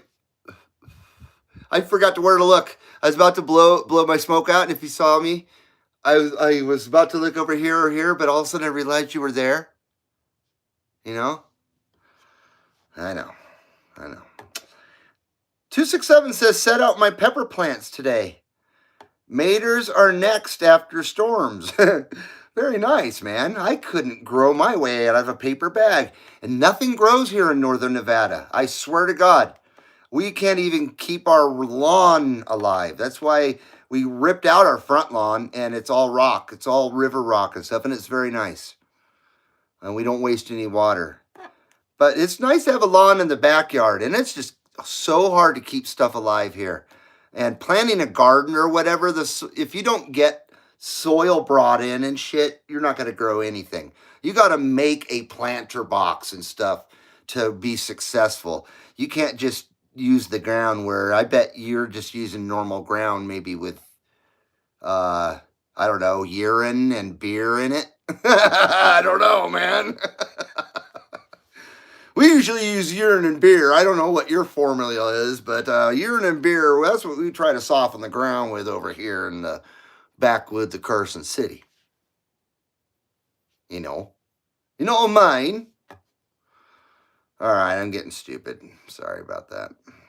Travis says, my father was a great gardener. He was a farm boy during the Depression. If you can farm during the Depression, is that during the Dust Bowl? Isn't that took place at the same time, didn't it? Forgive me for my lack of history, but yeah, if you could grow anything during that time, you could definitely grow anything. So that's pretty cool, man. My father was born in 1942, I believe, so a while after that. And he was born in Texas, Corpus Christi, Texas. I've never been to Corpus Christi, Texas, and I've always wanted to visit there just because that's where my father was born and grew up until his late teens, at least. And then he came to Southern California. And that's where he met my mother in Santa Barbara. If you know where Santa Barbara is, beautiful place. Very beautiful place. And I'm sure it still is to a degree. There's still some very, very awesome places in California that are still untouched to a degree. And definitely going up the coast there, even where Michael Jackson had Neverland Ranch and stuff, and up towards like Hearst Castle and San Simeon. And we're talking freaking money here. Damn. But yeah, there's some still beautiful rural rolling California hills covered in oak trees, and just how it was when I was growing up down there in, the Conejo Valley, which is adjacent to the San Fernando Valley. And I got to grow up in rolling hills and oak trees and, safety. It was a nice place to grow up in the 70s and 80s. It really was. California wasn't always such a, especially Southern California, wasn't always such a open sewer. And I feel bad for the people that are stuck there. I really do. And I wish the people that are stuck there could take their towns back from whatever's destroyed it. Take it back. I really wish. But we're not going there. That gets political. But just so if you're out there in Southern California or California in general, I feel for you. I feel for you. I really do. Because it's a great place to be. It really is. If all the fucktards weren't there. The fucktards ruined it for everybody. Unfortunately. And the Hollywooders. The Hollywooders. My God. I mean, if I could go anywhere, I would go back to where I came from, Santa Clarita Valley, or I'd go to San Diego. I always loved San Diego. And not the city of San Diego. I'm talking inland. But San Diego County. Great place. Travis says, I like the lay of the land in California, but the laws were just absurd, especially the 2A laws. Absolutely. Absurd. Just ridiculous. Laughable. Everything, all the above. Yeah. Completely agree with you. Completely. But that's just one reason. Just one reason. And of course, you can never go home again. So if you've ever left your hometown, don't try to go back because it'll suck. If you haven't already figured that out, especially if you are from Southern California or from California itself, because they just like to wreck everything down there. Nothing is of any significance or nothing sacred, it seems. Just it's a wasteland of corporate garbage. Stupid laws and insane people, unfortunately. But the geography there, of course, is the best in the world. It really is. But the geography isn't everything, right? You still got to live amongst the lunatics. What happened? What happened to that place? It's always been a crazy place, but man, it wasn't crazy everywhere. There was just crazy areas. Now, every area is crazy. Every area in the United States and the world is crazy anymore, though. Sorry. I've been irritated for a while about the state of our society, obviously. And I bet you are, too. I know I'm not alone, but I definitely know my opinions are, how can I put it? Probably frowned upon by a lot of folk out there. I bet there's a lot of opinions that I will not share that folks would frown upon. But you know what? There was a lot of good things in this country that have gone away and need to come back to make America great again. And we're not going with the MAGA shit either, right? Not that it's shit. I don't think it's shit, but how do I wind up here? I keep preaching that I don't do the politic crap, and here I am stumbling into it. We need to have a Kelly Ripa and realign the cosmos here at the CB Lounge 2112. Or maybe I should just frickin' leave because, I'm not speaking very coherently anymore. I'm a full commie? Wait, I think I missed something here. Travis thinks I'm a commie. No, I know you don't. What did I miss here, though? Travis says, my actual hometown is a place in New Jersey. It went full after we moved, full commie, after we moved out of there in 85. Oh, I bet. Yeah, I believe you. I don't know much about New Jersey. I've only been there a few times. But when I was there, I liked what I saw. Even in the cities. I thought New Jersey was pretty cool, but I liked New York City a lot too. But that's back in the day, we're talking early 90s was the last time I was there. I got my first dog from New Jersey. I flew from Las Vegas to New York City and then came across the river in New Jersey with a friend of mine. He was from there, and he had a car and 3 dogs. And of course, I met him in Las Vegas. So I flew out with him, and we retrieved his car and his 2 dogs, and then I got a puppy. And her name was Maggie. And she was about 6 months old when I got her. And then we drove all the way back to Las Vegas with his convertible Catalina. I want to say it was a Catalina. And it was a fantastic trip. Unfortunately, we tried to get back as fast as we could, so we didn't really enjoy anything but the drive itself. We didn't stop and just to let the dogs go to the bathroom and eat, and then that's it. It was a straight through from Jersey all the way back to Las Vegas. It's quite a trip. That was 1992. I'll never forget it. Travis says the state of our country now gives me a chapped bunghole, to say the least. That's a good way to put it, but very, very chapped. Very chapped, I would say. Mark says, well, at least there's some good states left. Canada is pretty well full commie. It really is, unfortunately. And you would know. You live in Canada. And I love Canada. I love Canadians. I love Canada. But, man, you guys are as bad, or if not worse off than we are here. At least as bad as we are here. No, you guys are better off than we are here. You have full legalization for the whole country. At least someone had half a brain to at least do that. But yeah, you guys are in the same friggin' boat as we are. You really are. And it sucks. It really freaking sucks. Yeah, I would like to go to Canada, eh? There's a few people I would love to go see in Canada, and there's quite a few things I want to do in Canada.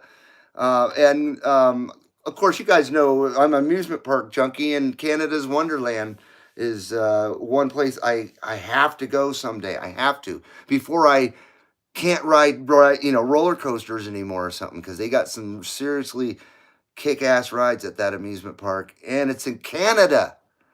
So it's even better. It's owned by Cedar Fair. It's a Cedar Fair park. Sorry, geeking out again. I wish I was going to go out to Kings Island and Cedar Point this year. I haven't been anywhere. I haven't really left my neighborhood with the exception of going out on my motorcycle during the summer a few times, 5 or 6 times, maybe a little more. But I haven't left Carson City in a while, since 2019. So I'm out of practice. I'm out of practice. I haven't left since the whole stupid thing began in 2020. The whole coof. All that bullshit. The real Bradmo says, keep on keeping on, man. Subscribe for sure. Hope I can catch you again. Keep an eye out for them. Hopefully YouTube's sending out notifications for the live streams. But yeah, keep an eye out. And it's great to have you here there. The real Brad Moe, not from Missouri, but from Florida. Maybe I'll come to Florida one of these days, and you can smoke me out, man. All right, dude, take care, and we'll see you in the next one, I hope. Travis says, places to see and people to do. Exactly. You know it, man. So I'll take a few more rippas as well, and I will get out of your hair because I'm getting hungry too. And I think the dog needs to go OUT again. And it is 9:30. Wow. What do we hear? 242, like Front 242. Really good band from the 80s and 90s. 6 viewers, 26 thumbs up. Doesn't tell me that here. It doesn't tell me any of that shit on the iPad. I thought it did. Guess not. Guess not. Mark says, if I retire someday, I want to cruise the USA with a CB. Brecka. Look you guys up. Absolutely. That would be freaking cool. Just got to get in an RV or something. That's what my wife wants to do when we're old, is buy like a Class C or something like that, not a monster. And at least go on the road for like a year or something. Maybe when we're in our late 60s. That would be pretty cool if it's still safe and if America still exists in, 15 years or whatever that is. Yeah, 15 years. Wow. Man, oh man. 267 says, come on, Mark, break. Travis says, come on, Arnett, PA. Come to Arnett, PA, Mark. I'll shake your paw. Just don't piss on it first.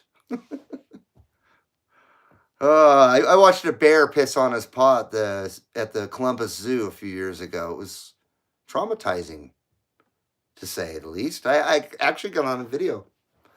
All the kids thought it was great. I was traumatized from it. But that's just how it goes. You bet, guys, says Mark Sandquist. You know it, man. Cheers to you guys. Cheers, another Kelly Ripa.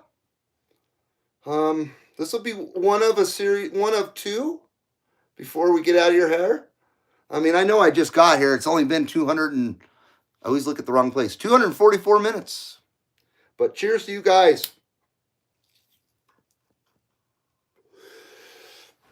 And hopefully the skip will be better the next one. But hey, if I can only talk to one place out there, and Hawaii is it, I'm extremely stoked. That's the place I want to talk to. You know what I mean? I want to talk to Hawaii. So if that's the only place I can talk to, I'm happy with that. But I do want my Canadians, my Canadian buds back on the radio, my Canadians, and the Texans and the Illinoisans and the, you know, all you mofos. All you mofos back out there in my receive. But not in Stan Grant, unfortunately. I'm I'm kind of sad about Stan Grant being off frequency. I don't know. Could it be that I just haven't turned the clarifier enough? But the clarifier has nothing to do with me being on frequency. So I'm just kidding myself. I don't know. I don't think it's unlocked. No, I know it's not unlocked.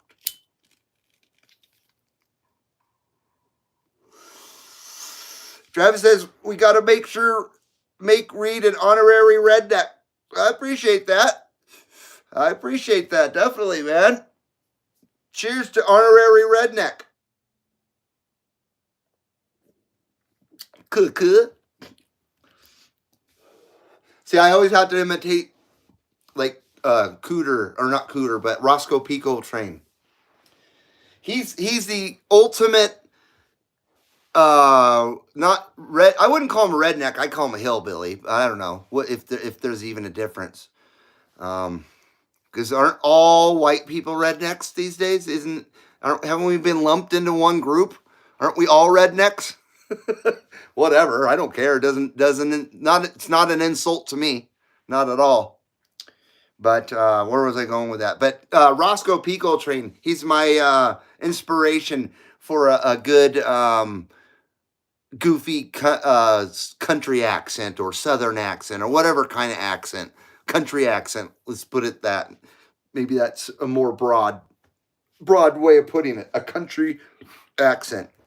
Well, Roscoe P. Coltrane, he had the best goofy country accent of all time. So did Enos. What was his last name? What was Enos's last name? Damn. I got a brain fart if I don't know that.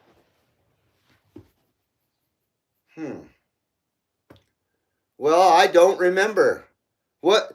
Does anybody remember what Deputy Enos's last name is? Yeah, Enos Strait. How could I forget that? Thank you, Travis. Enos Strait. Remember when he went to L.A. to become a cop and he had his own spinoff and it lasted like 6 episodes? It was awful. Sonny Schroyer, the guy that plays Enos, what a genius he is. He's a great actor and a really super nice person. But even he couldn't keep that show going, you know what I mean? It was not meant to be. Kind of like the Ropers, when the Ropers had a spinoff from Three's Company. Man, I love the Ropers on Three's Company, but when they weren't with Jack and Chrissy and Janet, you know, it wasn't the same. So it just didn't work. There's a lot of, and Jack Tripper remember he had his spinoff, Three's a Crowd, and it was horrible. He got married to some uptight broad, and she wasn't funny. I actually think that he really married her in real life. Maybe I'm wrong. But she's butt ugly, and she wasn't funny at all, and the show was awful. And even John Ritter couldn't carry that show, Three's a Crowd. What a piece of garbage. But Three's Company, what a masterpiece of comedic television that was. That's worth watching over the air television right there.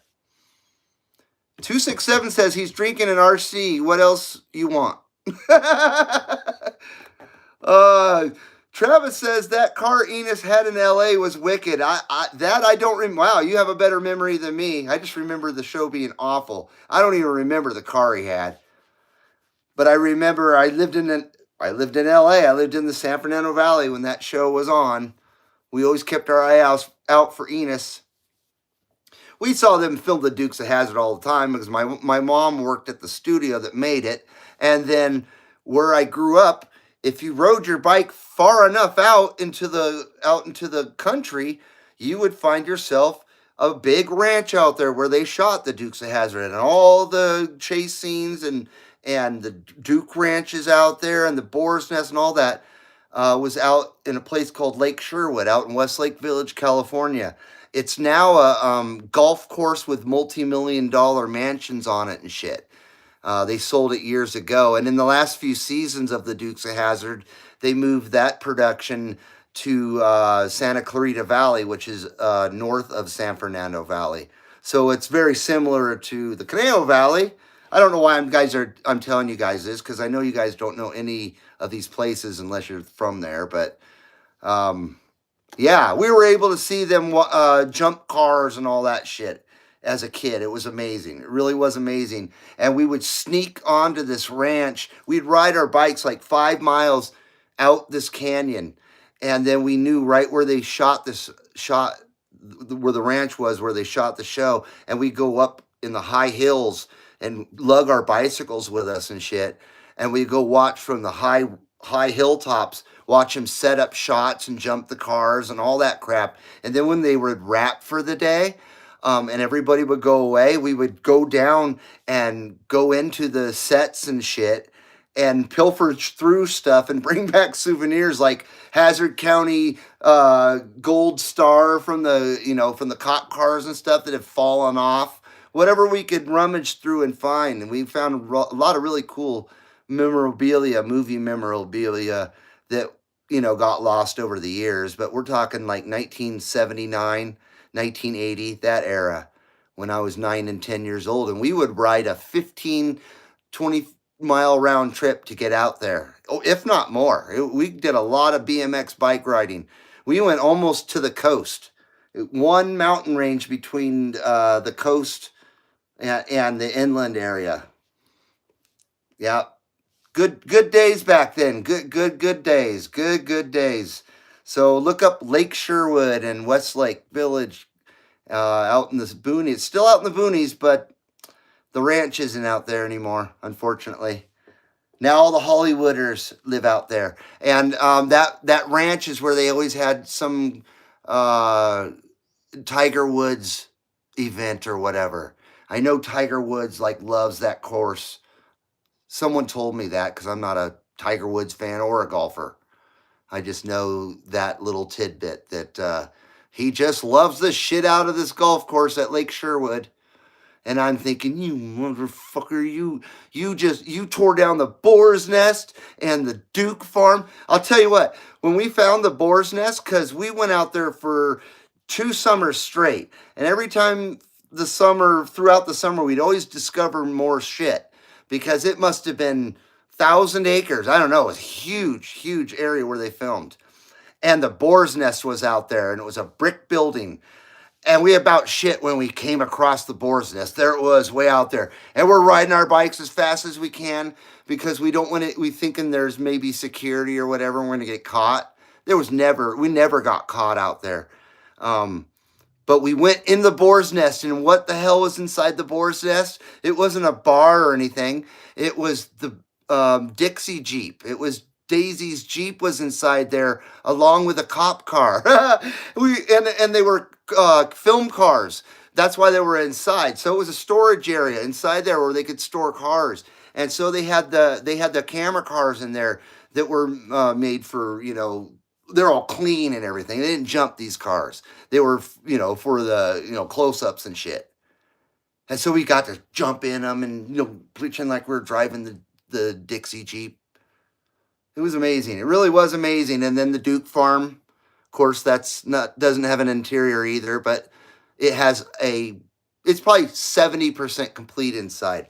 So there is a kitchen and stuff, just in case the cameras can see inside.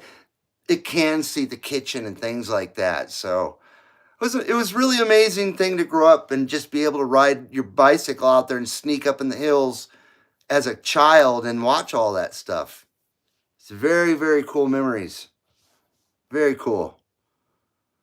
Oh shit, I've been blabbing through this whole thing, and I said I was going to do 2 rippas and then I'm out of here. But then we started talking about Dukes of Hazzard, or I did. Hello,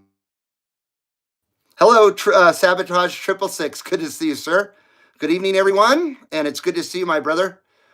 Travis says it looked like a bucket of bolts, but it was fast as hell. I think he's talking about Enos's car in L.A. on Enos. I think that's the name of the show, is just Enos. Good to see you, Sabotage. That had to be awesome, Reed, says Travis. It was. It's very cool stories that some people don't believe it. Some people think I make it up, but, I have no use to make up shit. I'm just telling you what I experienced in my childhood, and that's what I experienced in my childhood, was that kind of stuff. Not to mention, my mother worked for the studio that made the damn show. But when we went on the back lot there, we weren't allowed there. They didn't know that our mother worked for the studio. So we were just nobodies when we were up watching them from the hilltops and shit. So it's not like we were supposed to be there or something.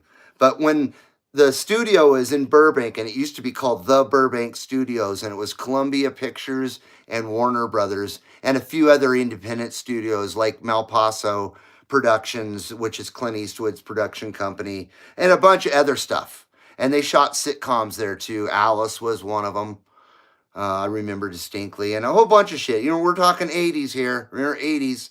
This is old stuff. This is old Hollywood, when there were still celebrities. There were still people that you would admire and stuff.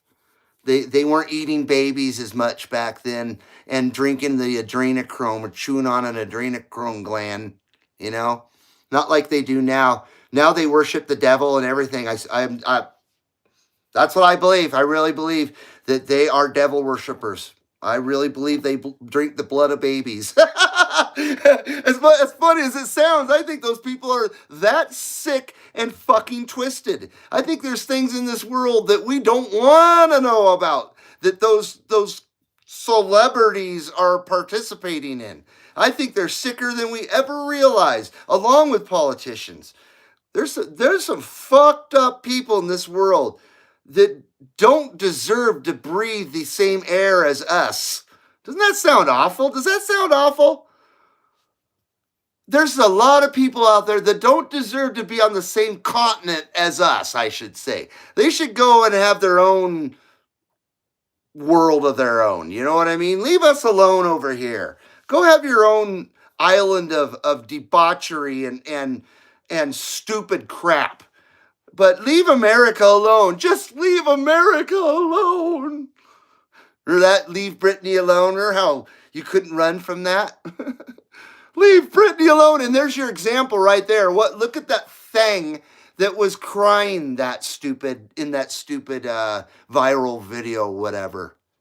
You knew, and that was a long time ago, you knew that this country was just up shit's creek when people were entertained by something like that. See, once again, I'm going to lose subscribers. I'll just shut up now. I'm just going to shut up. Hello, Dallas Rife, man. You are late, but hello. Good to see you. I keep trying to close this out. It's 10 to 10 here at the CB Lounge 2112, and now I'm making an asshole of myself. I'm divulging myself. Oh, shit. They're going to know I like the brown M&Ms. They're going to know I like them. Remember with Van Halen, they said, we don't want brown M&Ms in our dressing room. And you know why they did that? So they knew that the people that were taking care of them actually read their contract and knew what was up. That's why they did it. Nothing more than that. They just wanted to make, that was a fucking, reality checker right there, I guess. I was trying to think of something else. It was Smokey and the Bandit related. Because I can't forget Jackie Gleason. I think Jackie Gleason is probably the ultimate country cop that ever existed in any format of entertainment ever. Is Sheriff Buford T. Justice, and no one could ever play that part ever. If they ever, I hope they never remake Smoking the Bandit, is because that's like sacrilege. That's like going up to the Pope and pissing in his beer. It really is. You don't do that shit, right? You don't piss in the Pope's beer, right? You don't. You don't piss in the Pope's beer. You don't piss in the Pope's weed. Piss in the Pope's hat. Everybody knows you piss in the Pope's hat. Everybody knows that. God, why do I keep having to repeat myself? Okay, let me catch up here. Let's see here. Mark is around the Grand Prairie area. I'll have to look that up. That sounds like that should be in like North Dakota. Or is there a Grand Prairie, North Dakota? But it sounds very, very tranquil. Grand Prairie, where murders never happen. I hope murders never happen there. That's for sure. I've been watching way too much true crime stuff here on YouTube. Man, there's some absolutely talented people out there that are just doing fantastic documentaries. They're just, as good as better than anything that the Hollywooders could do, or any of the cable TV people and stuff, I much prefer watching a YouTuber than anything, as long as it's organic YouTuber and not one that's hatched in the belly of the beast in Hollywood, or made in a laboratory and hatched on like some TV show or something, trying to make it on the YouTubes, right? I like real YouTubers. I don't like and I don't appreciate the celebrities, the Hollywooders. I don't appreciate them coming around YouTube either. YouTube's for the regular folk out here. For us with no fame. Not that I'm trying to get fame or anything, but it's for us regular folks out here that don't have a soapbox to stand on like a celebrity would. You know what I mean? It's time for the little guy to get a little recognition, maybe, right? Hollywood can kiss my ass. They're a bunch of talentless pieces of shit. And it just proves to you right there, they need to come on YouTube, either when they're a has-been and they want to keep that fame no matter what, or when they just want to jump on the bandwagon and they just have to have every friggin' dime in the world as well. So YouTube's for the little guys, and it still is. And so I prefer the little guys. I don't watch people with millions of subscribers or anything, unless they're like a police chase channel or something like that. I certainly don't watch any personalities of any kind that have millions and millions of viewers. Definitely not. I don't need. Most often you're going to find that people with millions and millions of viewers are just fake, just like the Hollywooders. They may as well just be living there, or maybe they do already, I want nothing to do with that shit. Nothing to do with that shit. So, yeah, it's too bad that YouTube's not as sacred as it once was. It was even looked down upon it probably at one time by the Holly weirdos, right? I bet you anything. And then they got, oh, wow.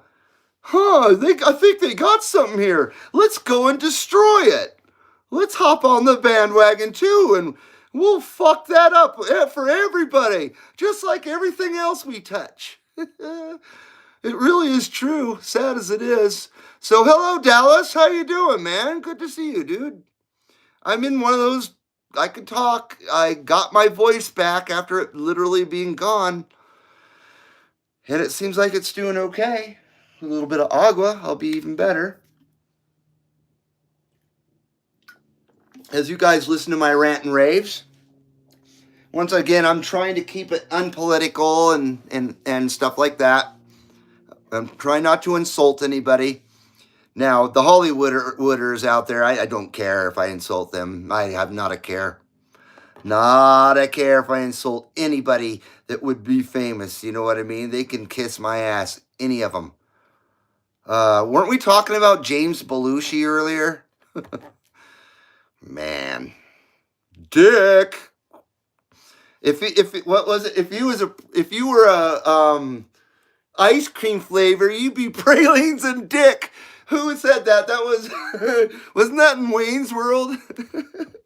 Wasn't that Garth that said that? You'd be pralines and Dick. Oh, back when movies were so good. Those were good movies back then. Okay, I'm lost. I'm completely lost. We said hello to Sabotage. Hi, Sabotage. How you doing? We said hello to Dallas. Everybody said hello to Sabotage in Dallas. And let's see here.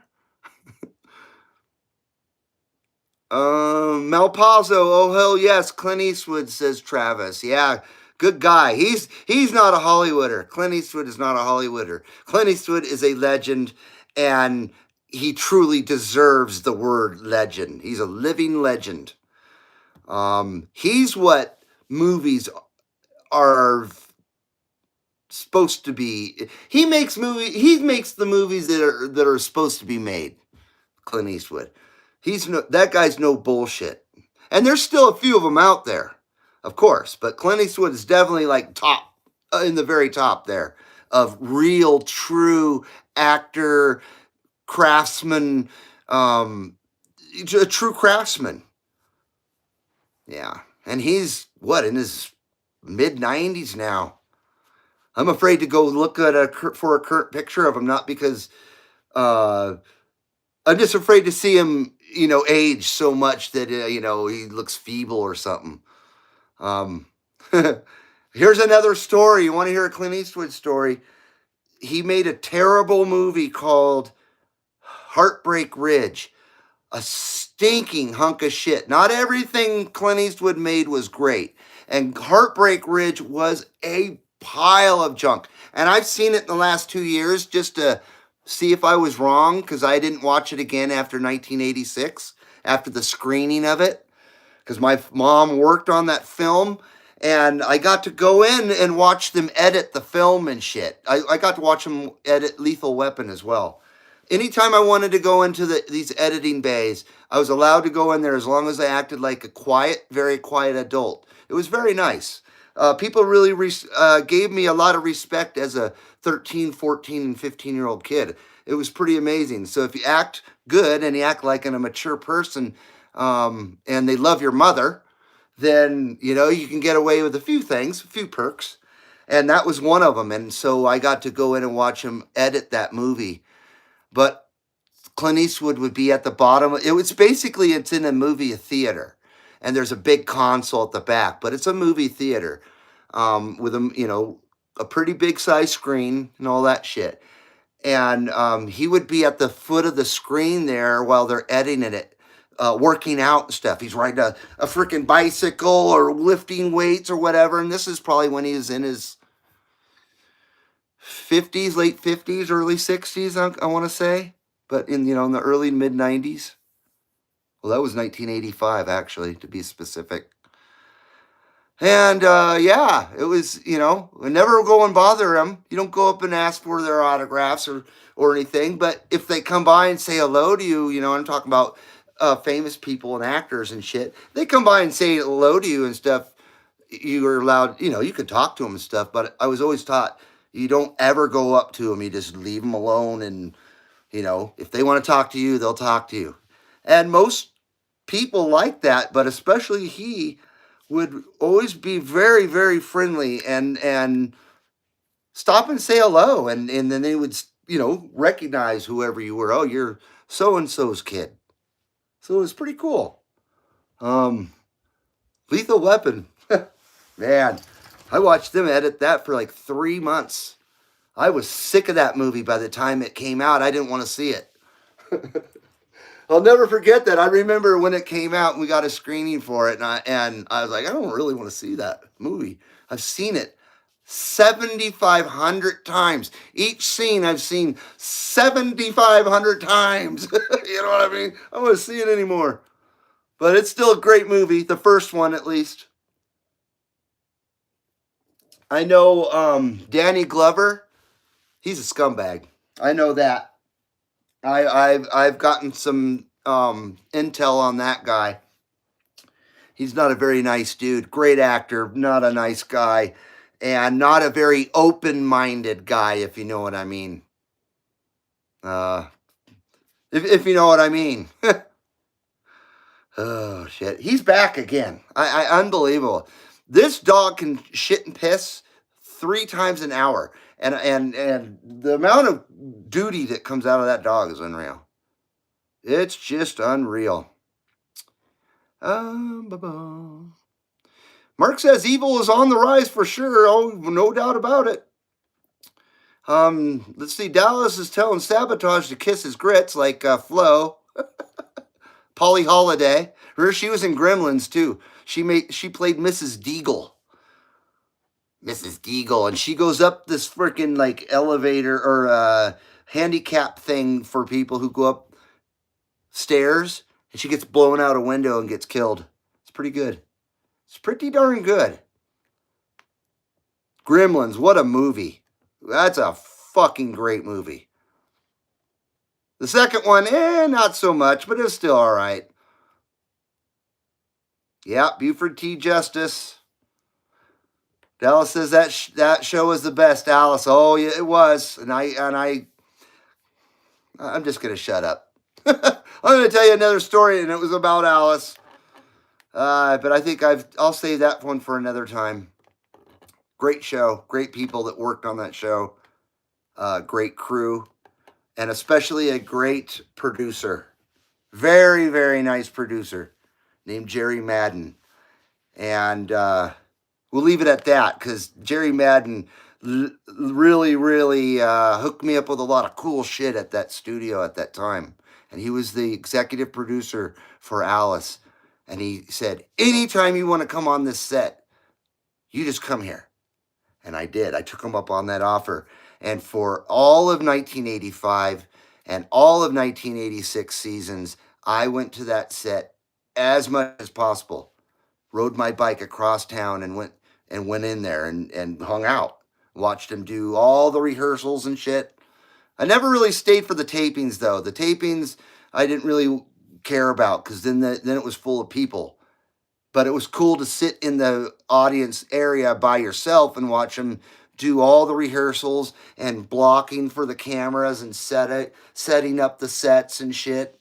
Very, very cool to see how they make a sitcom, at least back then, because it was all analog shit, you know what I mean? There was no digital, no green screen, none of that stuff. It was all practical props and practical gags, all that stuff.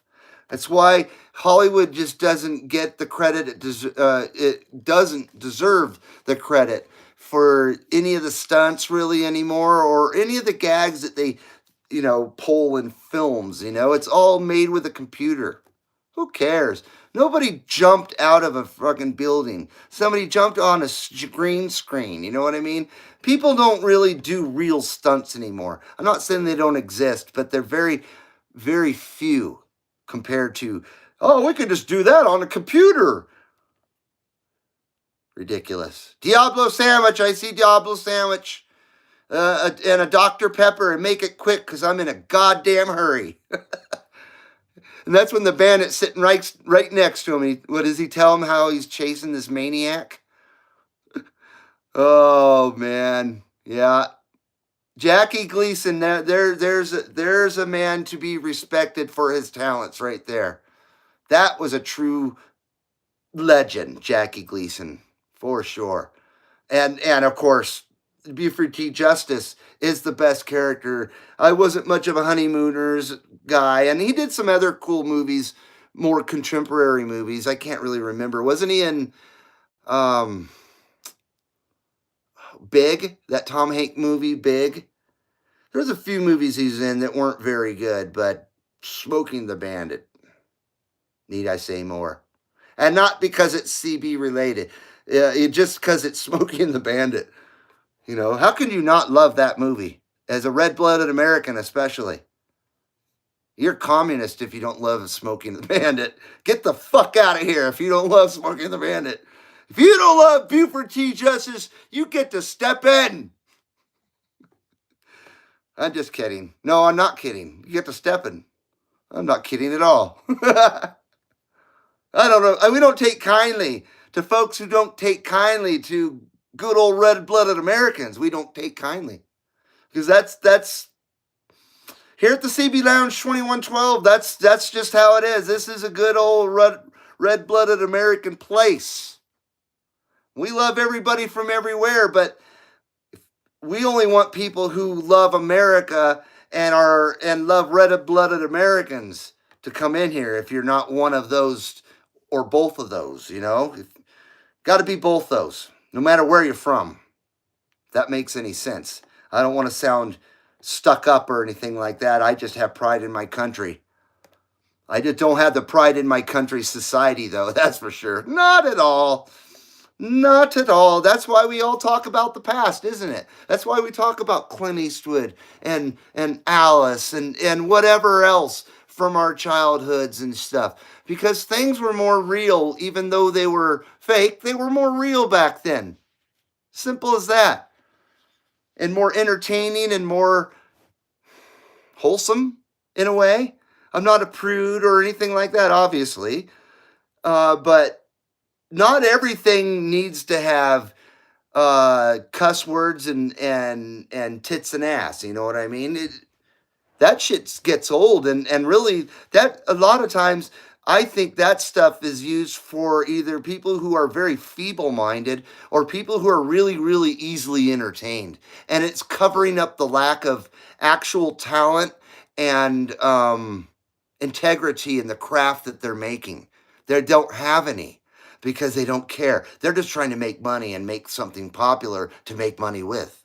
That's my opinion, and I'm sticking to it. And that's why music sucks too. Or at least a lot of the music.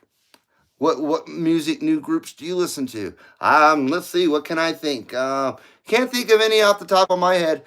Luckily, a lot of our music heroes are still playing, and I talk about people like, Iron Maiden. I always bring them up because they're the best in the world. They're the best live act that's ever existed, in my opinion. Even better than, I hate to say it, they're even better than Rush. Or as good as Rush. God damn it. I didn't say they were better than Rush. They're as good as Rush, though. And The Cure? Oh, my God. And I go from Iron Maiden and Rush to The Cure. Because The Cure has got a mind-blowing freaking live act. Especially now. They've got... The Cure sounds the best they've ever sounded live. Ever. And they've got the best lineup. Their band lineup is amazing. Yeah. I mean, if you're a Cure fan, I till the day I die, fucking A. I love The Cure, but I love Rush too. I love all sorts of kinds of music. That's for sure. It's not just heavy metal. Definitely not. Not like when I was a kid and I was like afraid to tell my friends I like new wave and shit because they kicked my ass. They'd rip all my heavy metal patches off my freaking denim. I'd be patchless. It'd probably be a bunch of holes in my denim. They ripped my friggin' Megadeth patch off the back of my jacket because I had Megadeth on the back of my denim jacket. Most kids had Metallica. I had Megadeth because I was never really a Metallica fan. And I especially, you guys know that, I especially hate them now. They were tolerable back in the day, but I always thought Megadeth was a far superior band back then and now. Because Dave Mustaine he always chooses, for the most part, the best players to play in Megadeth with him. Just like Ozzy Osbourne. He always chose the cream of the crop too, obviously. And Dave Mustaine as well. And his current lineup is fucking awesome. I just watched a show that they did in Japan. I shared that with Marcel St. Jean as well. Hopefully he watched it, but it was in Tokyo. I think it was in Tokyo. I'm probably mixed up, but it was in Japan. I don't think it was in Tokyo, though. And the show was amazing, and the audience was awesome because Japanese people truly love heavy metal. and they don't need anything but the music to have a good time. Whereas I think Americans expect uh, theatrics and stupid crap. It doesn't matter if the music's good as long as there's a good show and there's a rapper in it. If there's a rapper in it, come on, you gotta bring the rapper. The rapper, he's an up and coming rapper. He was turning his life around and he was an up and coming rapper. You know what I mean? Motorhead. Travis says Motorhead. Motorhead's, and especially the last incarnation of Motorhead, the best ever. I miss them every day. I really do. Man, sucks. Lemmy should have had 10 more years. Damn it. We thought he was indestructible. He only made it 70 years. But he made it a lot longer than a lot of these fuckheads, right? They only made it to 27. And I don't mean to put that down, because I know Travis. I know he's a big Jimi Hendrix fan, and I know Jimi Hendrix died when he's 27. He's just one of them. But so did Kurt Cobain. You know, what did Nirvana really bring? I never cared for Nirvana. I didn't see the groundbreaking music that they supposedly brought along. I was just never a Nirvana fan. I was never a Kiss fan. I was never an AC/DC fan. There's a lot of groups out there that everybody loves that I just don't care for. But there's a lot of people out there that hate Rush because of Geddy Lee's voice. And I can't fathom that. That doesn't compute. You hate Geddy Lee's voice? What? How's that fucking happen? Get out of here. If you don't like Geddy Lee's voice, get out of here. No, I'm just kidding. Oh, shit. Yeah, but I've met a few people over the years that did not like Geddy's voice. That's pretty weird. Pretty frickin' weird. Oh my gosh, I just been blabbing and blabbing. It's 11 after 10. I gotta go. I really do. Skeeters. We got Skeeters and Short Skip. We're talking about the Short Skip to 666. Oh, I should do that. Sorry. I'm out of practice with this. I'm in practice with that. I'm out of practice with that for some reason. I just don't throw up the horns enough. How come you never look up working in film? Oh, took up working in film and TV stuff. You mentioned your parents did, says Sabotage. Because I was a fuck up. Let's put it that way. I had opportunities, dude. I did have opportunities, but I guess drinking and bitches took precedence over everything, seriously. And even the movie industry, and I started working at Six Flags Magic Mountain, and that place became my life. So I kind of forgot about, Hollywood in a way. And who knows how that would have turned out. I probably would have been retired by now and then with a nice chunk of change, but who knows? I might not be the person I am now because I spent my whole life in Los Angeles, through current times and got poisoned somehow, mentally poisoned, because that does happen to people. I've been in Nevada and in northern Nevada long enough where I don't even feel like I'm really from there, even though I am. I spent my first 18 and a half years in Southern California, but I've been in Nevada for 34 years. So, I guess I'm kind of a Nevadan now for quite a while. So I went back and visited, a few times over the years, and it was like going to a foreign planet. And the place literally stunk when I got off the plane in the valley, man. It literally, I'm used to fresh air because the wind blows so hard here. It's always fresh air, fresh mountain air here. And I went back there and literally the San Fernando Valley stunk, and it didn't stink nice. It stunk. It had a stench to it. I hate to say it, but it did. It had a stench to it. And it was so noticeable after not being there for 20 years. And I came back and I got off that plane, and at Bob Hope Airport, you got off on the tarmac. So as soon as you got off the plane, you were outside and you're like, whoa, holy. I think we need an air freshener here. It was unbelievable. I'll never forget that. And that was like 2006. Yeah, I'll never go back. Never, ever.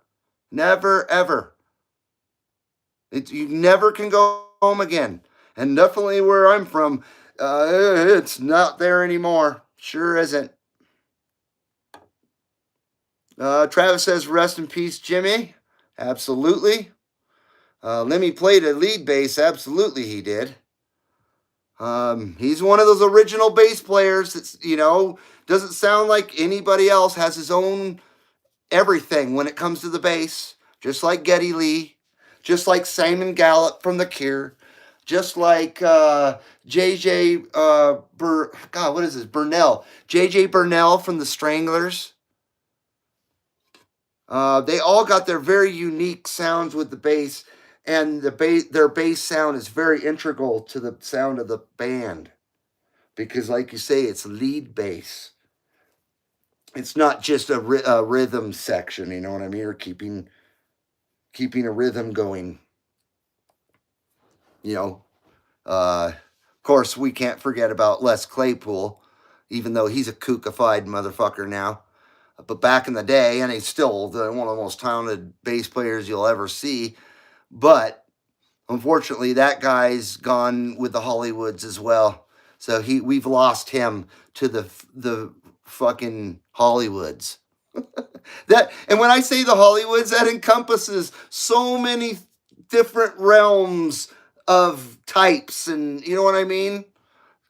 It just does.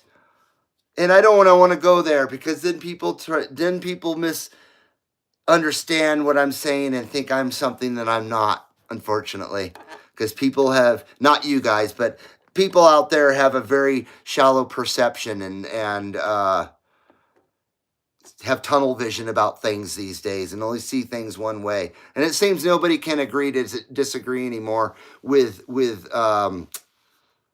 any kind of respect or courtesy for one another, and still get along and you know what I mean? And still be a good neighbor or whatever, No, you got to be on one side or the other these days, and that's exactly what they wanted.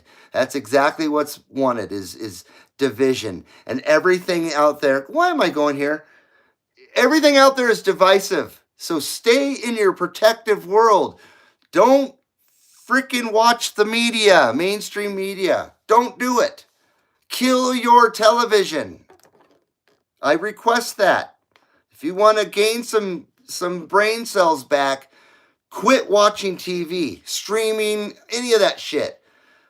Go back and if you want to watch TV, watch stuff from Americana, not from propaganda days, because now we live in propaganda days. I don't need propaganda days in my world. Definitely not. Neither do you. But am I giving you propaganda from the CB Lounge 2112? Would that be me? Would I be propagandizing? I know I'm losing my voice again. So I'm going to say goodbye to everybody there. And I'm going to get out of here. I would love to read the rest of your comments, but I'm never going to get out of here if I don't shut the hell up. 10:20. 287 minutes. 27 thumbs up. I don't know how many we had all at once. I would say probably 10 at the most at once. So, yeah. So I see comments are still going, but I got to go. I gots to go. Last ripper, folks. Last ripper to you, my friends, and I say aloha nui loa. Thank you very much, or mahalos, for coming to the CB Lounge 2112. We appreciate it. We'll see you in the next one, my friends, and I'm glad to be back, and I'm glad to see you all. And here's to good health and good skip as well. Take care. We'll see you soon. soon.